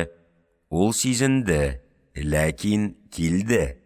Аңа зур хөрмәт күрсәттеләр, бүләк бирделәр. Кымызны эчеп, бераз исереп алгач, Сарсынбай Азым әкәне читкә алып сөйләште. Сакалың агарды. Байтүрә белән Якубка эт булып гомерең үтте. Шулай кабергә керергә телисеңме син? Диде. Карт хәйләле күзләре белән байга карады. Теләмәсәм ни кылыйм? Башымны ташка бәримме? Моның белән һәр икесе теләкләрен аңлатып җиткергәннәр иде инде. Сарсынбай күзендә йоммыйча санап, картка 100 сум алтын бирде. Жылкыдан үзеңә барып сайларсың, төядән, сыердан яхшы инче өлеш алырсың диде. Аңа билек урынын ант белән вәгъдә кылды. Сүз бетте. Азым әкә кем беләндер талаш чыгарган булды да, үпкәләп туйдан китте. Якты күл җәйләвенә авырып кайтты. Юлда нәрсәдәндер атым өректе. Йыгылып билемне кайырдым, диде. Бераз ыңгырашып ятып, үлем җитә бугай. Әүлияләрдән фатиха алыйм, дип 100 чакрымлык шәһәрдәге татар ишанына юнәлде. Моның белән каршы як бик зур отыш ясады. Якуб Яңгырбай партиясенең серләрен аңардан алып калдылар. Кемгә күпме мал, бүләк, нинди урын бирелгәнлеген белделәр. Талашның эчке-тышкы интригаларын оста йөрткән, уң канат ролен уйнаган бер көчне мәйданнан чыгарттылар. Яман чүлдәге туй белән әлбәттә эш бетмәде. Һәр ике як, юк бар сәбәпләр табып, зур аш, кымыз мәҗлесләре, ат ярышлары ясадылар. Сайлауның, бүләкнең чиге чамасы югалды. Кайберәүләр бу талашны үзенә кәсеп кылдылар. Һәр ике якның тирмәсендә утырып ит ашады, кымыз эчте, ашыктан-ашык сатулашып, кул сугышып, ришвәт алдылар. Рухларның дүртесе бер, икесе аңа каршы яктан нык күренсәләр дә, каршы якка чыгып китмәс өчен буларны да сыйларга, бүләкләргә кирәк иде. Әмма ике уртадагыларга ышаныч бик аз иде. Буларда аумакайлык көчле иде. Берәүсе кичә генә Сарсынбайны мактаса, бүген Найманнар ягына чыга да, борынга ханнарның, солтаннарның баласы Чингизнең нәселе Аксөяк Якуб бар чагында минем кебек жылкы көтеп үскән кара казак Этбай улы Сарсынбайга шар салырга мин исәрме дип, ачыктан-ачык сөйләнеп йөри башлый иде. Кайберләре бер мәҗлестә Якубны мактаса, икенче җыелышта бөтенләй башканы сөйли. Хан нәселе, Аксөяк дип, Байтүрәне күп еллар сайладык. Мәгәр бу адәмнәр үз дәүләтләрен арттырдылар, казакның җәйләвен кукалга, хәзинәгә алып бирделәр. Йортны талап, ак патшага кол иттеләр. Сарсынбай үз әдәмебез, сабыр, ак күңел бер казак, дип сүзне боралар иде. Мондыйлар күп булганга, кайда тишелсә, шунда алтын белән, мал белән ямау салырга, моның өчен йокыны, ашау-эчүне ташлап, җәйләүдән җәйләүгә чабарга, фронтның кай сафы йомшарса, шунда яңа дәүләтләр җибәрергә кирәк була иде. Сайлау минуты килеп җиткәнгәчә, дала менә шундый шаушулар, гауга, талашлар эчендә туктаусыз кайнады. Һич бер мәҗлес, һич бер җыелыш булардан башка үтмәде.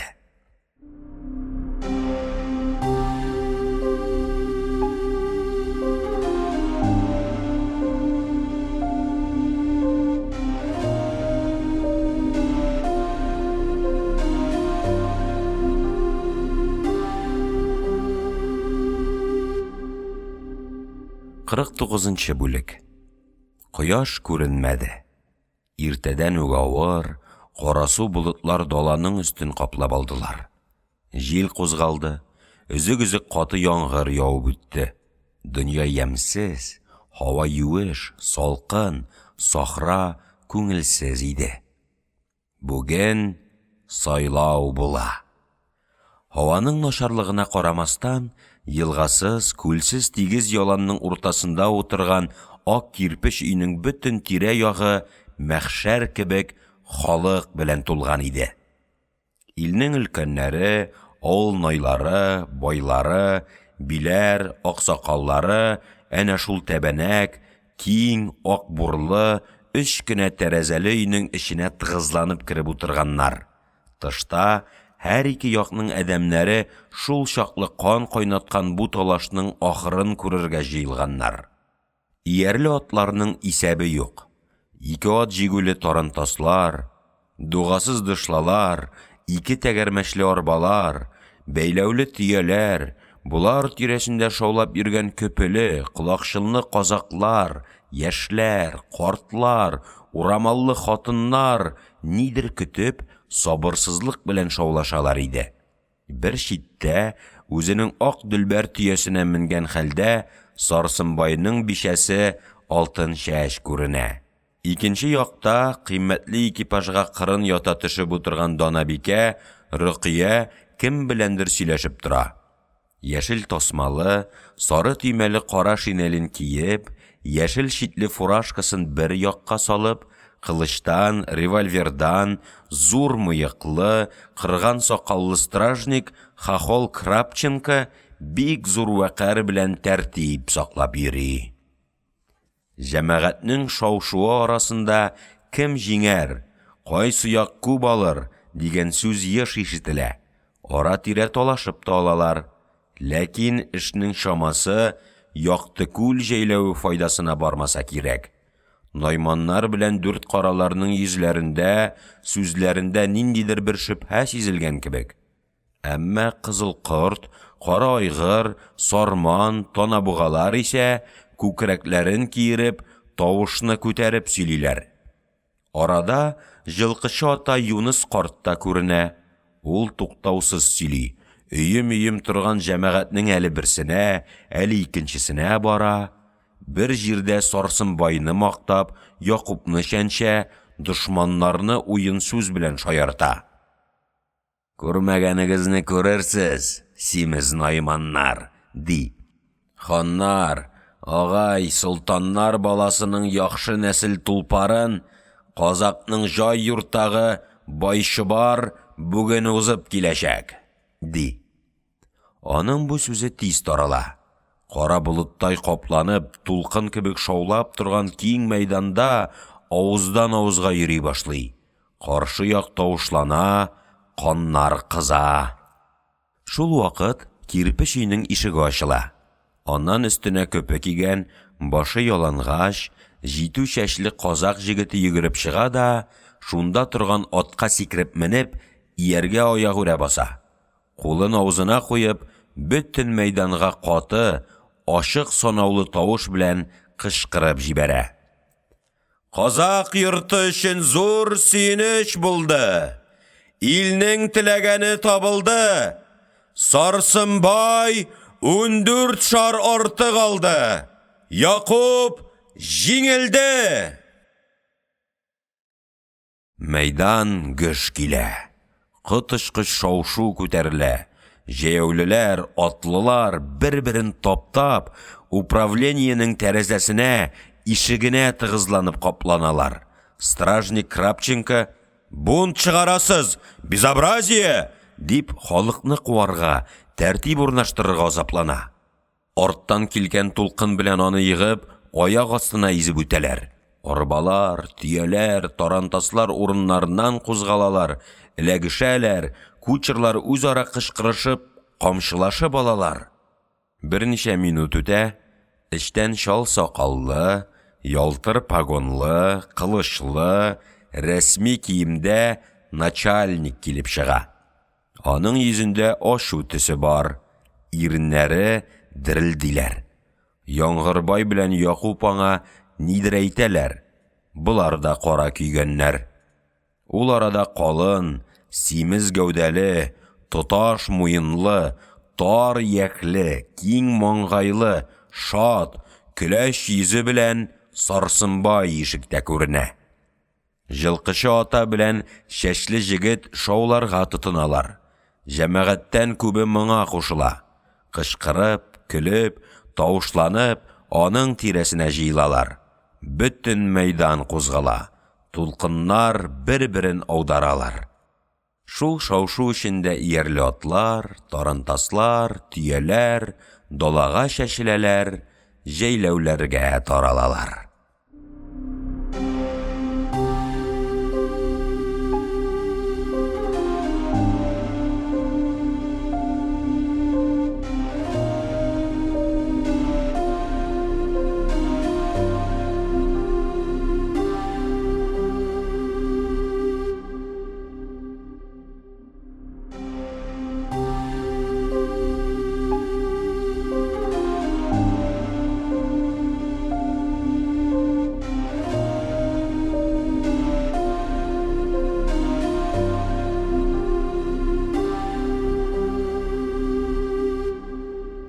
Илленче бүлек.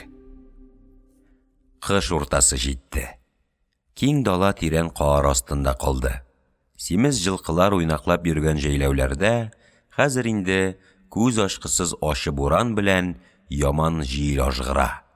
Аш бүреләр, көннең зәһәр суыгына түзә алмыйча, кич малга баруны исәпләп, шул кырлы давыл эчендә караңгы төннәрне көтеп, тешләрен шакырдатып йөриләр. Казаклар күптән инде ак тирмәләрне төяп, яшел сахра белән исәнләштеләр. Яртылай җир астына кергән җимерек балчык кышлауларына кайттылар.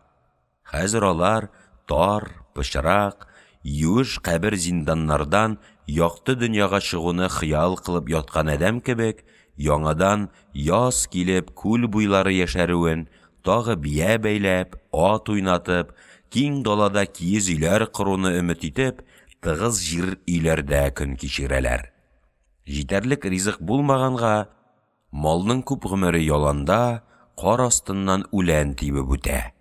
Бик артык каты буран көннәрдә генә булар тибенүдән кышлауның тар, тыгыз ышыкларына кайтып сыгыналар. Кар төшеп бераз вакыт үткәч, кинәт көннәр җылынды да, бер кичтә яңгыр яуып китте. Иртән яңадан каты, аяз суыклары башланды. Бөтен дала өсте су сибеп катырган кебек бузланып ялтырады. Җир өстендәге үлән юеш кар белән сыланып туңды. Моның белән илгә жот килде. Тибеп ашарга мөмкин булмаганга, малның бик күбе һәлак булды. Аңардан котылып, бераз үтүгә тоташтан берничә көн кар яуды. Яман салкын бураннар уйнарга тотынды. Дөньяны күп күргән картлар, бу ел җылкы елы, кышның яман килүе шуннан гуй, дип куйның, яшь малның исән чыгуы турында зур өметсезлек эчендә калдылар. Кышкы челләнең шундый каты буранлы, салкын җилле караңгы төннәренең бире иде. Даланың кар баскан юлларыннан җәяүләп, зур буйлы, начар киемле бер казак җегете Сарсынбай кышлавындагы бер йортның капкасына тукталды. Җавап булмады. Тәрәзә шыкылдатты. Һаман тавыш чыкмады. Юлчы: "Әдәме йоклаган булса, этләре өрергә кирәк иде", дип, балчык койма ашасыннан ишек алдына сикерде. Монда әдәм аягы басмаган, сукмак салынмаган тирән кардан башка нәрсә юк иде. Төн ягында киң, тәбәнәк түбә, кыйыксыз балчык азбарлар кар эченнән ауган капкалары белән шак кына күренеп утыралар. Җегет бераз аптырап калды. Ул байның җир аударылганын белә, аның җәй көне киткәнен дә ишеткән иде. Ләкин бит байбишә алтын чәч белән тукалны сөрмәделәр, малны алмадылар. Булар кайда булыр? Юлчы яңадан тыш якка төште дә, кышлау буйлап як-ягына карана-карана китте. Арада зур тәрәзәле, түбәсе кыйыклы, үзе агачтан салынган өй тик шул Сарсынбайныкы иде. Моңа башка өйләрнең барысы да балчыктан эшләнгән яки бөтенләй җирне казып ясалган бик кечкенә бер-ике карындык тәрәзәле, түбәләре тигез, үзләре кардан шак кына башлары күренеп торган кызганыч землянкалар, җимрек алачыклар иде. Малга иркенлек өчен җәй көне бүленеп, 8-10 гаилә бер авыл булып йөрсәләр дә, җәй көне аерым йөргән йортларның байтагының кышлаулары бергә иде. Монда барлыгы 30лап өй бар иде. Юлчы авыл өстеннән бер мәртәбә күз йөртте дә, тәрәзәсеннән кечкенә генә ут яктысы күренгән бер йортка барды. Зур, усал эт аны хаулап каршы алды. Берсе балчык өйгә терәп, берсе аерым салынган тәбәнәк, киң балчык азбарларда атларның ашавы, сыерларның акрын гына күшәве ишетелде. Булар җегеткә җан бирделәр.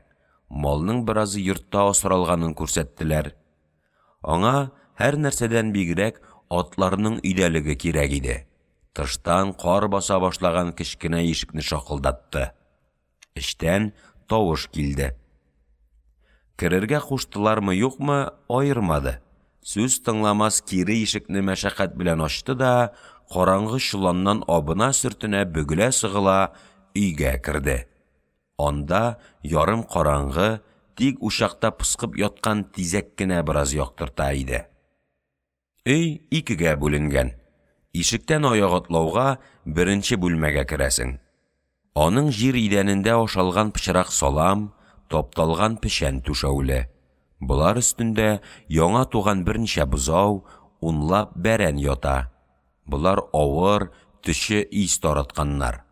Бу бүлектән үтеп, эшке якка атлыйм дигәндә, бик зур тәбәнәк мич. Аннан үткәч, түр бүлмәгә чыгасың. Аның бөтен җире диярлек агач сәке белән капланган.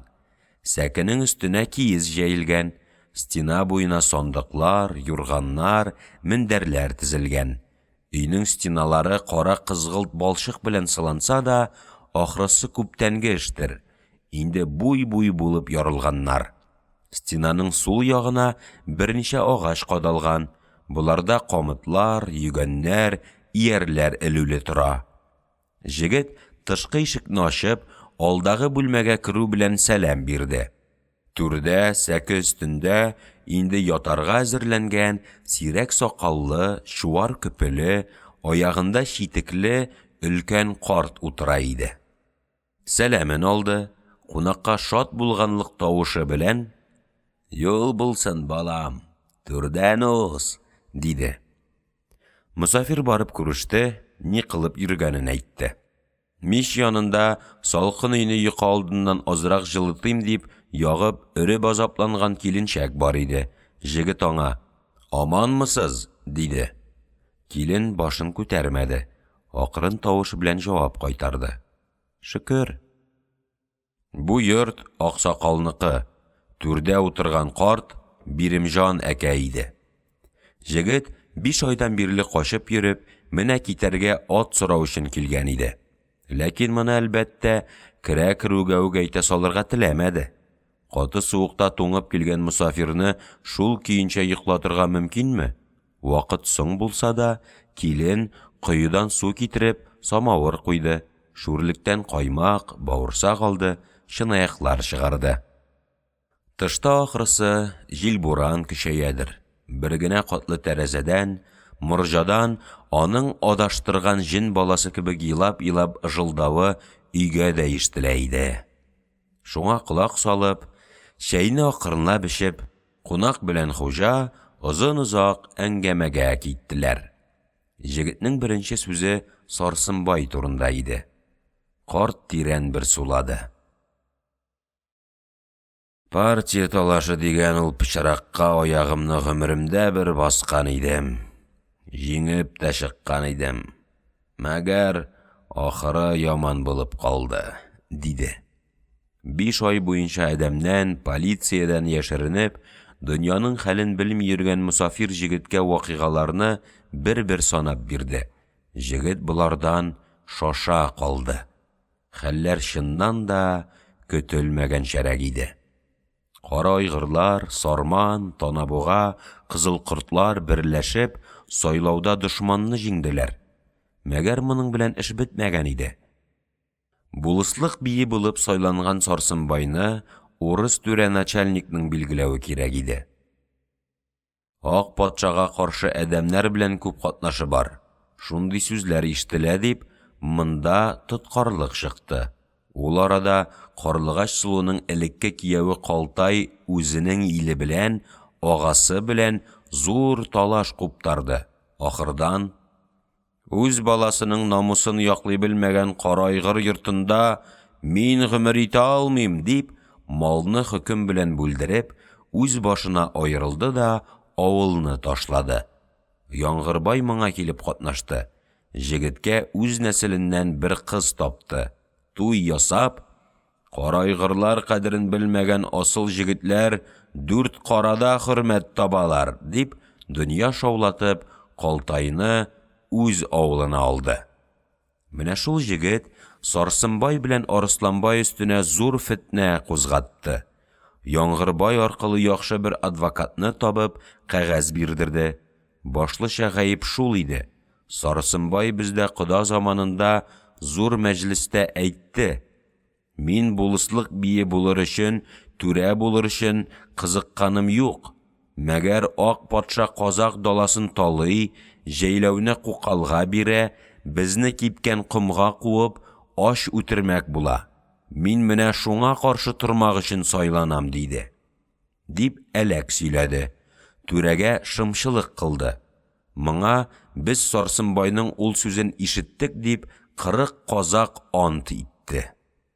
Буларга каршы бу антлар барысы да ялган. Ул антчылар Сарсынбай белән фәлән мәҗлестә юклар иде. Фәләне базарда, фәләне авыру, фәләне туйда иде дип, бик күп казаклар Сарсынбай ягыннан ант бирделәр. Бу соңгы антчыларның антлары ялган. Алар Сарманнан мал алды дип, 3-нче, 4-нче антлар кушылып, шундый зур шау-шу, гауга кузгалды ки, элекке талашлар бары да кечкенә булып калды. Мәгәр ахырында Калтай аркылы Якуб Яңгырбай партиясе җиңде. Сарсынбайны булыслык бие кылып, начальник бер көтмәде. Ак патшага каршы далада тынычсызлык тудыралар дип, илнең өлкәннәреннән 4 әдәмне җир аудардылар. Булар эченә Сарсынбай белән Арысланбай да керде. Бердән-бер кандидат Якуб иде. Ул мәрхүм абзасы Байтүрә урынына ил агасы, булыслык бие булып эшне кулга алды да дошманнарын изә башлады. Карлыгач Сылу әле иренә яңа кушылган иде. Арысланбай сөргөнгә җибәрелгәч, яшь киленнең ялгызы бу илдә торырга йөрәге җитмәде. Мин синнән калмыйм диде. Хәлләрне ерактан аңлый торган Алтынчәч Байбишә дә монда ирсез калганда симез найманнар көн бирмәячәген күрде. Җылкычы ата белән үзе базар йөреп, малның һәммәсен сатты да, Тукалны, Гөлчәчәкне алып, Карлыгач Сылу белән бергә ире кияү артыннан китте. Бу ике фамилия электән үк далада зур сәүдә йөрткәләгән әдәмнәр иде. Борынгылар кеше илендә солтан булганчы, үз илеңдә олтан бул дисәләр дә, ни эшлик, анамыз Сары Арканың киң даласы безне үги кылды дип, бөтенләй калага күчтеләр һәм шунда яшәп калдылар. Сарсынбайның сөрелүеннән берничә көн үткәч, Яңгырбайның яңа дусы Калтайны үтереп, гәүдәсен күлгә ташладылар. Танабуганың бер җегете белән Җылкынбай бу эштә шөбһәгә алындылар. 4 казак Коръән тотып ант итте. Җылкынбай безне бу эшкә катнашырга чакырган иде, риза булмадык, диделәр. Танабуга җегете шул көндә кулга алынды, богауланып, калага, зинданга озатылды. Җылкынбай исә 6 стражник белән приставның үзен тотар өчен килүен сизенде дә, берәүнең атын менеп далага чапты. Үзен танымаган чит бер җиргә китеп, кукалга яки заводка ялланмакчы иде. Башкаларның да язмышлары буталып беткән, Азымбай картның сере ачылган, дошманга сатылуы беленгән. Моңа шудан Якуб аны кыйнатып, малларын читкә кудырган. Хәзер ул акылдан шашкан ди. Кулына думбра тотып, өйдән өйгә көйләп йөри икән. Җырлаганы һаман: «Мал бир, дидем, бак бир, дидем, бер бирдең, җот алды, тагын бирдең, Якуб алды. Инде мине кая куясың, ясаган ям», дигән кебек мал бәхет турында гына була ди. Симез Найманнарга каршы якта хәзер кара айгырларның башлыгы Сарыбай бик каты талаш алып бара. Якуб Яңгырбайның барлык дошманнары шуның янына оешалар икән. Бу вакыйгаларны сөйләп беткәч, карт бөтен сахрада ялгыз калган адәм тавышы белән кайгырып куйды. Дөньясыннан күңелем суынды. Тыштан бер аяк тавышы ишетелсә, әҗәлем киләдер. Ярыктык дигән өмет белән көтәм. Мәгәр аннан синең кебек кайгылы бер адәм килеп керә, диде. Бердән бер улының күптән түгел вафаты картны тагы ныграк ватканга охшый. Күкнең эшендә ялгышлыклар булса кирәк. Минем кебекләрне калдырып, тулы канлы яшь җаннарны алалар, ди. Тышта җил туктады. Тәрәзәдән күкнең кечкенә бер кисәге күренде. Анда болытлар таралган, йолдызлар ялтырыйлар иде. Тимер казыкның урыны таңның якынаюын күрсәтә иде. Мусафирда ашыгырга теләгәнлек сизелде. Аңа кышлаулар уянып, юлда халык йөри башлагангаcha бераз җир китеп калу тиешле иде. Картка моны әйтеп, үзенең йомышын аңлатты. Киң далада үзенә бер урын тапмый каңгырап йөргән бәхетсез бер ятакчы адәм булып калдым. Мәгәр бу дөньяның бер җае әйләнмәсме? Миңа да кояш карамасмы дигән өметем юк имәс. Гомер булса, бер яхшылык белән кайтарырмын. Син биремәкә, шамаңнан килсә, миңа менеп качарга бер ат бирсәң иде. Башка берәүгә күренергә күңелем ятмый тора, диде. Карт хәлне тиз аңлап алды. Бер сүзсез бирергә булды. Җегеткә җавап кайтару урынына, шунда бер якка сөялә биреп, ярым йоклап утырган киленчәккә эндәште. Кылынчагым, сары күнле ияр белән кыска камчыны, бер каеш йөгәнне алып бирсәңче, диде. Үзе урыныннан кузгалды, капшанып киемнәрен тапты, өстенә тире эшле көпесен, ике якка салынган колакчынын киде. Аягына киез эшле, озын кунычлы зур итекне тартты да: «Йөр, балам, юлчының юлда булу яхшы», дип, җегеткә җитәкләнә биреп, йортка чыкты. Буран бөтенләй тукталган. Ерак күк йөзендә йолдызлар яналар. Киң даланың ялтыр ак кар диңгезенә каршы салкын белән елмаялар. Аяз һава үтә суык, аяк астында кар шыгырдап тора. Хуҗа кулындагы йөгәнне кунакка бирде. Якындагы азбарга күрсәтте. Шунда 4 ат булыр. Кара яллы кылынны тотып ал, диде. Кунак күрсәтелгән җиргә кереп китте. Азбардан җылкыларның куркып бер якка таба кузгалу тавышы ишетелде. Берсе каты пышкырды, ниндидер баганага бәрелде, Біраздан жегіт белән бер ат килеп чыкты. Бу кышкы тибендә бераз ябыгып, жыннары салына төшкән, озынча йомры буйлы, калын ботлы, нечкә гәүдәле, зур кара яллы, кара сыртлы, яра кашкалы, кыла төсле бер айгыр иде. Шит әдәмнең җиде төн уртасында кереп тотуы аны бераз борчыган, карак түгел микән дип шөбһәгә калдырган иде. Ләкин хуҗасын күргәч тынычланды. Аркасына ияр салып, айыл тартуга да гаҗәпсенмәде. Тибендә кунган җылкы көтүендә берәр хәл бардыр, яисә кышлауга бүре килгәндер дә, шуны куарга чыгалардыр, дип уйлады. Ят кешенең ашыгыч, мәгәр булдыклы кылануы аның бу уйларын тагы көчәйтте. Күк йөзе болытлардан бөтенләй сафланган иде инде. Еракта таң сызыла башлады. Ул аксыл нур булып тирә-якка җәелде. Аның артыннан кызгылт ут төсенә кереп бара иде. Җегет үзенең уңган, бу эшкә өйрәнгән куллары белән тиз әзерләнеп бетте. Хуҗа картка ихлас күңелдән рәхмәт әйтте, ике куллап күреште дә атка сикереп менде. Бире мәкә мусафирга ак юл теләп калды. Кылы айгыр, төнге кунакны алып, кызыл уттай яна башлаган ерак таңга таба кар ярып юнәлде.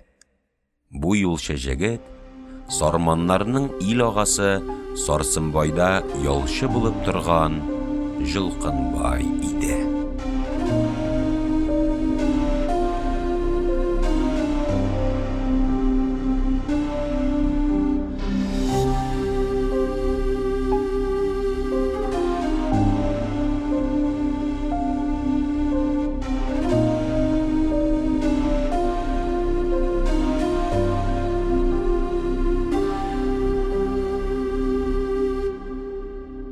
Әлеге һәм башка аудио китапларны tatkniga.ru сайтында бушлай тыңлый һәм йөкләп ала аласыз.